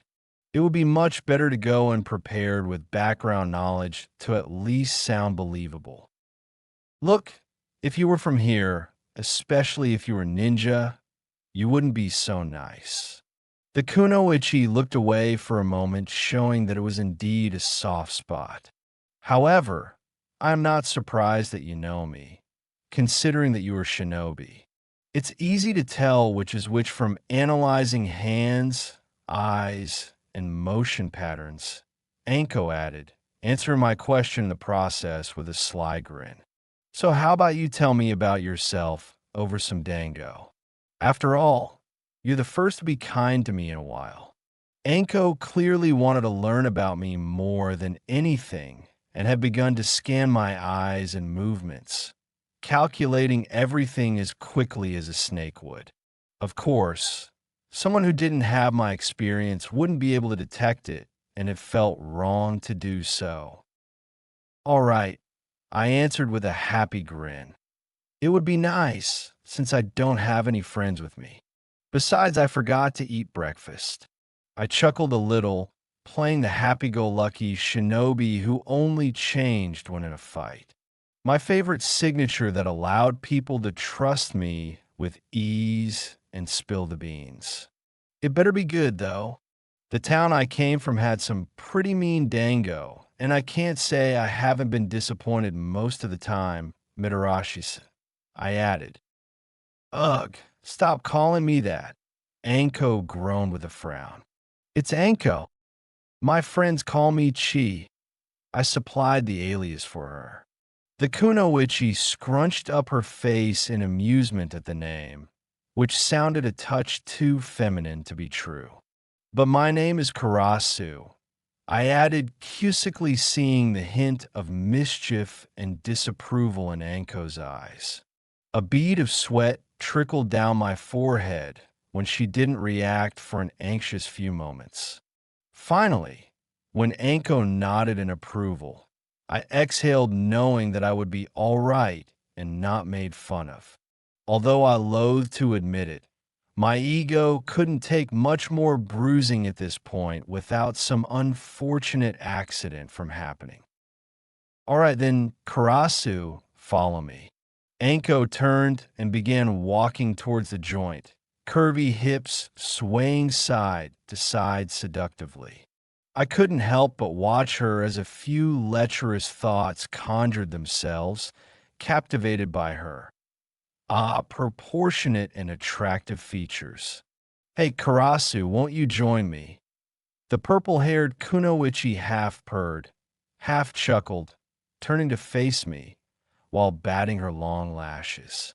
A knowing, flirtatious, sensual pout flashed as she caught onto the staring eyes of the stranger. Yeah, I'm coming. I chuckled, trying to hide my embarrassment and nervousness, though a burning face did little to help. Ugh, focus on getting information. Besides, you have I am Heim, your girlfriend, though it doesn't help that both of you are still virgins. My thoughts continued to trail down similar paths as I followed Anko, sometimes arguing for staying faithful and other times for polygamy. Okay, Itachi, we're here, Anko said with both hands on her hips as we arrived a couple minutes later. Wait, hold on in there, I asked with a questioning look directed at the girl. She nodded her head in conformation. So you're saying that the best dango is in a rundown pub, probably full of a bunch of veteran shinobi and shady characters? Hey, first off, don't go offending me and the people I associate with. Second, being a judgmental jerk doesn't suit you. And third, never insinuate that I am stupid if you plan on having kids. Anko quipped with a hint of menace and hurt. In fact, a subtle spark of offense flashed in her eyes for a brief moment, barely showing her weakness. Just like Naruto, angered by jerks, questionings of motives, and insults to friends, I thought with a small smile. I didn't mean that, Anko, it's just, I have had bad experiences in such places, but if you say it's the place, I'll take your word for it. The young woman raised an eyebrow as if to ask for an elaboration, which I was hesitant to refuse. Let's just talk about it over some sake, if that's all right, Anko, I replied with a small sigh. Ah, sweetheart, you just said the magic words. I'll accept your offer of a date," Anko said, mixing humor, sarcasm, and sincerity in a confusing cocktail accentuated with a flutter of eyelashes that mirrored my erratic heartbeat and a pinkish red blush on her cheeks. To my dismay, her words caused a feeling of dismay and regret to come crashing down as I realized just how deadly I am was with her kinjutsu and natural, uncanny stealth. If I am ever finds out, I'm dead. I gulped at the thought of the cold steel of a ninjato at my throat. Shaking off this feeling, I chanced at hooking my arm around Iam's waist, considering we were a few inches short of touching already. "Well, Karasu, aren't you the aggressive one? You like to make your moves fast, don't ya?" Anko whispered, her warm, sweet breath tickling my ear. With a conspiratorial voice, though she made no move to break away from the contact. "Consider yourself lucky that I didn't stick the kunai in your side." I must have let out a confused noise because the pressure on my left side ceased as Anko revealed her black throwing knife. I wiped the false smug smile from my face and gave her a genuine grin anyways. "There's one thing you must know about me, Anko. I love to live dangerously. Don't you?" I whispered, brushing my lips against her ear as I leaned in, immediately assaulted by the unique blend of leaves, honey, and pine needles that was her scent. As I made the flirtatious gesture, I added a bit of good-natured humor and friendliness to the gesture to show that I wasn't trying to be too pushy. Anko shivered at the touch, pink rising to her ears, defying anything I knew about the woman from when we were friends and teammates on occasion. She took a deep breath as I moved my head back and we walked into the bar. "Look, you're new to this village and nice and all, so you have to understand something. And I really hate to say it, but let's say that I have two reputations. I'm a bloodthirsty psychopath and I have a reputation for sleeping with quite a few people," Anko confessed in a whisper, effectively stopping our progress. There was a sense of nervousness, shame, and frustration in her words that begged an answer. This time it was my turn to exhale. Angered by what others thought about my former friend and part-time teammate while on the Umbu, I turned to face her, looking deep into Anko's chocolate black eyes. "Look, Anko, I couldn't care less about your reputation in this village, nor what others think of you. All I care about is who you are. And, frankly, all the villagers and shinobi who think of you as a slut and a crazy psycho can go to hell. We all have our mannerisms and ways to cope with things that happen in our lives." I consoled with sincerity. The purple-haired Chunin just gave me a look of awe, confusion, sadness, and endearment. It took a moment to register that her stillness signaled that she was thinking about something. "What is it that's got you worried?" "And nothing. Sorry, Karasa, what you said. Just reminded of a comrade and close friend who had died 5 or 6 years ago. And you look so much like you would have that I forgot the difference." Anko confessed hurriedly and slightly discombobulated. "And who was this person?" "He sounds like a good guy, someone that I would get along with quite well," I asked, curious of whom she was referring to. I had an idea, but it probably was a long shot. Anko inhaled a shuddering breath, as if it still was a sore spot. "Itachi Uchiha," Anko replied finally, sadness tainting her voice. "A ninja prodigy who became an ANBU captain at 13, who, despite his talent and ability, was one of the few people that made me feel human and treated me as such." A sad smile crawled up her face as she reminisced on the past. "Huh, Itachi Uchiha. The name rings a bell, I said as if remembering something. I could have sworn I knew him. The guy had a few issues and a few accomplishments, but treating people that were idolized and disdained slash ostracized as normal people would have been the most notable accomplishment. I should know, since he showed me that side. The knowing and familiar look I gave Anko was by far one of the most honest things I did. I could help but feel the rush of gratitude and regret pool within me. I had given a gift to another person, yet let them down once I fled. Perhaps this is fate's way of making things right and giving me a second shot. I thought as we finally walked into the bar, my right arm around her shoulder in a protective manner. Huh, look what the cat dragged in, a low, gruff voice shouted, clearly drunk, drawing 36 pairs of eyes to the couple that just walked in.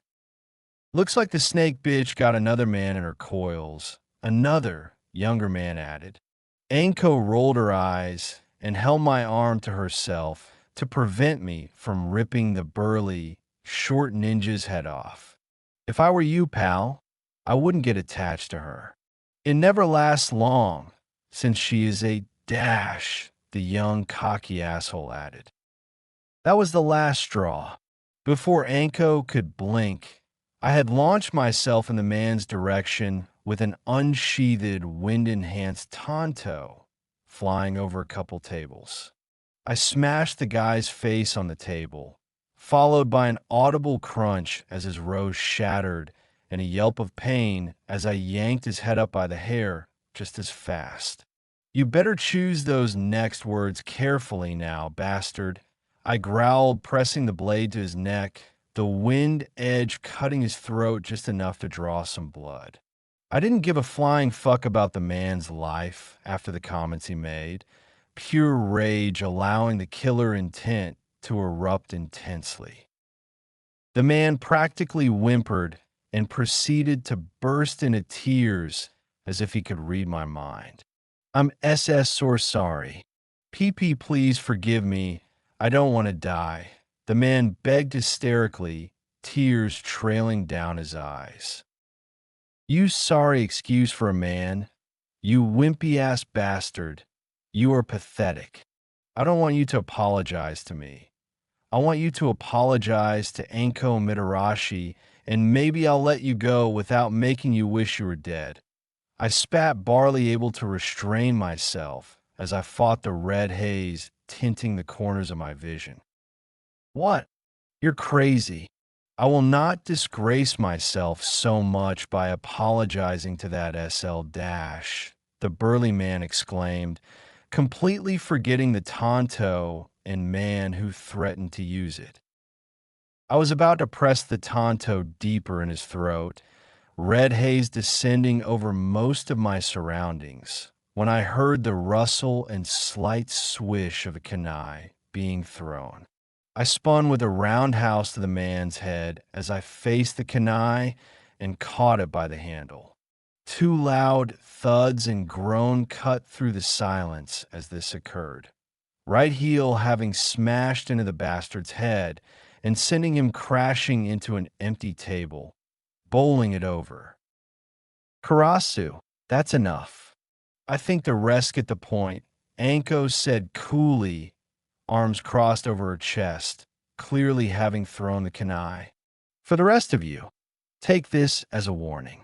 Ever fuck with me again or give any more shit, and next time I won't stop Karasu. She raised her voice, glaring at the people in the bar, eyes ablaze with fury and venom in the snake summoner's voice. Now go back to whatever you can go back to whatever you were doing. Everyone followed her order, while she walked over to me and led me to the back corner of the bar far away from everyone. Look, Karasu, I appreciate you standing up for me like that, but you didn't need to. I can take care of myself. Anko whispered as we sat down at the booth and ordered 2 bottles of sake, 2 glasses, and 2 orders of 4 dango sticks each from the waiter. Besides, what the hell was that? You didn't tell me your skills were that good. You better start telling me the truth, or this won't end well, Anko threatened. All right, well, I have been a Jonin ranked ninja for only a few years. I confess casually, telling the truth. And there is no way in hell that I'm going to let people hurt those like you. Itachi taught me that. Besides, I like you, Anko. I know we just met each other, but still my instinct on these matters is never wrong. I added truthfully and sincerely. Anko blushed a little pink, though she tried suppressing it. That made me blush, as well as I realized how my comment could be taken. Huh. Well, that wasn't the answer I was expecting. Anko breathed a little hitch in her voice. I had never seen her like this, and it made me wonder just how much she had changed. I'm not so used that, I guess, especially kindness from a guy like you. I mean, you're a handful of years younger than me and can clearly get any girl you want, and you're quite the ninja. Anko sighed, attempting to explain. I raised my eyebrow at the last part to hint at my confusion, which she picked up. I was lying that I didn't know your skill and rank. I just wanted to confirm if you were indeed the same Karasa mentioned in Kirigakure's bingo book. Before I was able to say more, the sake and the dango arrived, steam dancing from the latter with a honeyed, delicious aroma to boot. Mouth-watering, I took off my black jacket adorned with a white raven on the front and a larger cerulean and silver one on the back. As I stripped both the jacket and the non-restrictive mesh armor shirt, I spied Anko staring at my body, not hiding her hungering with desire and shocked expression. I couldn't help glance at her body as well, and the feeling of arousal from her stare. Heat rushed up to my face, though some rushed down toward my nether regions for obvious reasons. After all, the woman before me was extremely attractive. The lustful gazes lasted for few moments before our eyes caught the others, causing us both to look away and flush bright red. Sitting down, I noticed that Anko was a little too embarrassed to talk, making me realize that I was wearing a tight-fitting thin tank top that was transparent enough to see my physique.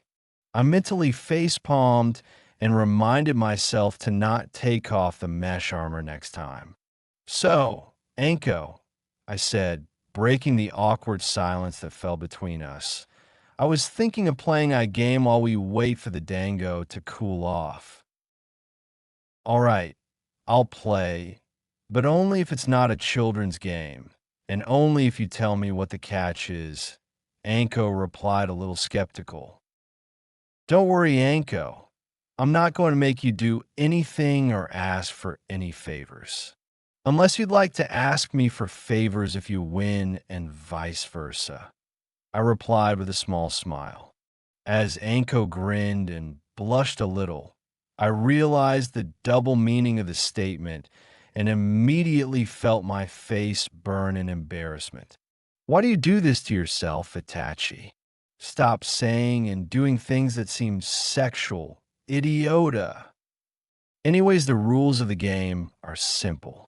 We each can take turns asking questions and answering them. The person who is asked a question will take a shot of sake before answering and has to answer truthfully. The first one who doesn't have any questions can't drink more sake, doesn't finish/spills their shot, or forfeits loses. I recited, still embarrassed from the last comment, and suddenly uncomfortable as I realized the person in front of me was wily and sly like a snake. Seeing the discomfort, Anko flashed a smug grin before changing her face to one of innocence. I think I'll take you up on the offer, Karasin, she said in an innocent, sweet tone while batting her eyelashes. She grinned when I blushed even more than I thought possible, probably turning beet red. And the winner gets to ask the loser for a favor. she added slyly before engulfing a stick of dango, motioning for me to do likewise. Okay, you go first, Anko. As any question you wish, I said after both of us had quickly devoured the dango like rabid wolves. I poured a shot of sake for myself from a tall, blue ceramic sake bottle, a jolt of confidence flushing through me. She had no idea of my tolerance. Every time I try to get hammered, I rack up quite the bill.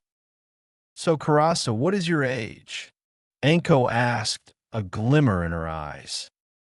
I slammed down a shot of sake in a gulp and licked my lips, savoring the surprisingly good taste of the rice wine. 20 years old, exactly 5 years younger than your beautiful self, Anko-chan. I answered, adding the last part to throw her off with the flirtatious comment and the fact I knew her age. Unfortunately, Anko's sly smile didn't change. Anko said, as if storing it away for useful information later on. Guess it's your turn. Who was Itachi Uchiha to you? I asked casually. Anko had to force herself to not spit out her sake at the unexpected question and gave me a disapproving look as she gulped the shot down. Well, if you must know, he was a great teammate and a good friend, and I cared about him very much, Anko grudgingly said, a dark look in her eyes. Why do you care? She asked. If she realized just how hard a question that would be to answer, she didn't let on. I had to force the shot down my throat and force my nerves to calm down. Well, he seemed quite important to you, and he mentioned you and wanted to ask the same. So I figured I owed it to him. I answered, making sure that none of this was a lie. I had wanted to ask this, feeling that I owed myself to ask the question. On a different note, have you many boyfriends have you had, if any? I asked. Bad question, Karasu. I've had 2 boyfriends, Irika and Kakashi. Anko answered, downing another shot. How many people have you had or wanted to have a relationship with? She shot. Too easy, Mitarashi. I taunted, downing the shot. 2 or 3, depending. There was an Uchiha girl that I was forced into a relationship with, a girl from my village who was my girlfriend, and you who I'm thinking of having a relationship with. The answer clearly surprised Anko because she just gasped and sputtered quietly, unable to say anything. What's the matter, Anko-chan? Cat got your tongue. I teased lightly with a smile. The best part of this was I felt less and less guilty about things as I revealed them. So the game was helping. Gore, whatever. Your turn, Anko said in a low, threatening voice. So, what is the most recent urgent news concerning the Leaf Ninja? I asked, trying to keep Anko on her toes and ask some normal questions. Well, Naruto Uzumaki and Ino Yamanka had disappeared a few months ago and are still not back. Tsunade and the Yamanka are still worried about this, as are Asuma, Kurenai, Jiraiya, me, and a few others. However, Kakashi says they are training with someone he trusts with his life. Anko said, confused as to why would I want to know. So why are you here? Don't get me wrong. I don't mind having you here and going on a spontaneous date with you. I just don't understand what business you have in the Leaf Village, Anko asked with a curious look. Shit, I'm done. I have to say that I need to speak with Tsunade to get missions and that I am training the 2 blondes with the way she clarified the question. I slammed down the sake shot and began to feel a lighter and brighter feeling in my stomach. I need to notify Tsunade for missions for my team that consists of me and 2 Konoha shinobi, which I've been training and whose names I can only hint at. They are Genins and went missing not too long ago, I answered, noticing the mix of emotions that appeared on Anko's face, or lack thereof. Whatever, Karasu. If it's for personal reasons, you can just tell me. I'll let you off only on this one for lying. Anko said stone cold, motioning for a response. I just confirmed what I said earlier, expressing that it was the genuine truth. A surge of surprise, confusion, and recognition appeared on her face as she said that though what I said sounded crazy, she was willing to accept it as the truth. Okay, so does anyone know where Sasuke and Orochimaru are at the moment? I asked, noticing that Anko still didn't seem too shaken and only seemed to calm and not be close to loopy drunk yet. No idea, but probably not far from Odo Geikure. She smiled a little at me, thinking of what to ask next. So how many girls have you kissed? Anko asked. Wow, getting personal, Anko. I've been kissed by 6 girls. I've kissed 4. I replied, downing another shot, and started to feel the buzz hit. A few more, and I'd be drunk for sure. Might as well let her win, anyways, so I'll just ask some random questions like hers. Anko, how many men have you slept with? I won't judge. I just would like to know. I asked, tentatively adding the reassuring gesture. Well, everyone thinks I've slept with a whole village or something, but I only slept with about 10 guys and a couple girls. Anko responded, seriously cutting down how many I would have thought considering her reputation. The 2 girls were only because I got drunk and a little crazy, and I was just having a phase. Her face told me that she meant what she said. Let's see, Karasu. On a scale of 1 to 10, how attractive do you think I am? It took all my willpower not to spit out the sake despite the question. I'll go with a 9. I've never met a girl who was a 10 before, and that would imply that they are essentially the apex of attractiveness in all of history. So I think you were extremely attractive, Anko. I confessed with a blush, beginning to feel a drunkenness. Anko blushed and gave me a wry smile. I could tell she had a little more than a buzz, but definitely better than me. Okay, considering everything that you know so far, what's your top 5 list of people you'd like to go steady with in the history of ever? I asked, slightly stupid and slightly eager.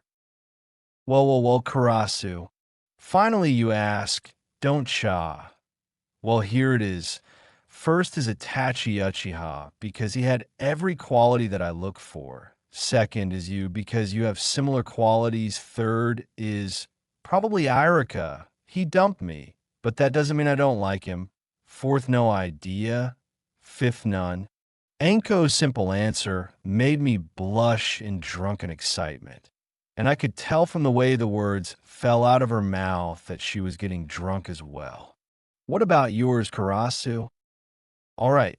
First is a tie between you and Iam. Second is Temari. She's turning 18 soon after all.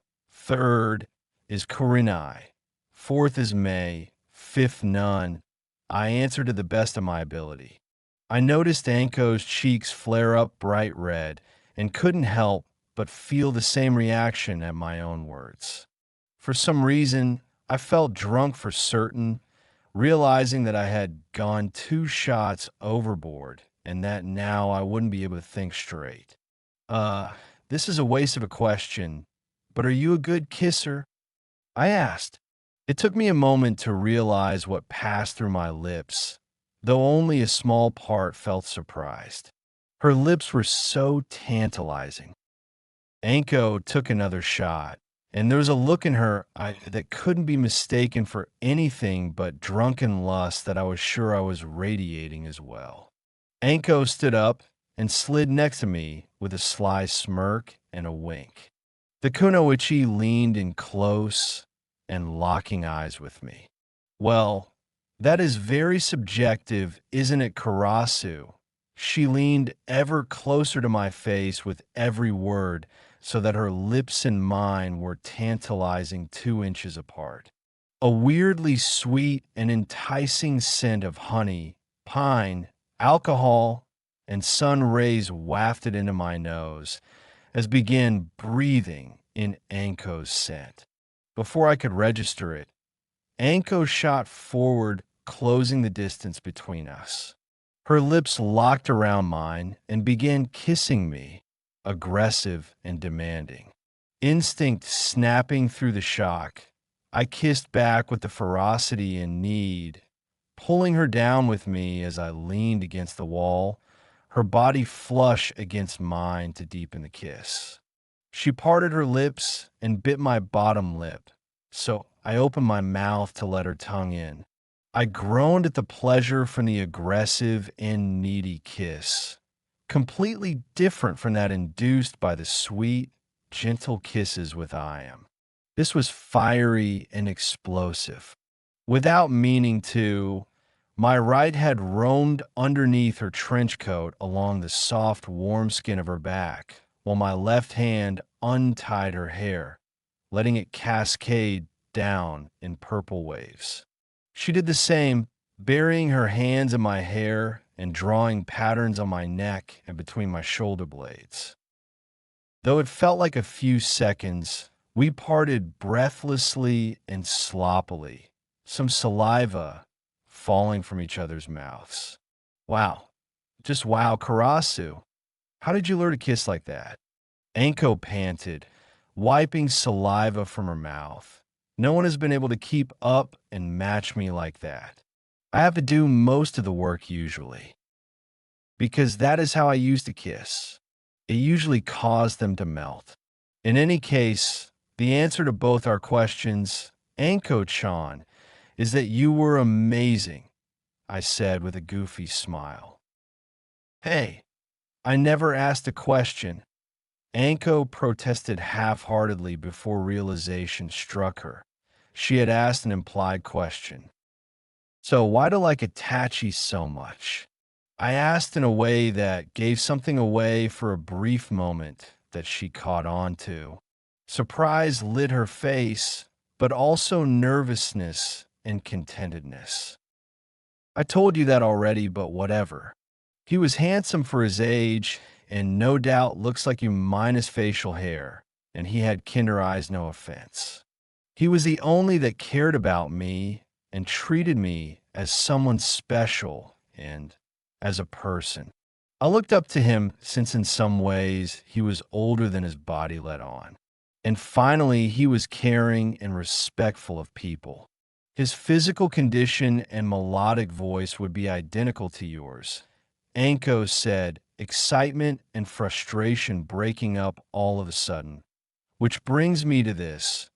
Cut the crap and tell me who you really are, Karasu, or should I say Itachi? Her voice was more critical and excited than angry, but it was still there with a glimmer of hope and nervousness. Dumbass, at this rate the whole village will find out. Fuck it, you have to tell her and spend time with her. It's all your fault she feels hurt. Also, you need to get not drunk. Meet with Tsunade this evening and spend this part of the day with Anko. I sighed at pushed all the confidence I could and dared look Anko in her burning eyes and let the Jinjutsu phase out so only skilled Chunin or higher could see through it and reveal my Sharingan.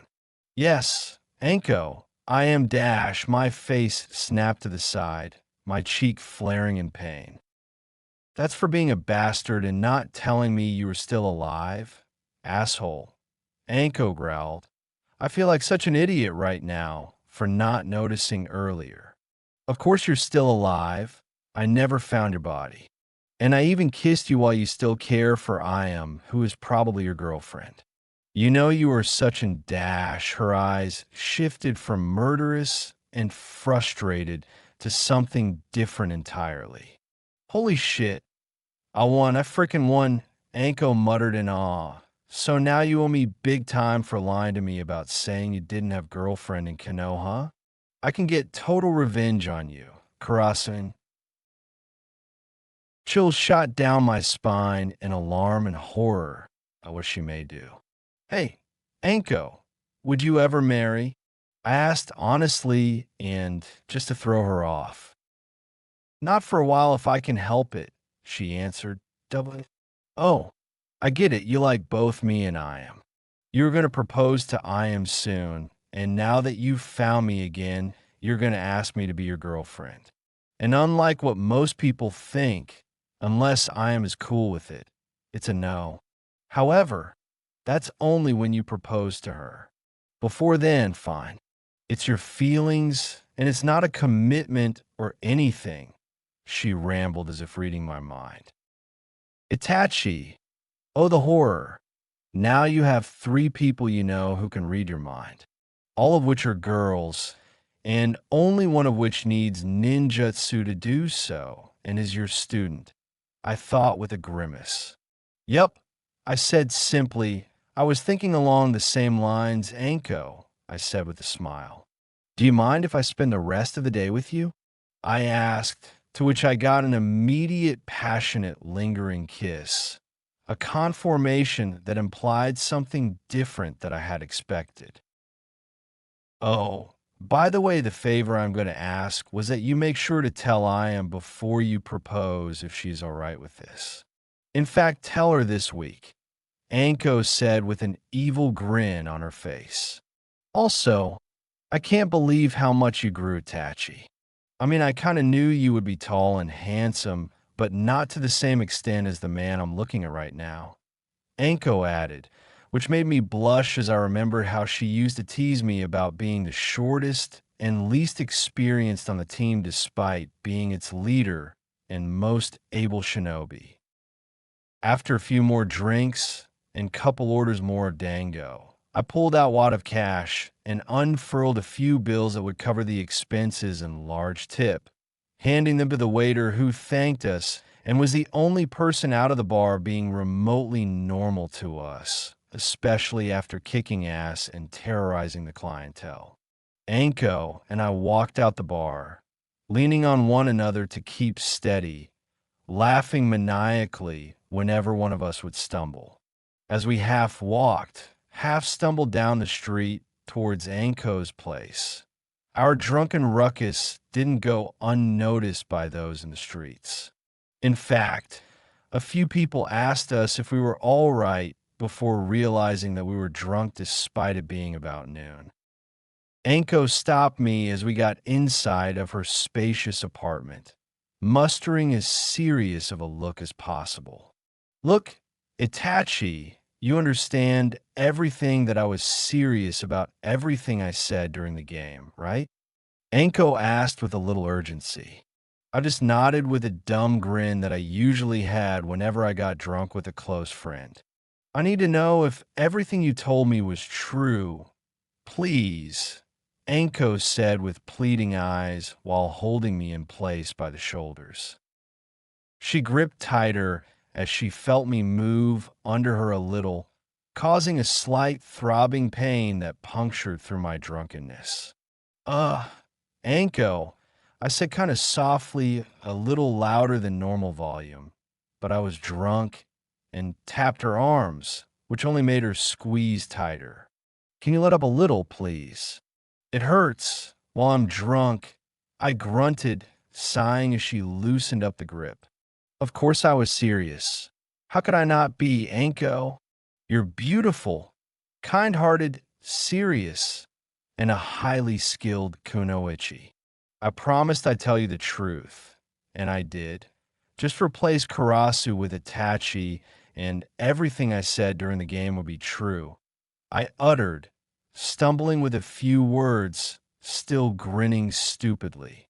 I reached up and ran my fingers through her purple hair, which she had not put back up into the usual two buns. An irresistible gleam shone in her black eyes like the bright stars in their sea of space. Karasu, not here, Anko hissed, half-hearted, as I tugged her into a warm embrace and lowered my head slightly to kiss her. It's not good if people see us in public like this. Maybe after you speak to the Hokage and make the team official. A double meaning echoed in her words as she gave me a slight, drunken grin mirroring my own. We definitely looked like hopeless idiots. Okay, Anko, I huffed in exasperation, draping my arm over her shoulder and pulling her close instead. But we got to hurry to a more private place then. I gave her a mischievous and charming grin that made her blush in anticipation and her skin flare heat up wherever the skin of my bare right arm touched it. It took not a single urge more to get us moving quickly to her apartment. Too lazy to climb the stairs, I used a kawarimi to get us to her door while hugging Anko. Appearing in front of the turquoise-colored door, the last of my self-control shattered. I pulled Anko into a deep kiss, more desperate than the one at the bar, latching on her soft, sweet lips. Black eyes widened in shock for a moment from the sudden aggressive and needy kiss before softening into the kiss, smiling against my lips and closing her eyes. As Anko kissed back, a bout of energy and desire flared, making me shove her against her door. The sudden deepening of the kiss and pressure caused her moan in pleasure, which I took advantage of by sliding tongue into her mouth. I moaned as our tongues explored the other's mouth frantically. Rather than quenching the desire, it only grew as I pressed against her body and slipped my hands under her shirt, letting my hands wander across her bare skin, which heating up like fireworks at every point of contact. Anko broke away and kissed down my cheek and jaw before her teeth bit down tenderly on my neck, causing me to moan as she continued lowered down to the collarbone. Fireworks exploded wherever her lips touched and teeth grazed or bit. Urges to kiss back racked my body as she kissed every part of my face and neck except my mouth, swapping places with me and roughly slamming me against her door and inserted her key into the lock, all while still kissing and keeping me from kissing her. A wily glint shone in her eyes as she noticed my half-hearted struggle, taking pleasure in the slight cruelty, though I had to admit I enjoyed the treatment a lot, hence the groans that escaped my lips. Anko, I moaned, a plan forming into my mind. She hesitated, a quizzical look in her eyes, her lips hovering around my chin.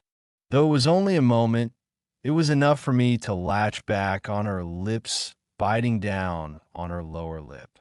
This time she moaned and let her grip on me loosen just enough for me to escape her grasp and sweep her up easily bridal style, still kissing her and letting them trail down her cheek and jaw, walking in the general direction of the bedroom, which was obvious considering the open bedroom door showed a tidy bed.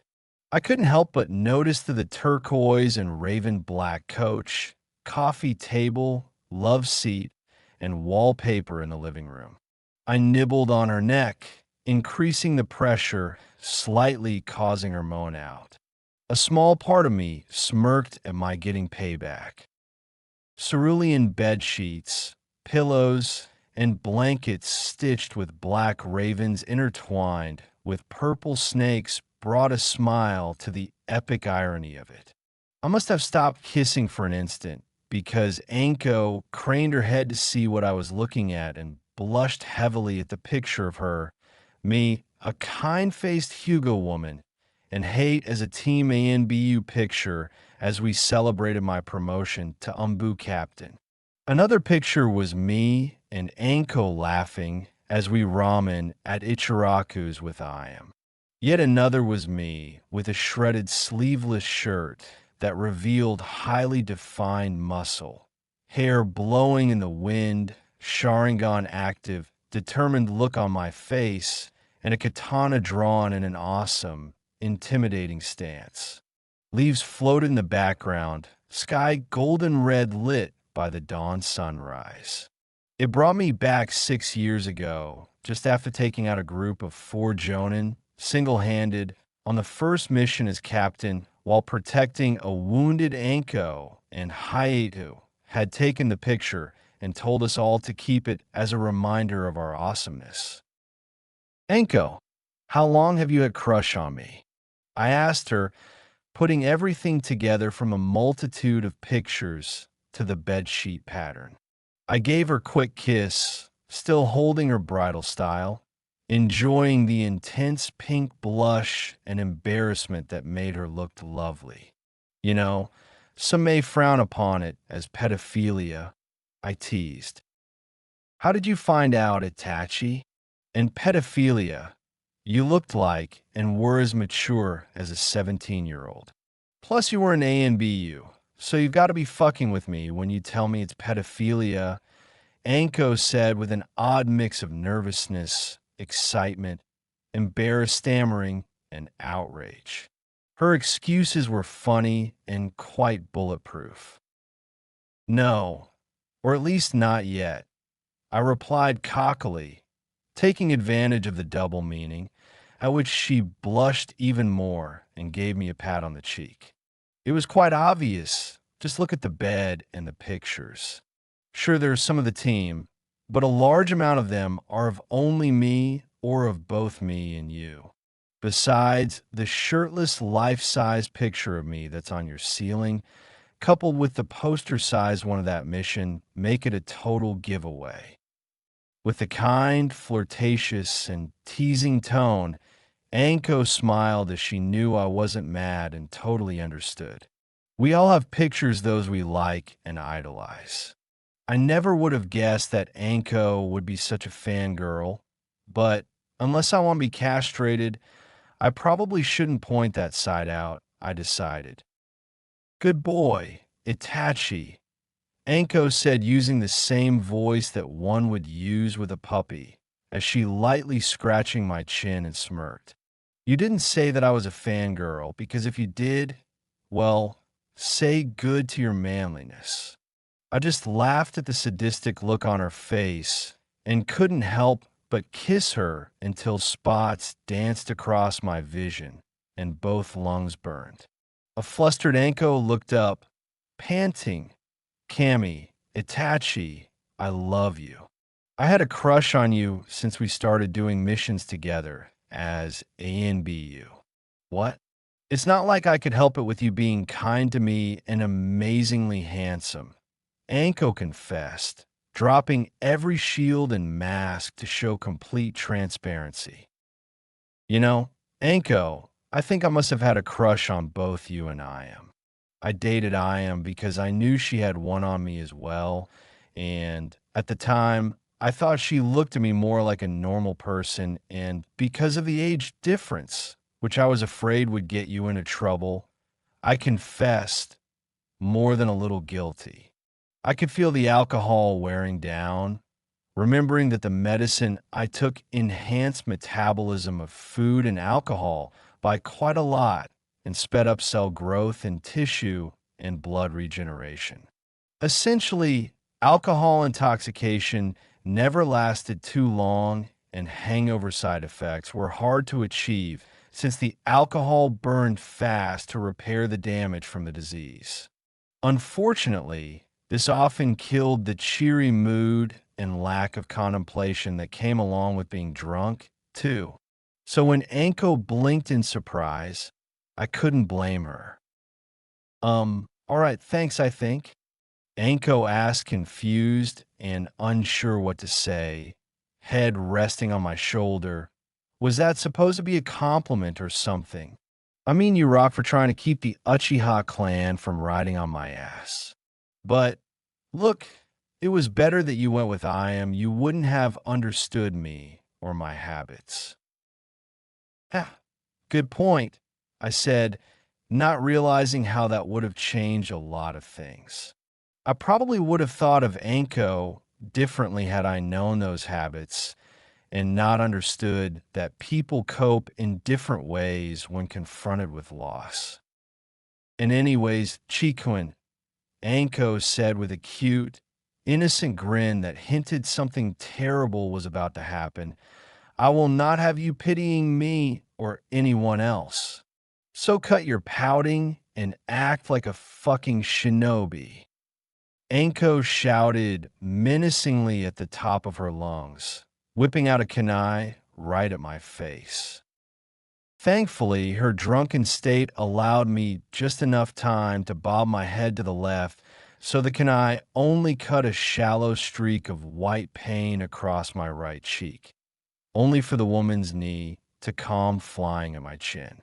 Jaw clenched, I threw Anko up in the air so that her knee flew over my head while ducking. As she turned in the air from the momentum, I recognized the unmistakable coiling of a viper under her sleeve just as she flung it at me. With an open mouth and venom-coated fangs, the green viper soared at an astonishing SPPD, or at least for non-ninja. Unfortunately for the snake, I didn't plan on dying anytime soon. In one smooth motion, I unsheathed the tanto on my back and channeled Chakra through the blade as it sung through the air in the snake's path. It never stood a chance. A large spray of blood erupted, dotting both hands and face in red. Anko, your skill at taijutsu and your speed won't help you against me anymore. I sighed, eyes locked with my old teammates' perhaps girlfriend's eyes, taking in their shock at seeing that I hadn't even activated my Sharingan. Unfortunately for you and Kakashi, not only have I learned many more jutsus and my skill at taijutsu, kenjutsu, and shuriken jutsu are exponentially higher, but also the son of the fourth has inherited his need for speed and a single quite powerful Sharingan. That meant I had to increase my speed even more. Anko hissed angrily at this, since she had once been the team's speed demon and master dexterity, and it really ticked her off when someone surpassed her at that. Newsflash, Itachi, Anko whispered, pressing a kunai to my throat. You aren't the only person who's trained. She plunged a Simban needle into my neck and let a contented purr as all the hairs in my body rose in shock. Before she could remove it, my body dissipated in a light, small puff of smoke, leaving only air. Surprised that I learned the shadow clone technique, Anko-chan, I asked, chuckling at the look of pure disbelief on her face before turning to utter jealousy. I filed it for later as Anko shot at me with a punch. I moved up an arm to block the obscenely fast strike, only it never came. Too late for me to do anything, Anko dropped and kicked out my legs from behind with a sweeping kick. Falling towards the bed, I only hand timed to palm her arm and activate the transport seal. A full second later, we appeared at a secluded training ground. Before Anko could react, I ducked into a roll and attempted a judo throw, only for her to be replaced by a large branch. Fucking Kawarimi. I forgot that I need to amp up my ability. I'm not fighting genin who have a lot of talent and potential, but lack experience. This is a former ANBU and student to Orochimaru. Without noticing it, my body and concentration adapted according to the circumstances. A deadly kunoichi like Anko could cripple someone in training if not careful or not matched by someone around their level. The slight crackle of flames behind and to the right of me were the only thing that gave Anko away. Before the blazing inferno could collide, I replaced myself with a water clone, activating my Sharingan and scanning for Anko just as the shadow clone erupted and doused the gout of yellow flame. A flash of purple and beige and the snake and tiger hand seals gave just enough warning to launch a gale palm at the incoming enemy. Anko rolled out of the way, but before she could fully escape, I launched Naruto's prototype kunai, wanting to see if it would work. Just 2 meters away from the target, the seal on the blade activated, propelling an explosion of dozens of Sun Bon, kunai, and shuriken fanning out and at an increased speed, propelled by the current speed and an extra burst from the seal. I had made sure to blunt the kunai and shuriken to minimize the damage. Too late to make a single hand seal, Anko just launched herself with a blast of chakra back forwards and upwards. Again, I found that the Sharingan was the only thing that saved my ass, as the kunoichi descended with a chakra-strengthened drop kick, following up with a flurry of chakra-enhanced punches. At first, I was able to block the flurry of punches using the Uchiha Taijutsu style, but as the attacks got rigid, more unpredictable, and staccato, I had to push my limit to counter her style. The last straw was driving knee to the gut hidden as a flying uppercut. Anko's knee smashed into my stomach, causing me to double over and lose consciousness for a moment as a jolt of intense pain caused me to cough out blood and to eject every molecule of air. It was all I could do to roll with the momentum of the blow as I slammed into the ground, gasping, which kept her fist cursing my head, cracking the hard-packed earth instead. Nice, asterisk pan asterisk, fighting style, asterisk pan asterisk, you perfected Oro, asterisk pan asterisk Kamaru's style, I said. I hopped to my feet and put my guard up, though leaving my hands loose. I have no choice but to use the new wind and water style I created. It's the only way to fight her while she's using that style, even though it's definitely not perfected. I resolved, worried about the end result. I adapted it from a usual Kenjutsu style I used that combined a fluid sword dance combat style borrowed from the Land of Waves, Land of Wind, and the Uzumaki with Aido.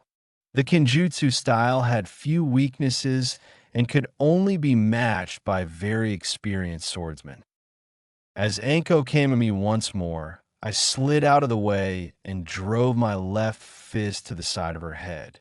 Tracking my movements, Anko ducked under the punch, only to have her feet knocked out from under her with a sweeping kick. Turning with the momentum, I struck with a right axe kick, slamming through her guard and cocking her back. Again, I followed the momentum, but this time turning the speed on much higher.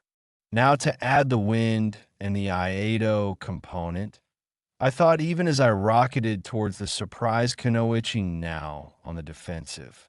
Only a few inches from Anko, I contracted every muscle for maximum power and energy, shooting my arm out at an insane speed to Anko's solar plexus, just an inch from her. Barriers of muscle and balance pushed back against the arm for a long microsecond, then gave way from the sheer force and speed. Mitarashi crumpled at the blow, letting out a gasp and ragdolling through the air before collapsing on the ground. Seeing an opportunity, I rolled on the ground and flung a trio of shuriken at the end of the roll. Anko, still dazed by the blow, barely managed to use a Karimi to move farther away backwards, replacing herself with a stone that deflected the projectiles and resulted in metallic pings. Though I pitted Anko, who for sure was quite injured and shaken, I did not stop there. While wondering what other attack I should use, Anko got up shakily and wiped her mouth to remove blood and caught a couple moments of respite to gather chakra. Spinning chakra and compressing it into a tight sphere, I created a Rasengan in my right palm, its humming of power hypnotic, and rushed towards Anko. Growls and curses of disbelief preceded Anko jumping back before I could strike her, launching a milk snake in the Chakra sphere's path, killing the much less robust snake instantly and ripping it up. Annoyed at this, I didn't register Anko's hand seals before I could counter the attack with an offensive jutsu. Instead, I created 3 shadow clones and somersaulted away from her as 6 large snakes launched out of Anko's arm and crushed the clones before they could react. Another look of jealousy, annoyance, and disdain, coupled with a hiss of deflation, gave me an idea to fire her up like I did with Naruto. Looks like the white snake bastard didn't teach you that useful skill. Maybe I'll teach it to you, but again you haven't proved yourself worthy, probably by focusing on another talent. The snarky smile and comment I shot at Anko was only to goad her to prove that what others thought was wrong and to show her own strength, though it always bred a little guilt. However, Anko snapped to the point that it was almost audible. Her determined and focused expression, her face, turned killer cold as a malicious, chilling killer intent radiated from the snake summoner in waves. Fuck you, bastard Uchiha. Why did I even think you were honest? I bet you just wanted to use me and get laid like everyone else. Anko spat in a venomous anger. Her cursed seal flared up, causing her chakra levels to increase significantly. In a flash, she pulled out a tanto and channeled her fire chakra so intensely that the steel grew a little red while the flames were white hot. Just as she was about to lunge forwards, Anko stopped dead. Itachi's Vendetta, Chapter 9. Looks like the white snake bastard didn't teach you that useful skill. Maybe I'll teach it to you, but again you haven't proved yourself worthy, probably by focusing on another talent. The snarky smile and comment I shot at Anko was only to goad her to prove that what others thought was wrong and to show her own strength, though it always bred a little guilt. However, Anko snapped to the point that it was almost audible. Her determined and focused expression, her face, turned killer cold as a malicious, chilling killer intent radiated from the snake summoner in waves. Fuck you, bastard Uchiha. Why did I even think you were honest? I bet you just wanted to use me and get laid like everyone else. Anko spat in a venomous anger. Her cursed seal flared up, causing her chakra levels to increase significantly. In a flash, she pulled out a tanto and channeled her fire chakra so intensely that the steel grew a little red while the flames were white hot. Just as she was about to lunge forwards, Anko stopped dead. Tears trailed down my eyes, and I dropped the tanto. Sadness and disbelief filled my eyes as her words cut deep through my heart and soul. I could tell I had broken Anko and obliterated everything for her, not only hurting a loved one and comrade.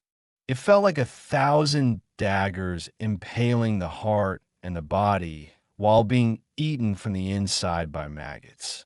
I wanted to die because I had broken the only oath I left that I felt bound to, protecting my precious people and those I cared for from friends/allies to lovers to family. I should really put you out of your misery, Itachi. You're sick because out of everyone, you were the only one who manipulated me and pretended to care about me, even going as far to you say you love me and then have the balls to cry. Anko spat, rage burning, so hot it was miracle she didn't combust. I shuddered at her every word, beginning to believe that what she said is true. For some reason, it didn't even seem that far-fetched, which hurt all the more. Get a hold of yourself. Itachi, you did not do actually do those wrong things, said a voice in my head that seemed slightly familiar. Great. No, I'm going insane to boot. I really need to get myself checked out by Tsunade, I thought to myself. The slightly torn up training ground phased out to a grassy battlefield, which felt familiar yet not. Rather than Anko, a tall, pale man with pale blue eyes, a small pair of horns on his head, and long white hair stood in front of me. If I hadn't known any better, I'd have said the man was the sage of six paths, but his eyes lacked the Rinnegan. Who the fuck are you? I shouted in alarm, especially since I could feel the amazing power surging within him. You look like the sage of six paths, but you can't be, since you lack the Rinnegan, I commented, raising my guard and activated my Sharingan. Relax, Uchiha. I do not come to fight, the man said, his voice possessing a curious singing quality of tenor pitch. Though it may be difficult to comprehend this, I am the spirit of his twin brother, Hamura. I have been watching you, taking on burdens that others would or could not lift despite your own troubles. You and I, Itachi, are in many ways alike when I was around your age. Natural prodigies, yet focused on peace and attempting to be selfless. However, understand when you overextended, it can be fatal in your case. His words cut deep, striking nerves I didn't know I had. On the other hand, the man was one of the first who could use chakra. You have no idea what you're talking about, Hamura. I can take all the pressure. And while I may not be entirely guilty about what Anko feels, I did betray her. I fucking abandoned her, and I am when I promised to protect and stay by my precious people. I also promised to protect the village of all harm, which I tried to do with Akatsuki. I failed everyone, even my brother. I roared at Hamura in absolute rage and sorrow, making rat, tiger, dog, ox, rabbit, tiger, monkey, seals, and transforming a considerable amount of chakra into flame.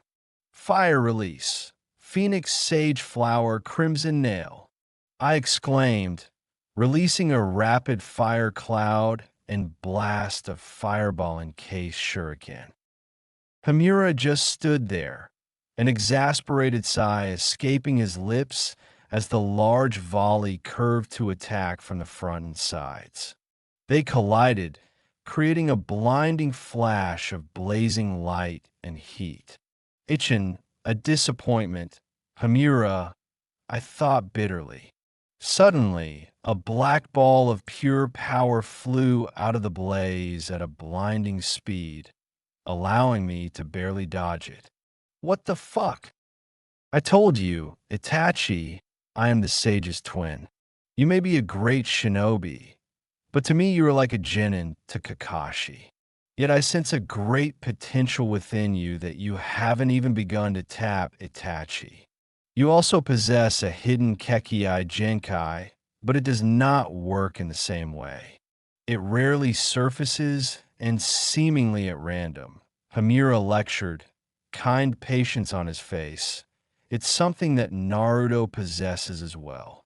And trust me, once you tap into this and the potential you still have, the burdens will be easier to carry.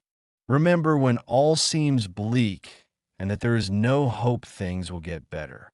The horned, pale man smiled and gradually dissipated along with my mindscape. The world turned back from the peaceful, old battlefield to the training ground where Anko stood. Her eyes blazed with pure hatred and bloodlust. The sword whip curled around her in a blaze like a flame, snake coiled to strike. Coppery, salty blood swirled in my mouth, surrounded by fresh tear tracks. I sensed that only a second had gone by since I dropped the tanto and knelt on the firm beige earth. Well, Uchiha, What's wrong? Can't take the truth. Anko spat with pure venom, a sadistic sneer on her face. You are weaker than I thought. I chuckled at her bravado and intimidation techniques. It was hilarious, actually. She thought that her words and accusations hurt and that I was faking it, which was not even close. No, Anko-chan, I replied lightly and shook my head. It's not what you said that hurt. What you say that I didn't care about you and wanted to use you is pure fallacy. It hurts because I broke and abandoned you and I am. That I couldn't keep the village. That I couldn't keep my precious people safe.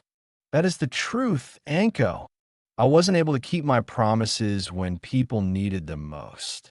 Each word cut into Anko's resolve of furious killer rage and hurt, replacing it with something so alien I couldn't place it. She took a couple steps back, reeling in shock as those words sunk in. Liar! Don't fuck with me, or I swear I'll dash. I shook my head in utter disbelief, but refused to let it get to me. I needed to make things right with her, so I kawarmied behind the purple-haired woman, wrapping my arms around her waist in a light hug. But I was given a second chance to fulfill these promises and make things right. And I won't stop until then, since I am strong enough to do so. I owe it to myself and everyone, especially you, the Third, and Naruto. After all, I dedicated myself as an ANBU, and I promised that I would take care of those and forsaken by most of the village. The snake summoner's struggling stopped, though the dangerous aura did not entirely dissipate. For one, though the chain sword's fire dissipated and the curse mark receded, Anko made no effort to move away her weapon. Her muscles relaxed enough to reassure, though tense enough to react if necessary. Impossible to read. Anko, are you ugh? I shouted the last part when a sharp jab from her left elbow slammed the side of my kidney before sweeping my legs up from under me. The ground rose up and collided with my back like a sucker punch, driving out all breath. That was for what you said, Anko spat bitterly. I don't care if that was to motivate me. It still had more cruelty than you can imagine. The frustrated glare turned quickly into one of amusement and glee at the sprawled body of her opponent. Before I could quite catch enough breath to roll away, Anko threw a couple kunai, tearing through the cloak to pin down her target. What the Anko? I asked in alarm. The glee and amusement on the purple-haired's face could not be good. What are you doing? I gulped to suppress the nervousness. I could only see Anko in her trench coat, skirt, and mesh shirt, the tree-green line, and the blue sky while a breeze caressed the sweat rippling down my brow. Oh, nothing much, sweetheart, she replied so sweetly like an Academy fangirl. Shit, I'm so fucking screwed right now. I've heard before I fled that her methods of torture made a beaky's pale in comparison at times, or at least in terms of imagination. I thought in a frantic panic that forced me to make a move to try ninjutsu. A sharp pain and icy numbness shot up both arms before I could move them close together, long, thin spikes glistening out of forearms. Tiske, that won't do, it taffin. Anko shook her head in disapproval, eyes almost closed before darting open and gleaming once more. I'm going to need to know everything I want from you, and you'll answer.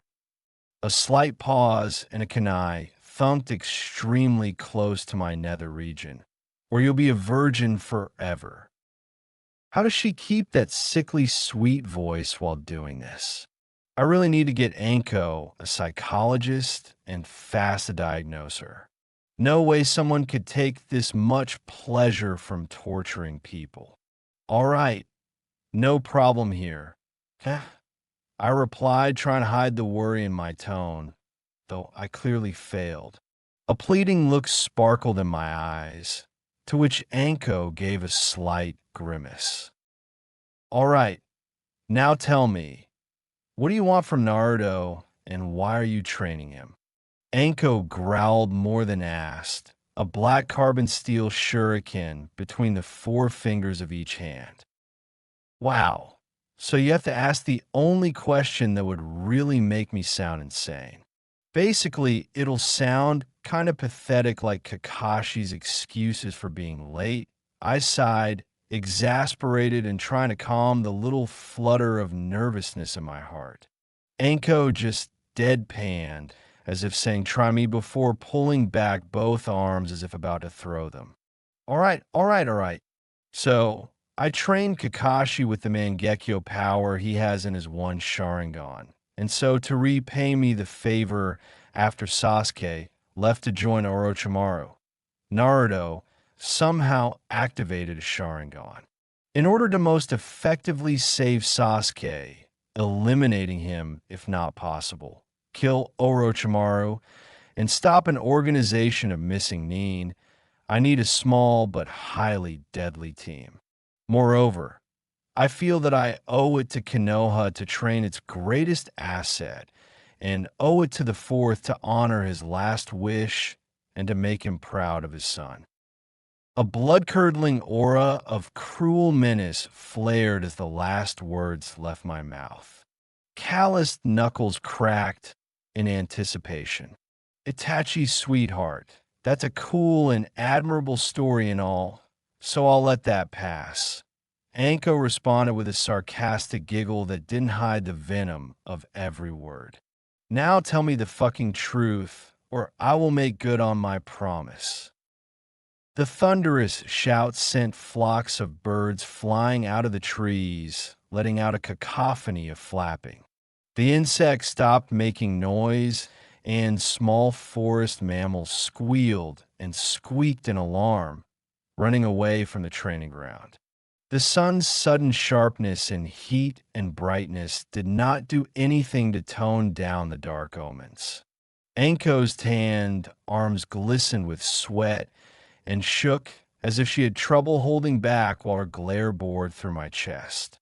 That and the oppressive heat of the sun stripped away what little patience was left. Yeah, and why would I lie to you if my balls were on the line, Anko? Most people don't truly lie unless necessary, or if the trade-off is in their favor, which isn't the fucking case. I fed the roar by releasing all the compressed times that people suspected me of treachery, subterfuge, and dishonesty. They can all go hell if they're too blind to see that I've experienced a life where the improbable was the norm. Honestly, maybe society and the world would benefit if a great majority of humans died, because then the stupidity and blindness would quite hurting others. A dark conscience piped up, the not-so-small part tainted by Akatsuki and the evil I committed. Sharp pops and cracks, snapped from both fists, pulled me out of the depths of hatred and darkness, revealing a throbbing pain in my knuckles, as if they somehow fractured a little. Whatever, screw you, Uchiha, Anko said and crossed her arms to hide whatever she felt, though the guilt shone through like holding translucent plastic to the sun for shade. If she expected that a little grumbling would do anything to change me, she was completely mistaken. Chakra broiled through my system just at that moment as if by impulse. Before I knew what I'd doing, a seal was in my right hand and released the katana heirloom. Opening it up right in my hand, a boost of chakra flowing into it seemingly without expending any chakra. The blade burst into a 5-foot blazing white inferno of a blade from the wind, Chakra's elongation, and the flames of the fire chakra mixing. The sand next to the blade heated red hot from being next to the inferno. No doubt it will turn into glass. But how the hell am I doing? It's what Hamura mentioned. It has got to be, I thought, the shock and amazement piercing through the focused mind that I try to keep. Anko froze for just a fraction second, completely shocked by the blade I had in my hand. To her eyes, I had no idea what it meant, but I knew she wouldn't be able to block the attacks with her weapons as they get hacked and melted through.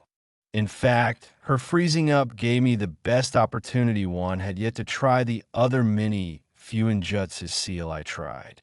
Release, I shouted, and a dozen eagle-sized ravens flew from the seal towards Anko with a flock of their brethren, hiding their summoner behind their feathers. I released one of the dozens of Kawarimi seals I kept on my body, allowing me to do a poor man's Hiroshin combo.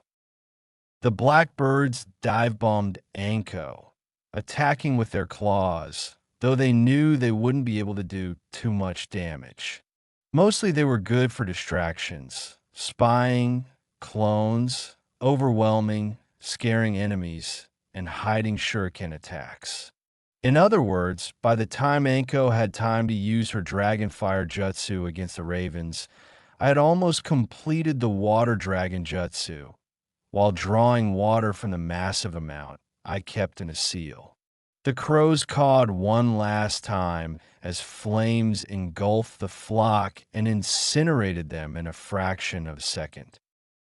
Water release, water dragon jutsu. Just as the water roared as it spun and formed into a sea serpent, rising tens of feet high, Anko wheeled around in surprise and horror. Before she could as much as open her mouth, I shot the dragon towards Anko, giving her only enough time to get out of the immediate point of impact. Deafening cracks and crunches burst as the dragon collided where Anko stood, tearing a gaping hole into the ground and erupting outwards with an explosive blast. Purple and deep brown blurred at the edge of the water, the explosion launching the figure across the clearing. As the water dissipated, a muddy crater, dozens of feet in diameter and about a dozen feet deep, was surrounded by crevices and debris that the water jutsu had tossed around. Not a sign of Anko. Dread pitted in my stomach, realizing that she might indeed be in critical condition from the impact. That was before I heard a sputtering, choking laughter from the other side of the training ground. Nice. Asterisk, asterisk. Itachi. Asterisk. But you aren't trying hard enough. Question is how, asterisk, did you get that sword? The most maddening part of Anko showed itself, laughing at her opponents as if they weren't good enough. It was especially maddening now that she was drenched in water and clearly hurt to some degree. Rather than respond, I activated 3 Korimi seals in quick succession as I charged at Anko, who threw volleys of Sunbon and shuriken at me along with using long-range fire jutsu and bomb seals. Activating the last seal, I appeared behind Anko and hacked down with the blazing wind katana. The blade, however, slashed straight through wood, causing it to combust as well as slice in half. Damn you, Anko, I thought, scanning my surroundings for my quarry. When I couldn't quite find her nor sense her chakra, I dropped to the last option on my list. All right, Anko, you're giving me no choice. I shouted and activated my eyes. And thankfully, too, because I caught her camouflage body just using the shadow clone shuriken jutsu. Wind release, gale palm. I mumbled and launched a blast of wind at the incoming horde of Kanai, which blew off course as the explosion of wind scattered the kunai across the clearing randomly. Damn it, Itachi. Someday, I swear you will lose your Sharingan, and then I'll finally be able to beat you. Anko complained in a teasing manner that turned serious as she caught me launched through the air with a blazing sword. She drew her sword chain whip and channeled fire chakra, cracking it with intense speed. I barely had time to lift the katana to respond, Sharingan or no Sharingan.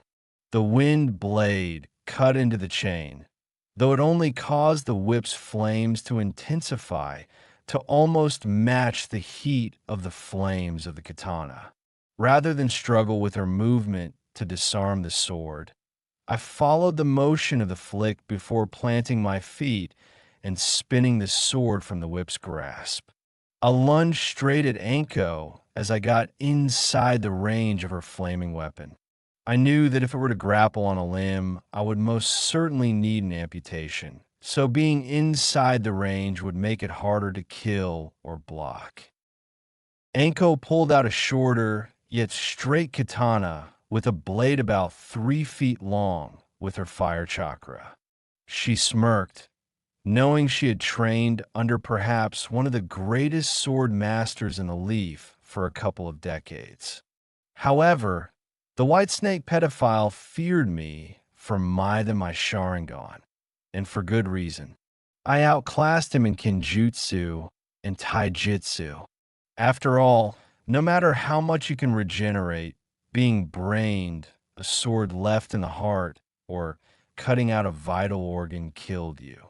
Now, though, as I whirled my sword with fluidity and blinding speed that pressed Anko's limits to the max, and putting her on the defense, I began to doubt it. If Anko could keep up with her tanto and short straight-edge katana for longer, Orochimaru would be able to match me.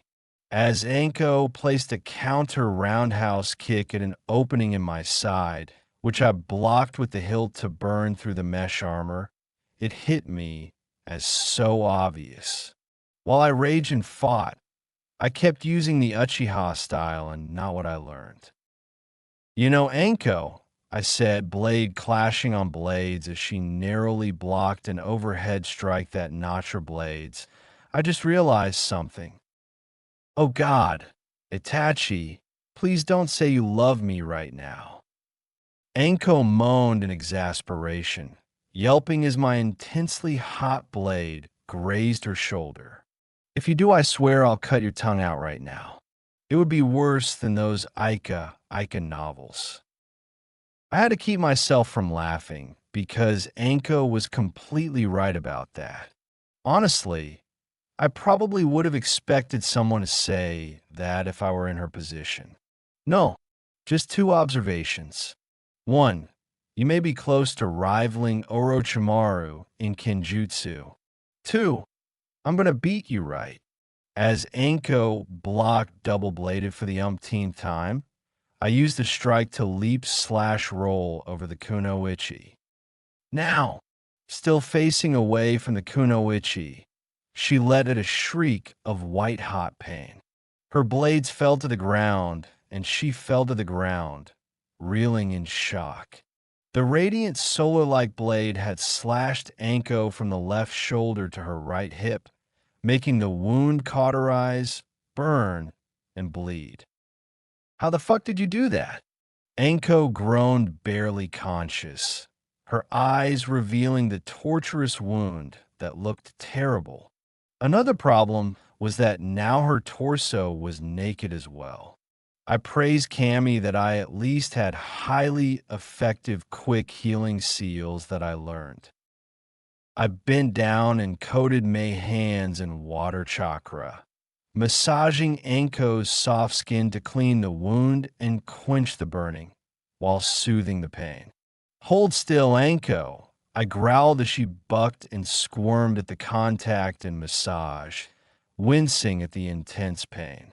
Her foot just missed my head that I lowered to look closer at her wound to make sure the burning was gone. I ignored the attempt and tied Anko's legs and arms so that she would be less troublesome. Unfortunately, I got the wrong response. What? Now you want to have sex while I'm wounded and still bleeding and in pain? You're a sick bastard, Itachi.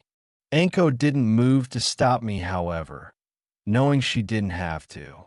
Her words were enough to disarm me. What shot al campo, Anko? I asked, pulling out 2 seals to heal the bone, skin, tissue, and nerves along her back. The combination of 2 seals would heal her completely, but would make me share some of Anko's pain and drain a lot of our chakra. I blushed furiously as I placed them across Anko's soft, naked back, thoroughly embarrassed due to her comment. Thanks, Anko, for your extreme faith and kindness. I replied sarcastically, more than a little hurt that she thought I would rape her, injury or no injury. Does she really think that badly of me? You're welcome, sweetheart. Anko's voice seemed strained, and judging by the tensing of the muscles, she would not last long. A faint apology lay in her words, at least conveying that she was kind of teasing with that comment. Anyways, just finish patching me up or whatever you're doing already, Itachi, and get me to the hospital. Honestly, you're dashed. Anko's voice stopped, and she gasped in utter surprise and relief. There we go. I let the warmth seep into a smile and dusted off my hands after activating the seal. In a minute, you should be good as new. These seals work miracles, but dash. I spat out blood as I felt the mangling cocktail of fatigue and white-hot searing pain. A painting of dark red dots splayed out on the ground to form a piece of abstract art. Sudden chakra drain mixed with Anko's fatigue and searing pain was too much to cope. Pain racked my lungs, back, gut, skull, fuck it, my entire torso felt like it got battered by an avalanche and burned by Anko's dragonfire jutsu. I collapsed on the ground next to Anko, though my bare right arm and leg draped over her body in an unfortunate, or fortunate, if you're a perv, position. Despite the pain and intense fatigue, the former of which gradually receded, a part of me enjoyed touching and having firm contact with Anko's bare skin and breathing in her scent, especially since she hadn't done anything about it. That minute was an instant and an eternity for obvious reasons. I gave a contented sigh as the pain completely receded, though the fatigue hit as hard as a bulldozer. I rolled over as I heard Anko sigh in relief. I went to give her a hand to get her up before realizing that she was still bound by the strong and smooth silk ropes. I quickly untied the ropes around Anko's arms and legs before she could comment. I extended a hand to help her up, which she took gladly. Mistake number 2. Anko's torso was completely naked, her top and trench coat laying out on the ground ruined and slashed down their whole length. And I had a full frontal view of her body. Mistake number 3. Now I can die a happy man, I thought after taking her perfect beauty all in. Not really. I did take her perfect body and beauty in, ultimately fracturing any coherent process, besides turning around to give her privacy and hiding the fiery blush that spanned the whole of my face.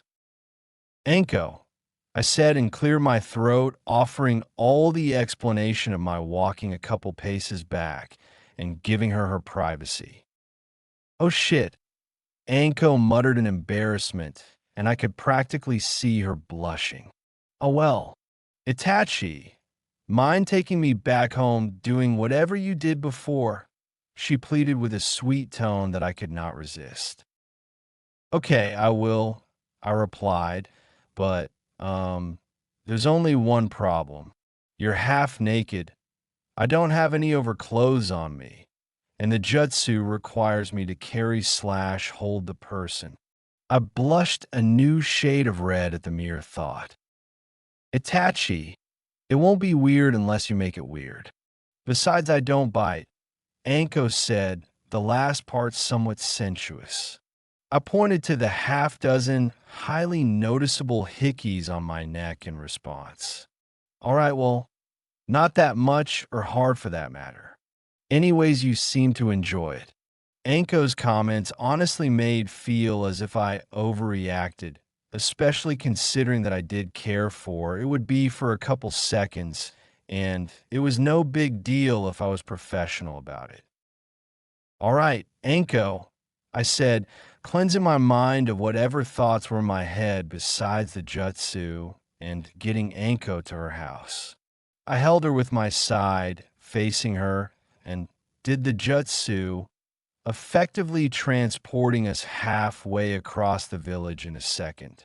We were back in her cool bedroom that was plastered with pictures of me, this time making me smile happily. I let go of Anko and walked out of the room so she could change, but not before I grabbed my cloak and Anko kissed me on the cheek. Hungry all over again, I rummaged through her kitchen and began steaming rice, sautéing vegetables, and cooking chicken. The fighting took a lot out of me and Anko, so it only made sense to cook something, plus Anko deserved something nice. I smiled as I heard Anko sing a catchy melody, though the words were muffled from the shower and the doors separating the bathroom from the bedroom and the bedroom from the kitchen. As the fragrant smell of the slow-cooking vegetables and chicken wafted around the room after a dozen minutes, a terrifying roar echoed from Anko's room. To the less experienced and those unacquainted with cooking, that sound would be disconcerting, if not frightening. However, when pertaining to food, such a sound meant that the customer or diner is hooked to some degree. I had maybe 3 hours before I would go to Tsunade, so I wanted to spend time with Anko, talk to her, and do something nice for a change. I had to thank Cammy for giving me the ability to cook well, because people tended to be more forgiving if you cook them something really good. Where did you learn to cook like this, Itachi? Anko asked, starting on her third bowl of chicken and rice. The noises and moans that she made as she devoured the food left no doubt as to her opinion of my cooking. Whatever hurt feeling had dissipated after she took the first bite. Now, though, she felt it fit to converse as she had not stuffed an eighth of a bowl at a time. Well, I would tell you, but then you'd have blackmail on me, I replied with a smug grin on my face. Anko's face twisted in frustration, gripping her chopsticks like kunai. But because I have more blackmail on you, I'll tell you, Anko. I took cooking classes while in the academy and on the ANBU because I liked doing it. I thought it was fun and rewarding, which was why I cooked on the missions. Wait, that was you, Anko exclaimed, choking on her food. I thought that was hate. Oh, and by the way, when I didn't know you were alive, I thought I was the last of our AMBU team. I stopped dead in my tracks, stunned by the news. So Hate and Hannah Hugo were killed. How long ago? I asked in a somber tone, suddenly not so hungry despite only having eaten a bowl and a half. Hannah died a year after you left, and Hate died not too long ago during Naruto's Chunin exam. Anko said, unfazed by the question. She wasn't even cold, just accepting of their deaths. Well, I feel sorry for you, gal. She loved him after all. Is she around, by the way? She was on the ENBU team with Kakashi, Tenzo, and myself before I joined our team. Each word made it clear that I wanted to give her my condolences, though the silence did not bode well. Honestly, Itachi, don't go around telling people you are alive right now. People are very tentative of trusting people at the moment, especially in Uchiha. Sasuke did not leave peacefully. Rather, he fought against Naruto and his friends when they tried to retrieve him. Moreover, he has joined Orochimaru, which does not help his case. Anko's somber tone hid her anger well, but the whitening of her knuckles gave away the anger she felt.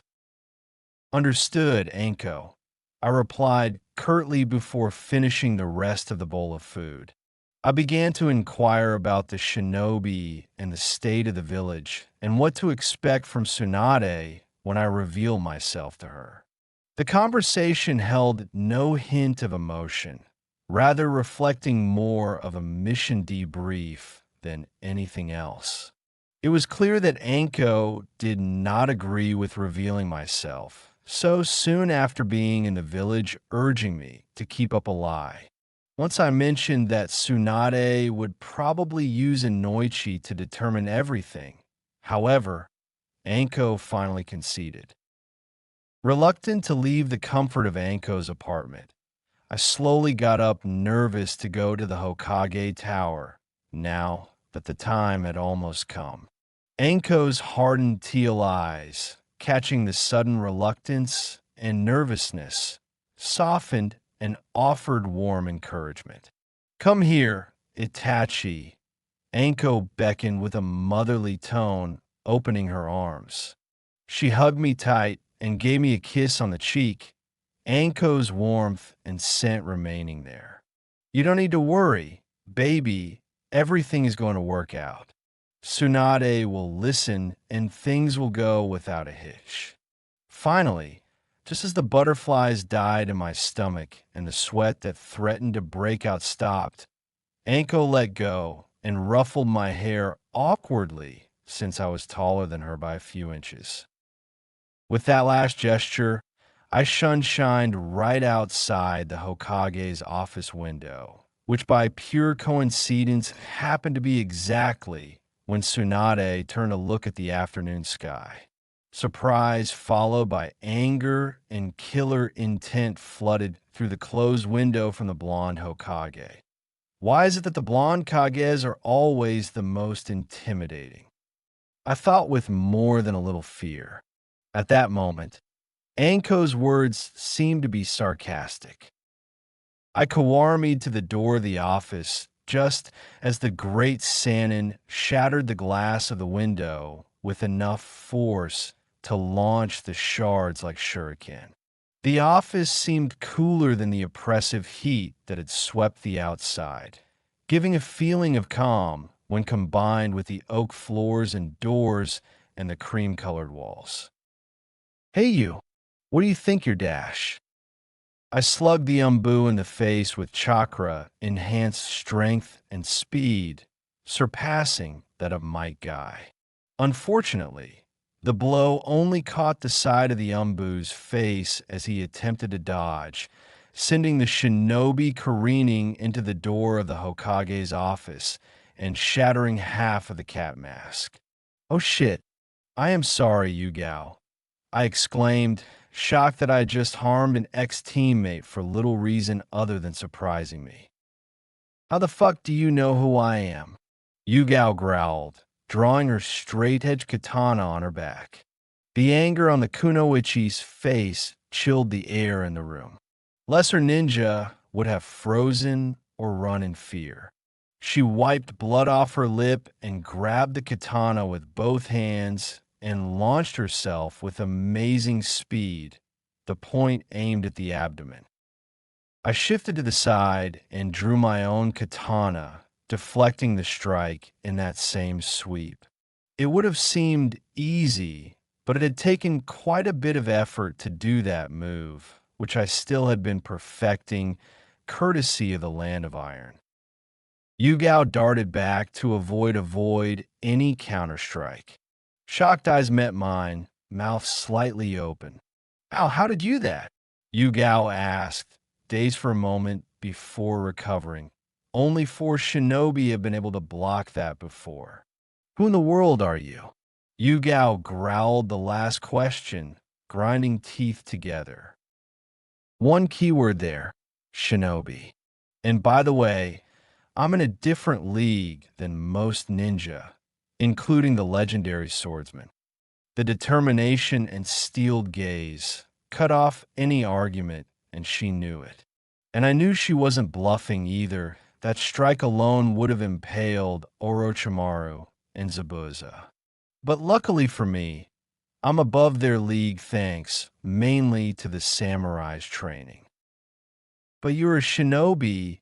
That much is obvious. So what do you mean? Yugao asked. Curiosity and suspicion filled her words. When I didn't reply, the purple-haired Umbu continued. I have yet to see that style, though it reminds me slightly of the second Hokage's and the Uchiha's fighting styles. Yet there is... She paused as if going through a list before her eyes bugged out in complete disbelief. Aido, I have no idea who you are or your motives for the technique, but it's obvious you're trying to create a powerful Kenjutsu style without weakness. All that from one strike, a punch, some footwork, and a couple senses. Quite impressive, Yugao-san, because you're correct about almost everything. You assume one thing too many, though, that being that I have a quarrel with this village, you, and the Hokage. I chuckled, and as the last word passed my lips, the door flew off its hinges with a great crash. Speaking of which, sorry for scaring you, Tsunade-sama. I just need to dash. Tsunade grabbed a fistful of collar, large enough to slightly choke me, as she yanked me up 6 inches into the air. Shut up and get in my office, fool. You think I can't tell who you are, especially with how you fought Yugao? Tsunade growled, her eyes begging that give her an excuse to pummel me. Rather than waiting, she launched me into the blue couch opposite her desk with a painful amount of force. Storming into the room, Tsunade slammed the door shut, but not before Yugao could shoot a look of pity. Now, Itachi, give me a reason not to make you into a red stain on the office floor, Tsunade hissed, eyes flaming even though she clearly could not hold her own composure. I know exactly what you've done and who you are. Infamous Uchiha prodigy, youngest Umbu captain, suspect of Uchiha massacre since your body was unaccounted for, Akatsuki member, and brother of Sasuke Uchiha. What can I do for you? The venom in her voice could have killed. Tsunade-sama, there are a few reasons why you should trust me and shouldn't kill me right now. 1. I trained Kakashi in the use of the Mangekyo. 2. I have been training Naruto and Ino. 3. I am the only one Orochimaru fears and I want to kill him, for I was one of the best and most loyal Umbu Konoha had. 5. I know everything about Akatsuki, which is my enemy. Oh, and 6. You wouldn't be able to defeat me. I listed off with a cool, honest tone, putting only enough emotion to show that I was saying the truth. The last part, though, could be considered debatable, since she was one of the legendary Sannin. Okay, with what you have revealed to me, I'll let the last comment slide, but only if you tell me why you're interested in the Uzumaki, whom I consider family, and one of my students, Tsunade replied in a calm demeanor, though she narrowed her eyes in suspicion. Oh, and one more thing, you better wish you don't bump into Kurenai, because she will be able to see through your disguise easily. I nodded in response and relaxed visibly. The reasons why I came to talk to you are these. I need a medical treatment because I have a rare disease that I think only you can cure. I want to have me and my students to be a Black Ops team and take B and A ranked missions. I need access to Naruto's family records slash jutsu and the archives because I stumbled across something that could make him the greatest shinobi since the Sage of Six Paths. When Tsunade didn't react, I explained everything in precise detail, especially about Naruto's single Sharingan. Afterwards, Tsunade took a couple minutes to think and let soak in. Finally, she lifted her head and smirked at me. Itachi, before you had my curiosity, my attention, but now you almost have my faith. I want you to bring Naruto and Ino back here after I heal your disease. It should take about a week or so, so send a crow to deliver a message about what they should do and to come back later. Tell I am to come back, though you're going to need a loved one near you for this, because I'm accelerating the process to heal your disease tenfold. It will hurt a lot, and it will feel like you shaved a few years off your life, because that is quite literally what happens as a result. So you'll live to 90 years at the very maximum. If she was trying to comfort me, she failed on epic proportions. I shuddered at the very thought of what she was saying, but it clearly couldn't be avoided anyways. Will any of my jutsu be affected in any way?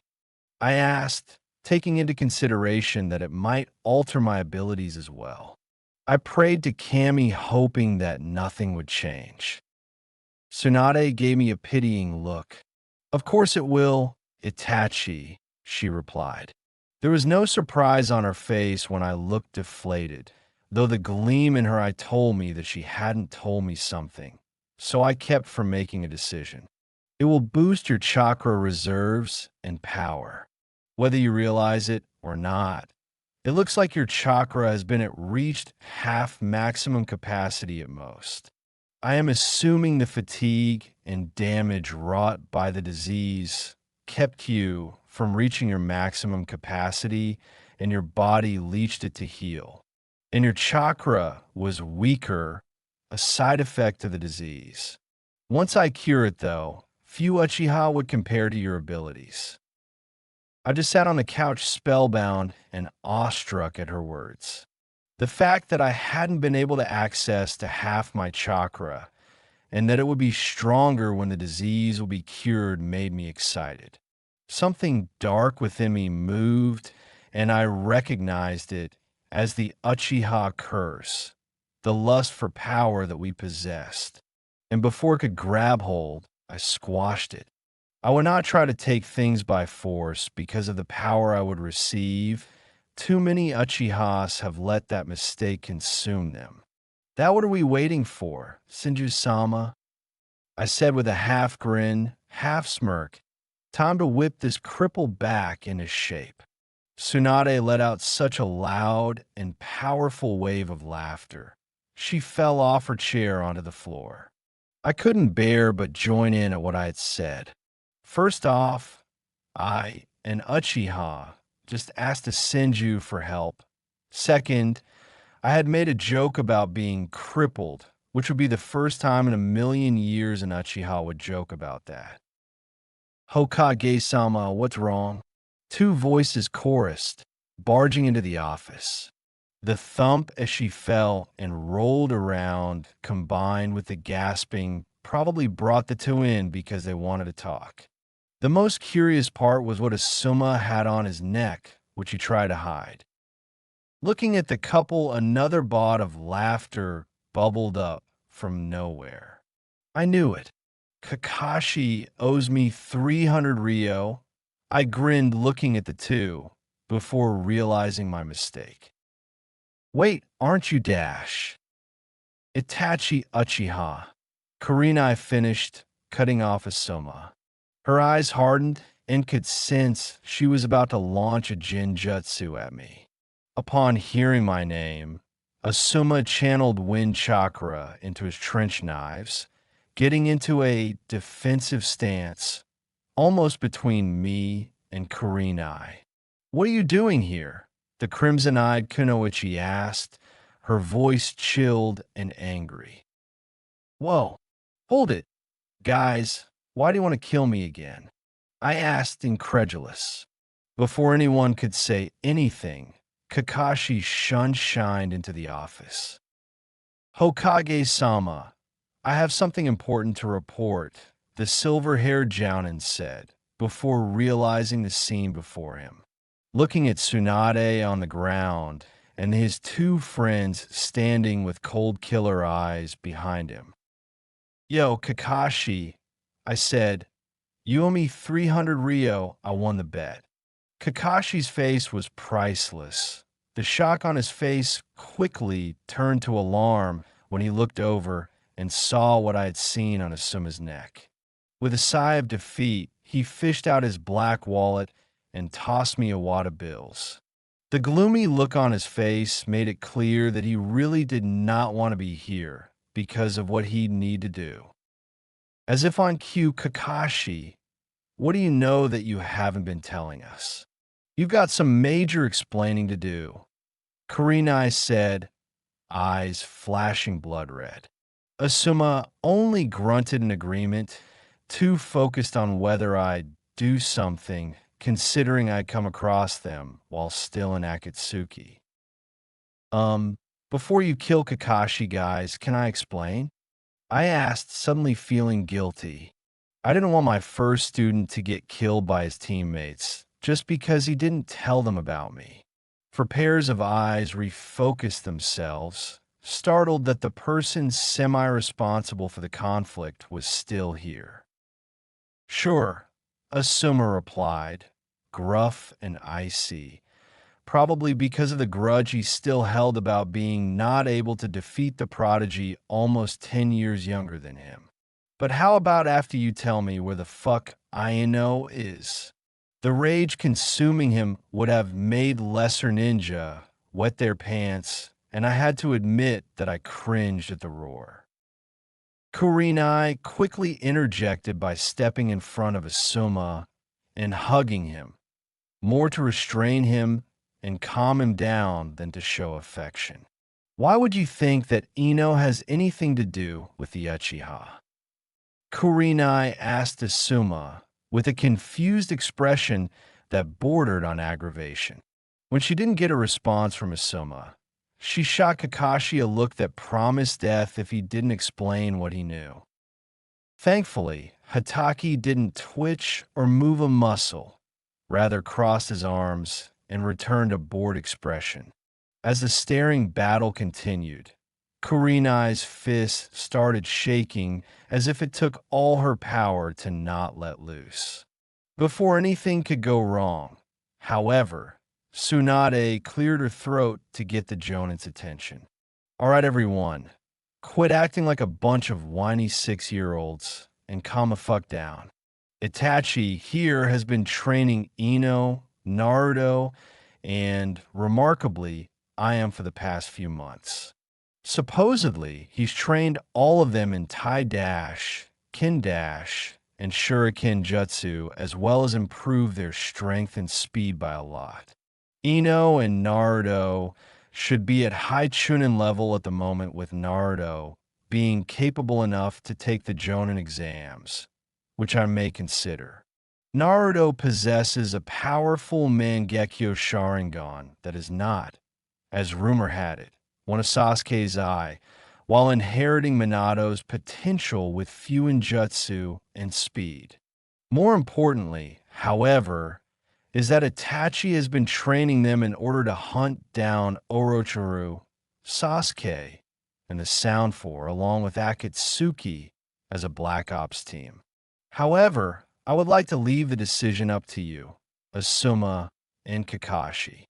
Tsunade's lecture had knocked all three Jonin breathless and annoyed at my plans for their students and their ability. With all due respect, Tsunade-sama, I don't think Itachi has the capability to kill one of the legendary Sannin, Orochimaru no less, Asuma replied in a clear-headed voice that made his confidence seem stalwart. However, his relaxed body language suggested that he could be swayed.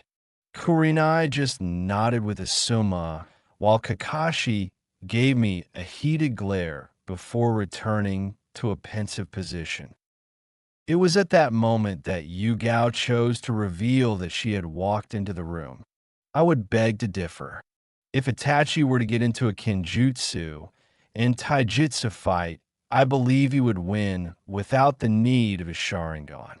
That made everyone, including Tsunade Guac at the blue-haired Umbu, begging for an explanation since Orochimaru was considered one of the best at Kenjutsu and Taijutsu from the village. I don't know where Itachi picked this up, but his Kenjutsu style lies heavily in Aido and other samurai styles.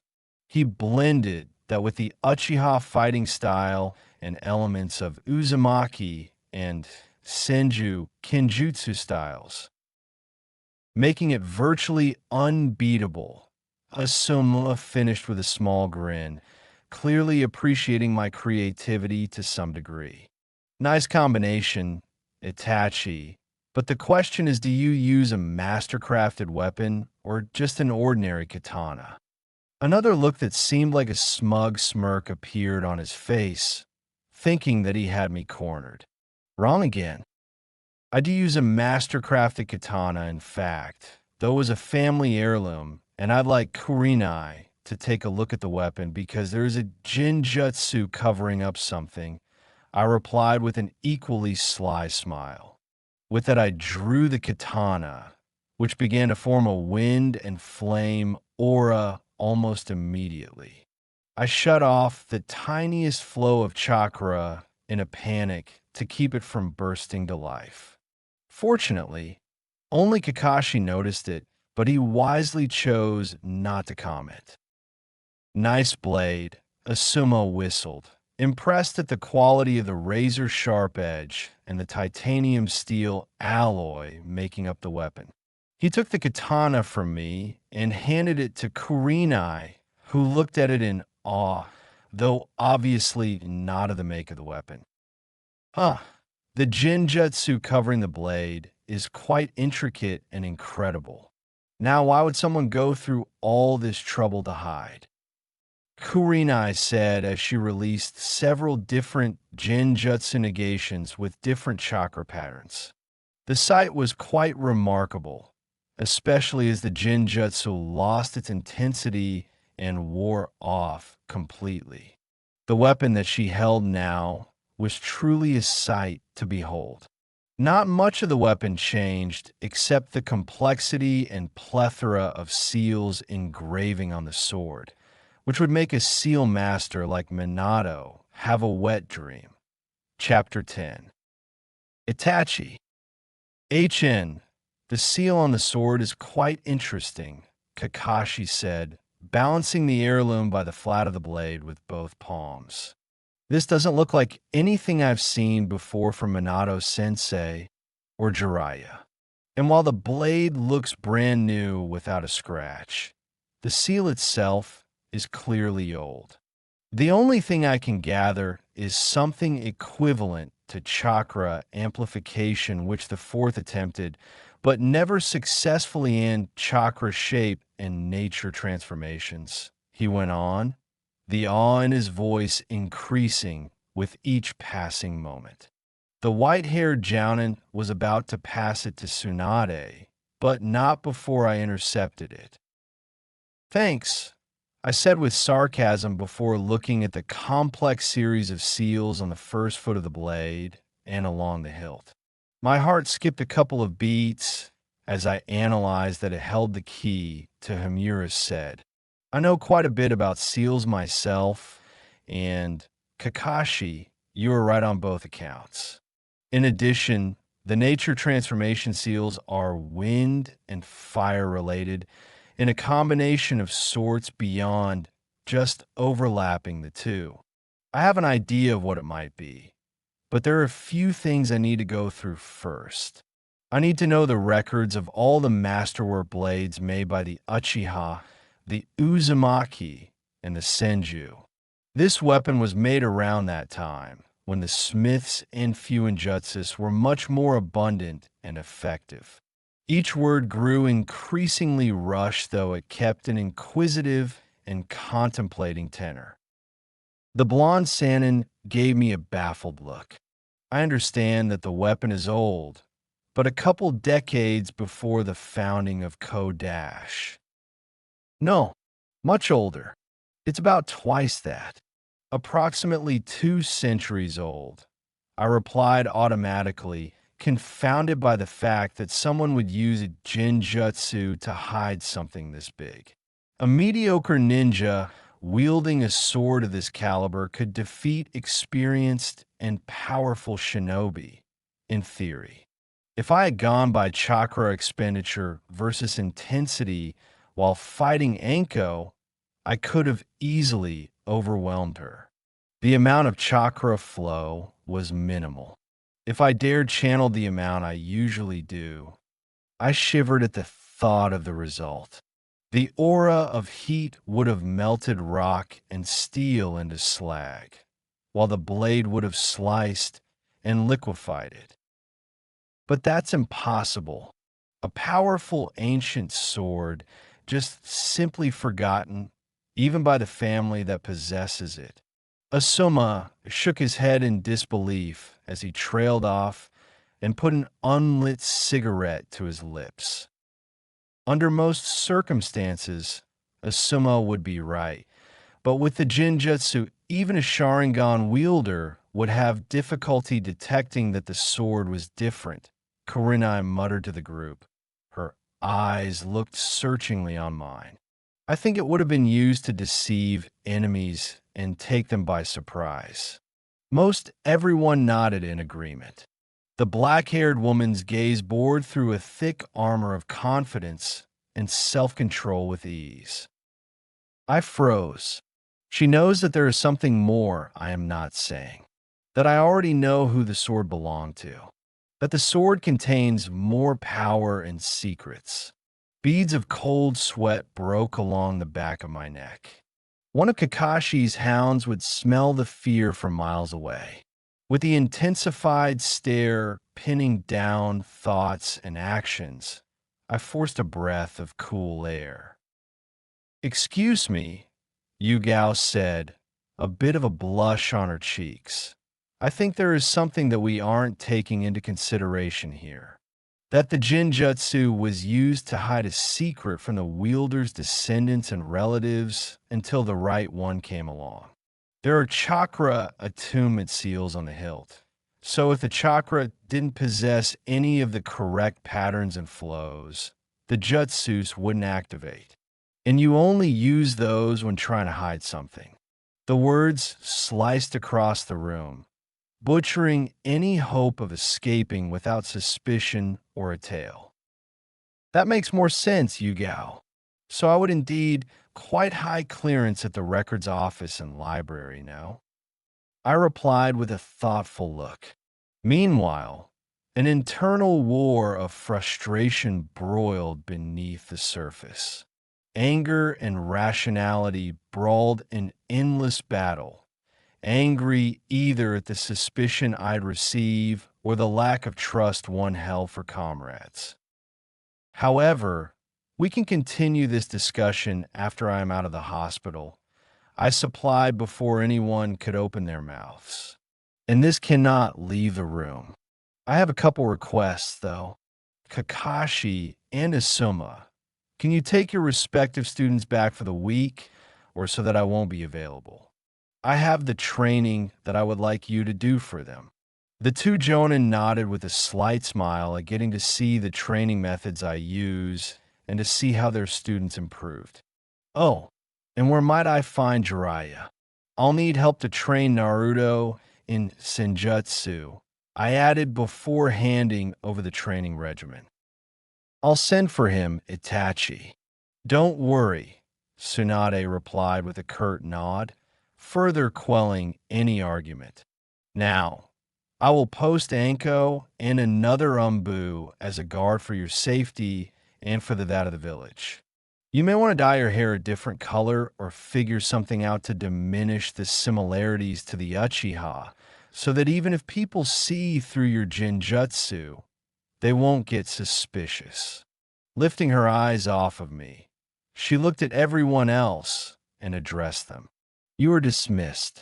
Send the reports via an animal messenger. I have to finish some business. The Jonans nodded and shunshined out of the office. The blonde Sanin sighed as they left and visibly relaxed, shooting a light look. Send your ravens to get the 3 you've been training. We'll start your treatment immediately afterwards. You remember the hospital, right? Tsunade asked, her hard or firm demeanor non-existent. Also, what color hair would you like? Can't be dark brown or black, she added before I could answer. Yes, and dirty blonde. It'll go well with the facial hair jutsu I made. I supplied with a humorous tone, to which Tsunade chuckled as if I had told a joke. But seriously, I did make a jutsu that grows or shortens facial hair. Incredulity shot from Tsunade's face at the suggestion of such a jutsu. What? It's useful as a disguise. It just isn't immediate, rather multiplying the growth up to 30 times the normal pace, I said, a little indignant at the Hokage's reaction. All right, then, catch, Tsunade replied, and tossed a golden bottle after rummaging through her desk contents for a couple minutes. I read the label on the bottle with a picture of a well-kept lock of dirty blonde hair. So should I put this on now, or should I wait?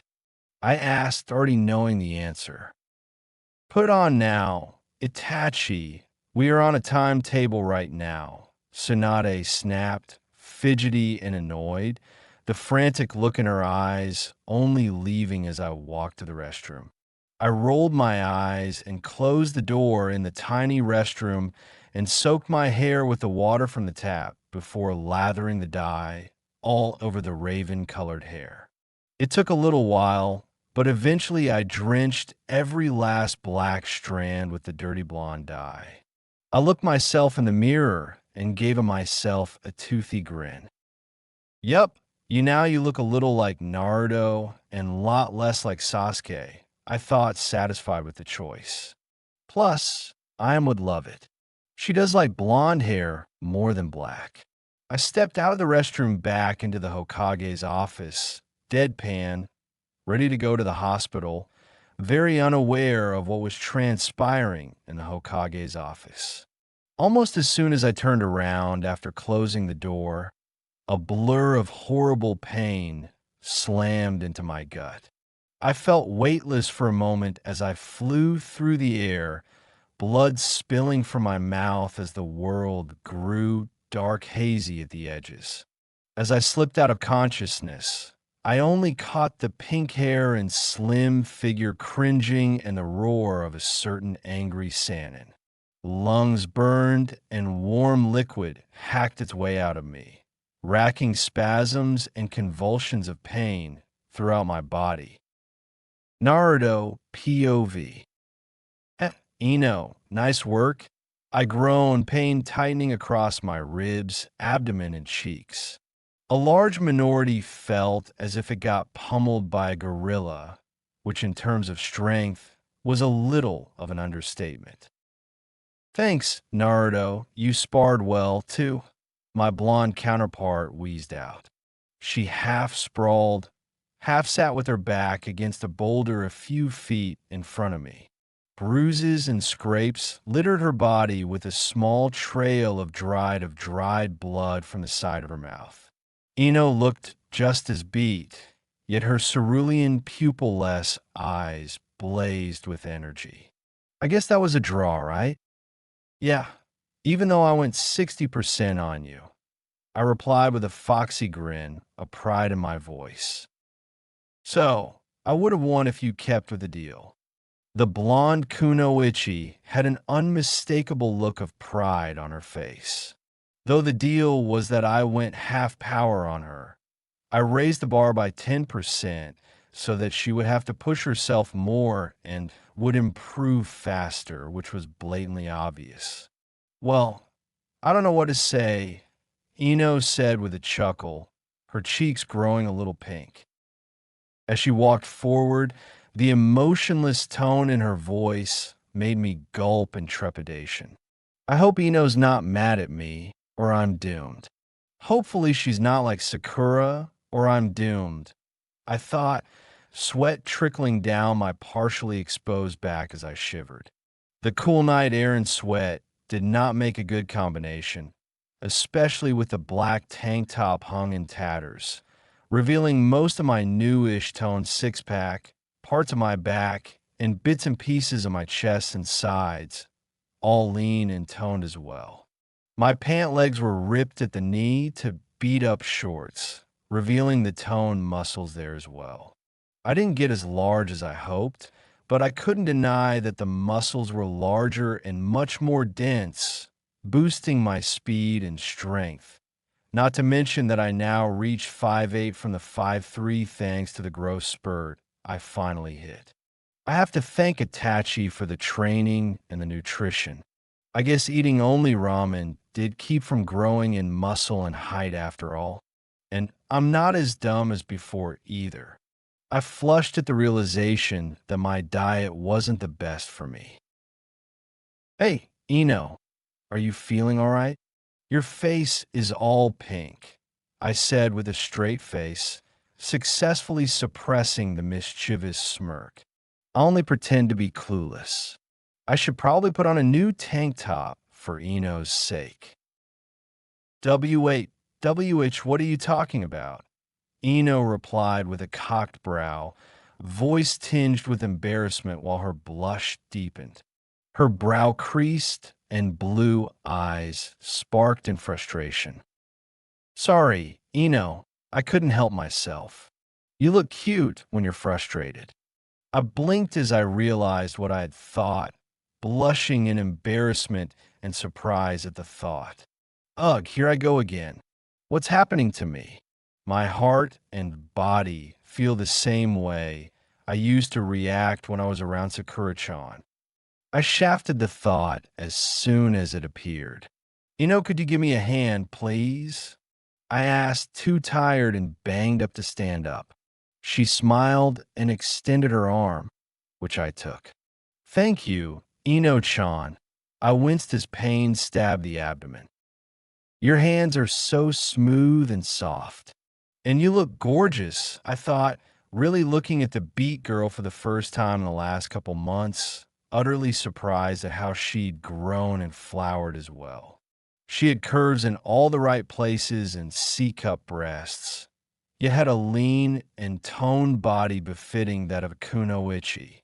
Her purple tank top now revealed her flat, toned stomach, and her once knee-length skirt reached only halfway down her thigh of her long legs.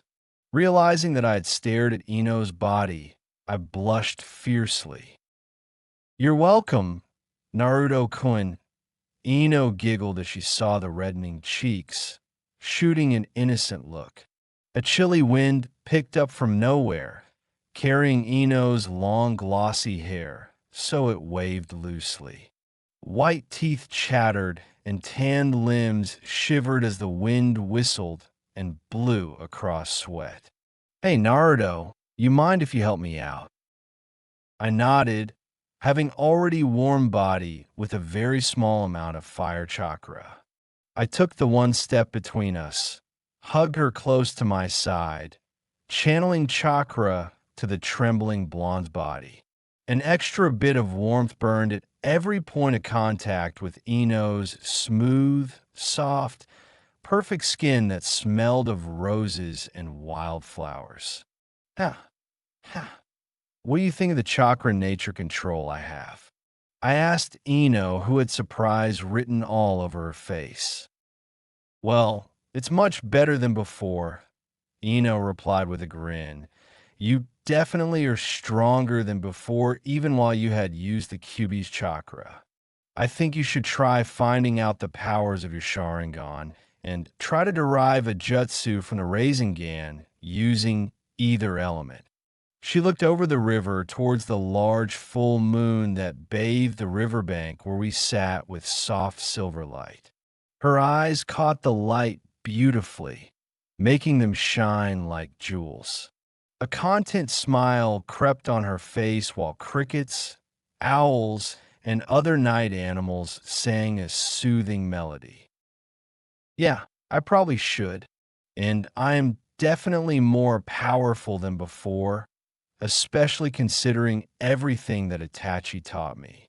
Plus, the QB is much more willing to help, too, rather than trying to just take control.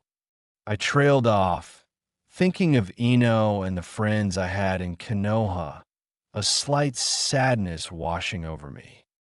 I wonder what everyone would think if they asked. You have improved a lot, too, in every aspect as well, especially Nin Dash, Sensing, and Medic Jutsu. I think you're better than Sakura at Medical Jutsu now. I grinned at the Yamanka's skeptical face to show that I meant it. Well, I have to thank you and Itachi for that, she replied, blushing shyly before leaning her head on my shoulder, wrapping my arm around herself tighter. We stayed like that in meaningful silence for what must have been a half hour. Naruto, Ino, dinner's ready, and there is something very important.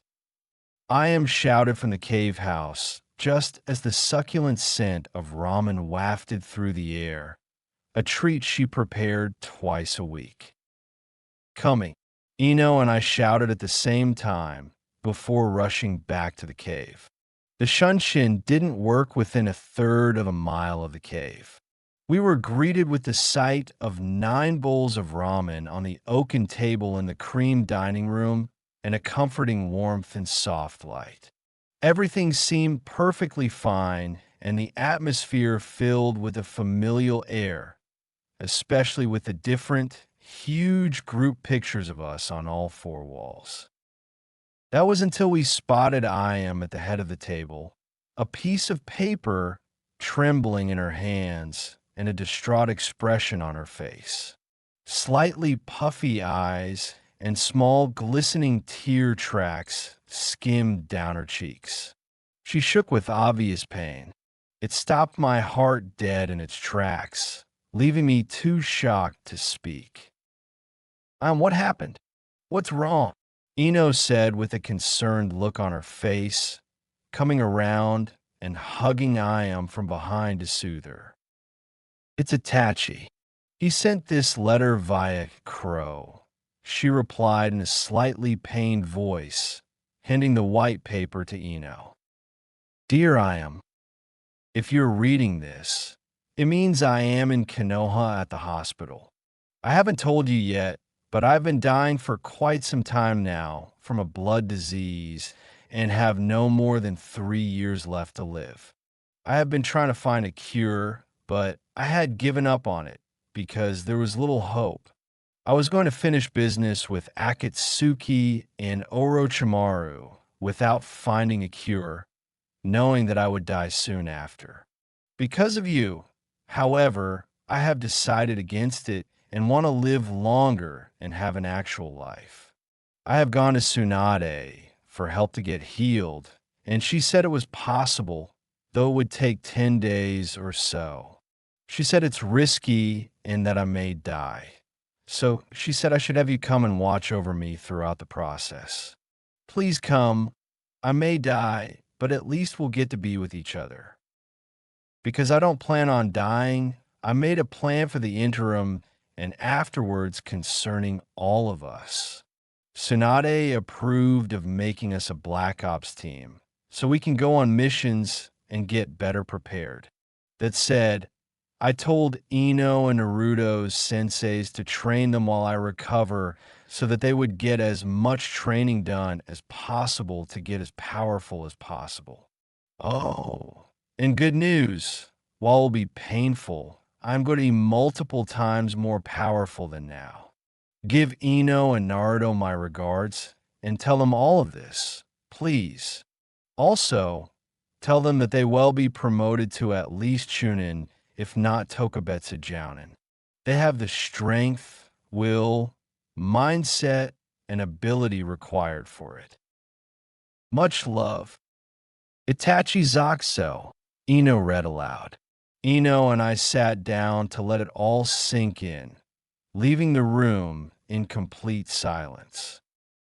That bastard, I growled, breaking the silence. Anger and disappointment replaced the good mood I had not 5 minutes before. The blonde and brunette looked at me with shock plastered on their faces, obviously thinking that I would be the one to defend Itachi in this situation. Itachi talks about us being like a family and says he loves Iam and all, but he can't tell us about this very important fact that he's going to die soon because of a disease, especially to you, Iam.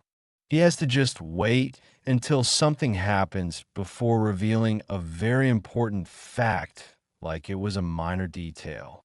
The air around me flared with hot anger directed towards the Uchiha. He should have told us, and the fact that he didn't couldn't be more disappointing and angering. Whoa, calm down, fox boy. Ino cooed soothingly, wrapping me in a hug from behind. Don't be mad at him. It took you forever to tell anyone about the Nine Tails. I'm the first and only of your friends to know. Don't you think that is something important as well? She asked gently, the truth in her touch calming me down. Itachi, like you, had his reasons. The important thing is to continue on with what he told us in the letter. All right, Ino, I understand. I sighed as the last of the anger ebbed away, letting me smile again. We'll get to see our friends again, I guess, and show them how much more powerful we are. I added, smiling as I imagined the look of shock on everyone's faces, especially Sakura's. I wonder how she would react. Well, I guess that settles it. We have to go. I am finished interrupting my thoughts. We have to eat first, but quickly. The sooner we get there, the better for all our sake. A smile replaced the saddened and conflicted look she had moments before. She immediately dug in, devouring the ramen faster than conceivably possible. Sure, I chuckled, digging in as well, the warm, rich tonketsu broth soothing the ache in my muscles. I shoveled and slurped the noodles and the soup fast enough to almost reach Iam's speed, but slow enough to savor the taste. This asterisk slurp asterisk is so asterisk slurp asterisk amazing, Iam.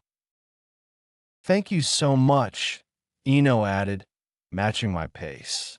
I would have never believed that someone like Ino could eat food like me, considering everything, but it turned out that I was so wrong. As soon as Ino stopped dieting, she showed her true colors, an appetite that rivaled my own and a ravenous eating pace. Within 3 minutes, we finished our 3 bowls simultaneously. Iam dashed to grab her backpack, smoke pellets, grappling gear, katana, simbon, shuriken, and tanto. I gathered all the scrolls, tags, inks, brushes, flak jacket, and cloak I had, considering I stored almost everything else in storage seals. Ino did the same. Since I had made recyclable storage seals, it was much more efficient. In less than 5 minutes, we met up on the edge of the clearing, completely prepared. All right, you ready? I asked my 2 comrades, the brunette catching my eye the most. Iam wore what seemed like tight-fitting urban camouflage clothing. Pants, long-sleeve shirt, jacket, boots, and even a balaclava-style facumen. She nodded after Ino. I grinned a little in excitement. I can't wait to show Kiba, Shikamaru, Choji, and Sakura what I've learned. Hey, Brat, what about your Mangekyo Sharingan? That may be a little much. Better to keep your best cards up your sleeve. The all too familiar voice growled disapprovingly, though not taking me into the mindscape. Well, Kurama-san, I guess maybe you're right. I mean, I don't even know if they're upset with me or not, which I doubt. I conceded after taking a moment to think things through. Of course they're upset with you, boy. You left them, and they still hate you for being a Jinchuriki, a monster, especially now that you are exponentially more powerful. The QB hissed, inspiring anger and resentment through his words. However, he fought an uphill battle since I grew with an increasing confidence, gratitude, and forgiveness. I'm sorry, Karama, but your goading won't get you anywhere. I will show you friendship, that I care, Databeo. I proclaimed to the nine-tailed fox. Though he may think it, I didn't hate him, nor did I pity him. Perhaps the most unhappy being resided in him, and I would show him the light and change the fox. Ahem, Naruto, come on. Ino's voice broke through the conversation as she cleared her throat. Ready whenever you are, I grinned. No way would I ever miss this chance, especially to show what remained of Team 7 that I could protect and reunite them. Am rolled her eyes and grabbed onto Ino, already knowing what to do. With a nod, we shunned shine from the paradise-esque clearing to the gate of Konoha. The village hidden in the leaves, I read the sign on the red main gate aloud. Well, that's new. The walls seemed higher and stronger, while the gate had a covering of steel. Two mixed squads of Chunin and Jounin guarded the main gate, one on the ground, the other on the wall. For some reason, the guards didn't seem as threatening or menacing as before, though they visibly tensed and ready to fight at our sudden appearance via the Shunshin. If the drawn Tontos and Kanai and the churning Chakra were anything to go by. You three, state your business. A familiar female voice barked from the middle of the group in front of the gate. She stepped forwards as two wolves followed in her wake. Those and the red fong tattoos on each cheek gave her away instantly. Hey, Hannah, I shouted in greeting and walking forward before Ino and Iam could stop me. Before I could get more than a meter, two dark blurs shot from opposite directions, clashing together, ringing like steel on steel. The objects impaled the ground a couple meters away, the moonlight shining on them and revealing what Eihei you were. Why in the world would you throw a kunai at a fellow leaf neen? Aim exclaimed, exasperated. She held a wakizashi in her right hand and a second shuriken in her left. In the dark night and the black background of the forest, Iam looked deadly while barely visible. Fellow leafning? Hannah asked incredulous, cocking an eyebrow. You expect to believe that when none of you were the forehead protectors? A small, bitter chuckle escaped her.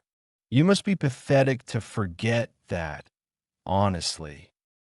Shit, that's what I forgot, Ino exclaimed in frustration, shaking her head.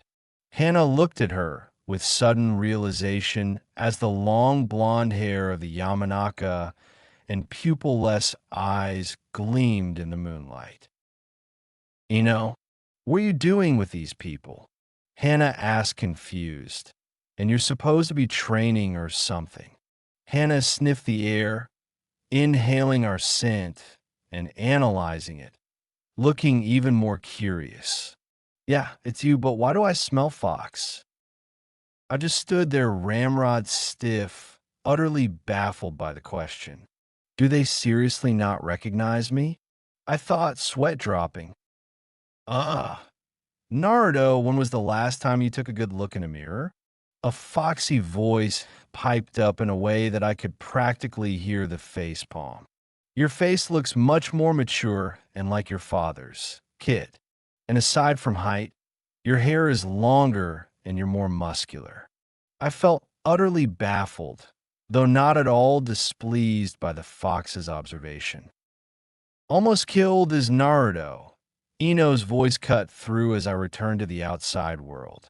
The blonde had been talking to the brunette and clearly had just told her because the look on Hannah's face was priceless. You're bullshitting, right? That hot hunk of a guy is the Naruto Uzumaki from our village? Our infamous prankster? The annoying, bratty shrimp that was best friends with my idiot brother?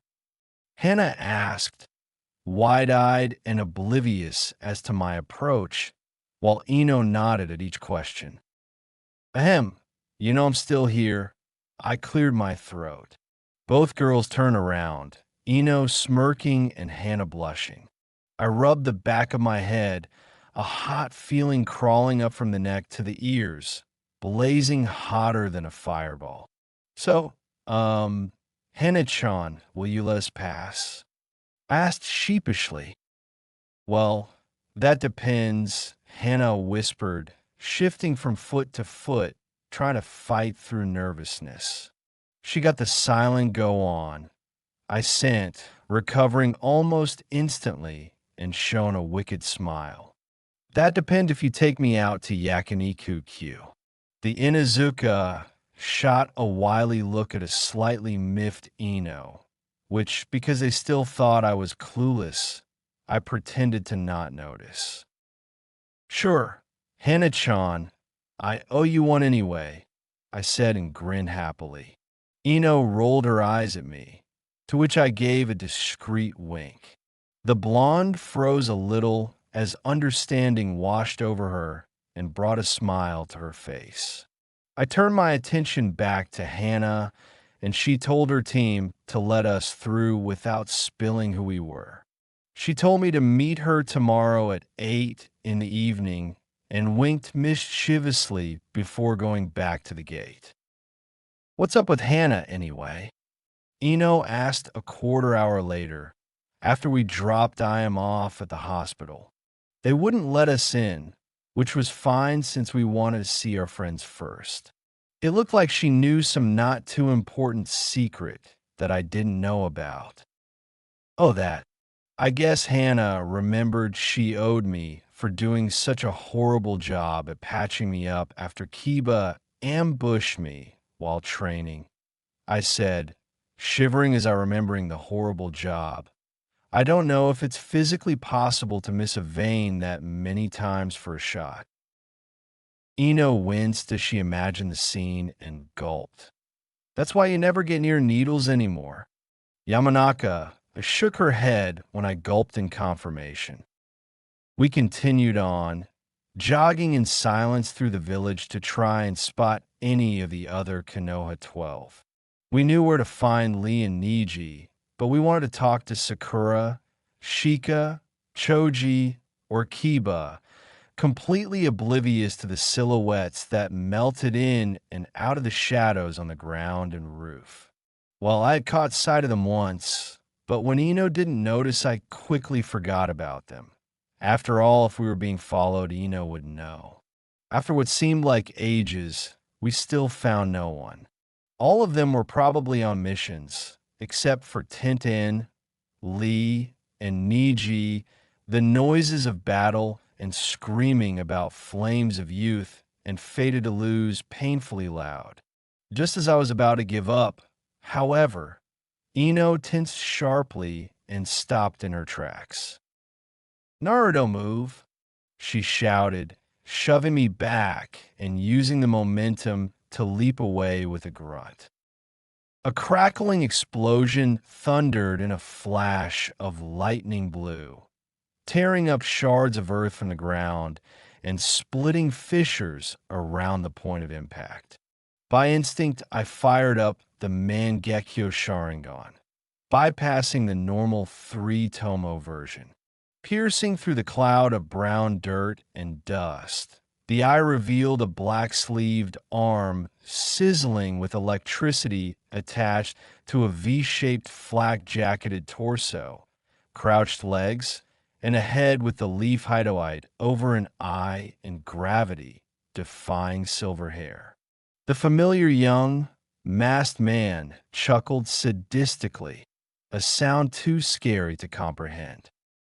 I processed the information and stiffened in shock. What the dash? Leaving no room for thoughts, the Jonin formed the hand signs for the fire dragon flame projectile technique. Unfortunately for him, I realized that I could try the new jutsu Itachi taught me based on it, adding two connected fists at the end of the string finishing at the same time as him. Fire release. Great fire dragon roar.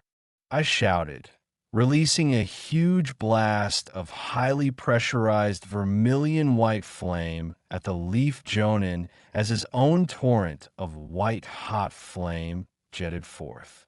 The river of flame only served to decelerate the opposing attack by a fraction while adding to its power.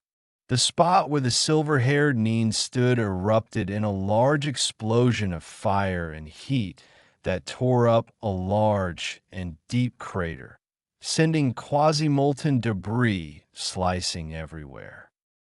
The shockwave of the attack sent Ino and myself skidding back a few meters while debris stung our arms and faces. Obviously, the silver-haired Nin was not where he stood before. Rather, he lay over 20 meters away, sprawled on the ground, covered in burns and lacerations. Covered in burns, only a couple of which were serious and lacerations. The man shook getting up. Though some dark red soaked on the fabric of his mask, and blood streaked some of his gravity-defying silver hair in his arms, the Jonin's stillness confirmed his identity. Hataki-sensei, what the hell? Don't you recognize me? I asked, voice strangled in pain and worry that I hurt my sensei, the emotions shutting out the small part that cheered. Achin, my sensei, said in exaggerated thoughtfulness, getting up from a crouch and placing a hand on his hideout, as if thinking. You do seem and sound somewhat familiar, however. Kakashi trailed off, letting me hang, which I stayed silent and relaxed a little. You're dead, poser. While shouting those words, the Jonin lifted the forehead protector and pinned me with his own Mangekyo Sharingan. Jinja, Sharingan, we said simultaneously as our eyes locked, the words escaping my lips, sounding like a growl. We stayed still for a moment and noticed nothing off. Thanks, Kurama-sensei, for the save, I thought, and heard him grunt. The fox saved my ass. Damn, you're better than I thought. I didn't realize that was a Mangekyo Sharingan, Kakashi growled, as he kawaramied just as a blast of water slammed where he stood. The silver-haired Jonin appeared on a roof and uttered Jinjutsu, Sharingan. His eyes were not locked on mine, though. I looked down and saw Ino trapped in his gaze and immediately shunshin away. What did you do to Ino-chan? You pervy bastard. What's wrong with you, and who is the poser? I spat, anger and power flowing through the chakra system and into my eye. You lose. A voice hissed from behind as chirping and a shocking sensation pierced my body, or rather a wooden log. The clone poofed out of existence as the Chidori was spent. What? How is that? Kakashi mumbled in surprise, sure that he had me. I could only growl before channeling my chakra into a tight soccer ball-sized sphere, mixing in a bunch of demon chakra that turned it from blue to vermilion. Why would you try to kill one of your own students, sensei? Can't you see who I am? The son of your sensei. Fiery rage blazed forth, releasing another burst of lightning chakra from Kakashi. Shut up, he never knew his past. And for this you die, as the man replied, Arcs of bright energy climbed around his right arm. Both eyes spelled death, shielded in killing intent and a righteous fury. It wrenched the breath from my lungs momentarily, just as he reappeared much closer to me. Zigzagging at harrying speeds, the Jonin was all but a fuzzy figure despite my Mangekyo. My own anger broiling, I quickly made 9 clone holding the same Rasengan as myself, ready to pound the last Itachi to the ground. 5 clones lunged at the man as he closed in, kunai coated with a dangerous aura of lightning chakra. Before they could make contact, however, 10 bolts arced towards them and dispelled the clones instantly. I stood there stunned for a brief moment at the display, as despite the speed of the clones, Kakashi could still overcome them. A crackling howl accompanied a mumbled, "You're dead," just as a quartet of blue electric wolf-like figures pounced at us out of nowhere. I barely had enough time to roll back, as the lightning canines erupted and released a plethora of arcs of blue energy outwards, catching the remaining shadow clones. The deafening thunder and blinding flashes caught me completely off guard and blindsided me to whatever Kakashi had up his sleeve. "Wind release, divine wind," I shouted wide-eyed. The panic that crawled up from losing sight of Kakashi immediately released the first effective defensive offense jutsu. The wall of tornadoes howled as they raced forwards, ripping at clothing and the surrounding small square, a deep chill seeping everywhere. "Where are you?" I thought frantically as the silver-haired Jonin was nowhere in sight.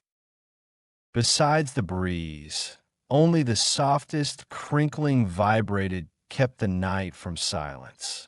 Faint dancing shadows and the soft, odd noise from behind gave the briefest of warnings. "Gotcha!" I grinned like a fox, turning a 180 degrees at the same time that I unsealed the ancient katana Itachi gave me as a gift. Wind and fire chakra mixed into a blazing, elongated blade. "Lightning release. Lightning cutter," Kakashi mumbled, shooting forwards with a tight and concentrated blade of lightning around his right hand. Power and danger resonated from the attack itself, kicking all my switches into overdrive as he closed in.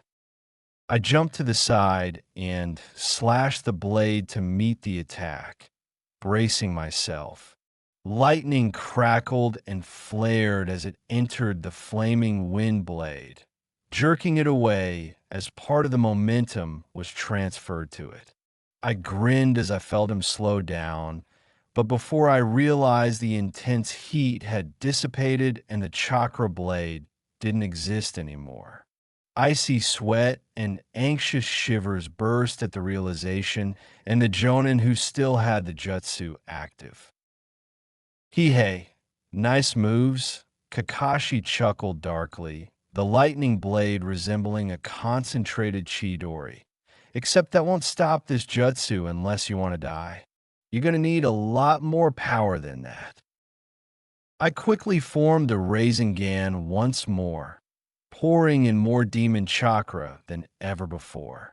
Some even formed a condensed tight cloak of vermilion chakra to protect myself. Whatever the Hitaki had up his sleeve had the ability to kill with more power and efficiency than perhaps the Rasengan I held. Nevertheless, I needed to show who I was and what I learned. Steeling my resolve and tensing every muscle, I formed a lunging stance with the chakra sphere pointed at the Jonin, arms shaking slightly at the nervousness that racked my body. Blue energy crackled, highlighting the fearsome features of the black-clad shinobi, especially with his Mangekyo activated. As the opponent closed in, the world seemed to slow down and fade, my heartbeat rising above the outside noises. Can I really pull this off and survive? This man, my sensei, is a high-level shinobi and prodigy with amazing power and skill. How can I even compare? The thoughts echoed, tinged with nervous anxiety and sudden regret. I should have just run. Would you listen to yourself? Uzumaki brat. Another voice snarled in outrage. You sound like a good-for-nothing sissy who doesn't have the training and raw power you possess. Your natural chakra reserves are immense, and when combined with my own, you'll be unstoppable. Yes, you aren't there yet, but you are formidable even now. The fox assured with an audible smirk grin. For some reason, the phrase cheer up and keep moving forward came to mind when he spoke. You think so, Kurama? I thought to the unusually kind Kyubi, stopping the complaint mid-flow. His silence gave the best possible answer, thanks. And by the way, you do have a heart, you fluffy softy. I teased back in thanks, which resulted in a menacing growl, but I didn't care. I knew how he actually felt. It'll be only a matter of time before he came to. A mere meter away from impact, I quickly pumped a torrent of chakra, somewhat enlarging the Rasengan to keep peak density. Balance steadied, and the vermilion spiraling sphere rushed forward to meet the lightning jab centered at the chest for an ensured kill. A screeching pierced the night air as the crackling of the jab and the thrumming of the ball collided, neither jutsus giving way for the briefest of moments. The smile on my face quickly turned into a terrified look as the jab pierced the Rasengan, causing it to collapse on itself at alarming speed. However, the spiraling sphere detonated outwards towards Kakashi as it collapsed on itself before the lightning cutter could strike my chest. The resulting explosion blasted Kakashi's arm across the chest, cutting a streak of white-hot pain. Electricity shocked and coursed through my system, bringing on a painful seizure as the explosion launched me backwards. Fortunately, I caught sight of the silhouette of my sensei, which rocketed through the air and crashed into a wall with a great amount of force. Clearly, he just had received quite a lot of pain and damage, though not to the extent as mine. The last image in my mind, before a crushing force knocked the breath from my lungs, was of a panting, sprawled Kakashi, right arm bleeding from a mess of cuts that was reflected along his torso as well, flak jacket and mesh suit ripped to oblivion. I don't know how you have that, Chakra, but this is the end of the line, a rough groaned, ripping away the dazed world with a harsher reality. A familiar silver-haired man with a blood red, I stood above me, ragged, disheveled, and damaged. Just explain this to me. Who exactly are you, and what did you do, Naruto Uzumaki? I almost laughed at the sight of a bloodied, beaten-up Kakashi, not thinking it possible. That was before a paralyzing burst of pain drilled through my chest and skull like a million ice picks. But it's me, Sensei, I said, or rather rasped between coughs. Warm liquid dribbled out of my mouth with each cough and seemed to coat my chest. Moreover, the pain made it hard to think clearly, blocking complete memory of what had transpired before. Shut up, Kakashi roared, fist tearing into the ground with a bone-crunching thud. Beige dirt and red-brown blood caked his body in the oddest mud-like camouflage. Combining that with a muscle-flexing anger, he looked like a monster. Panting and blinking back angry tears, the Jonin stood on both his feet. "Now answer me, bastard," the low, blood-curdling shout thundered. What do I tell him? I thought in a fit of frustration, fatigue, and fear. A violent death-black sky roiled behind the gray and red-eyed man. I racked my brain for ways to convince him, but nothing popped up, much to my chagrin. "Screw it," Kakashi muttered, drawing a tanto and channeling high-intensity lightning around it. He lifted it up, eyes icy cold. They widened as a sun-red jet of chakra coursed and tightened around me before he could release his tension. A large chunk of chakra swirled into the Manajikyo, a surge of power similar to that of the Tsukuyumi. Instantly, a surge of my cocktail-ed chakra churned and lanced wave after wave into my own eye, causing a deep throbbing pulse to come from it.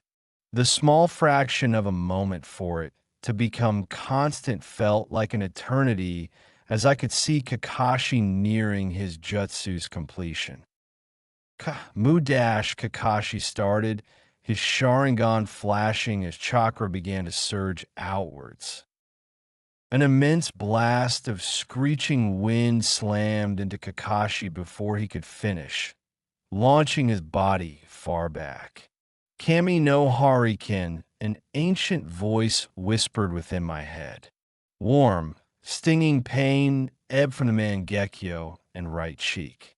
However, it didn't concern me as much as the sudden stormy mass of clouds in the sky in a circle 100 meters across. I looked back at Kakashi, who collided with another abandoned building, a not too deep crater hugging his form. Rocks and debris flew from the ground and pelted the shinobi while the wind itself continued to pelt and tear. Tearing himself from the wall, Kakashi lurched forwards impossibly slow, battered from all sides. As he made the tiger seal, a chunk of rock slammed into his legs and left him at the wind's mercy. Groans, winces, hisses, and shouts of pain loosed themselves from the Jonin's mouth as he was thrown into the ground and at buildings around him, while the wind bruised and the debris tore through skin. One again, the Jonin launched himself from a building for another attack, powering up his Mangekyo. Bruised and battered, blood trailed from fresh gashes. He screamed in frustration as the wind changed and threw him against the ground, sending the tattered man skidding across the street with sickening thuds and rips. Fresh blood trailed after the ninja and stopped abruptly as he crashed into a gray concrete warehouse. Head and shoulders dangled like a doll, knocked out cold. A good thing, too, I thought, as the wind quickly dissipated and my knees gave out in fatigue. The world slipped away with a sudden drain in chakra, a drowsiness taking hold. Before I could finish the thought, I collapsed on the ground with a soft thump and a faint grunt, eyes rolling up simultaneously.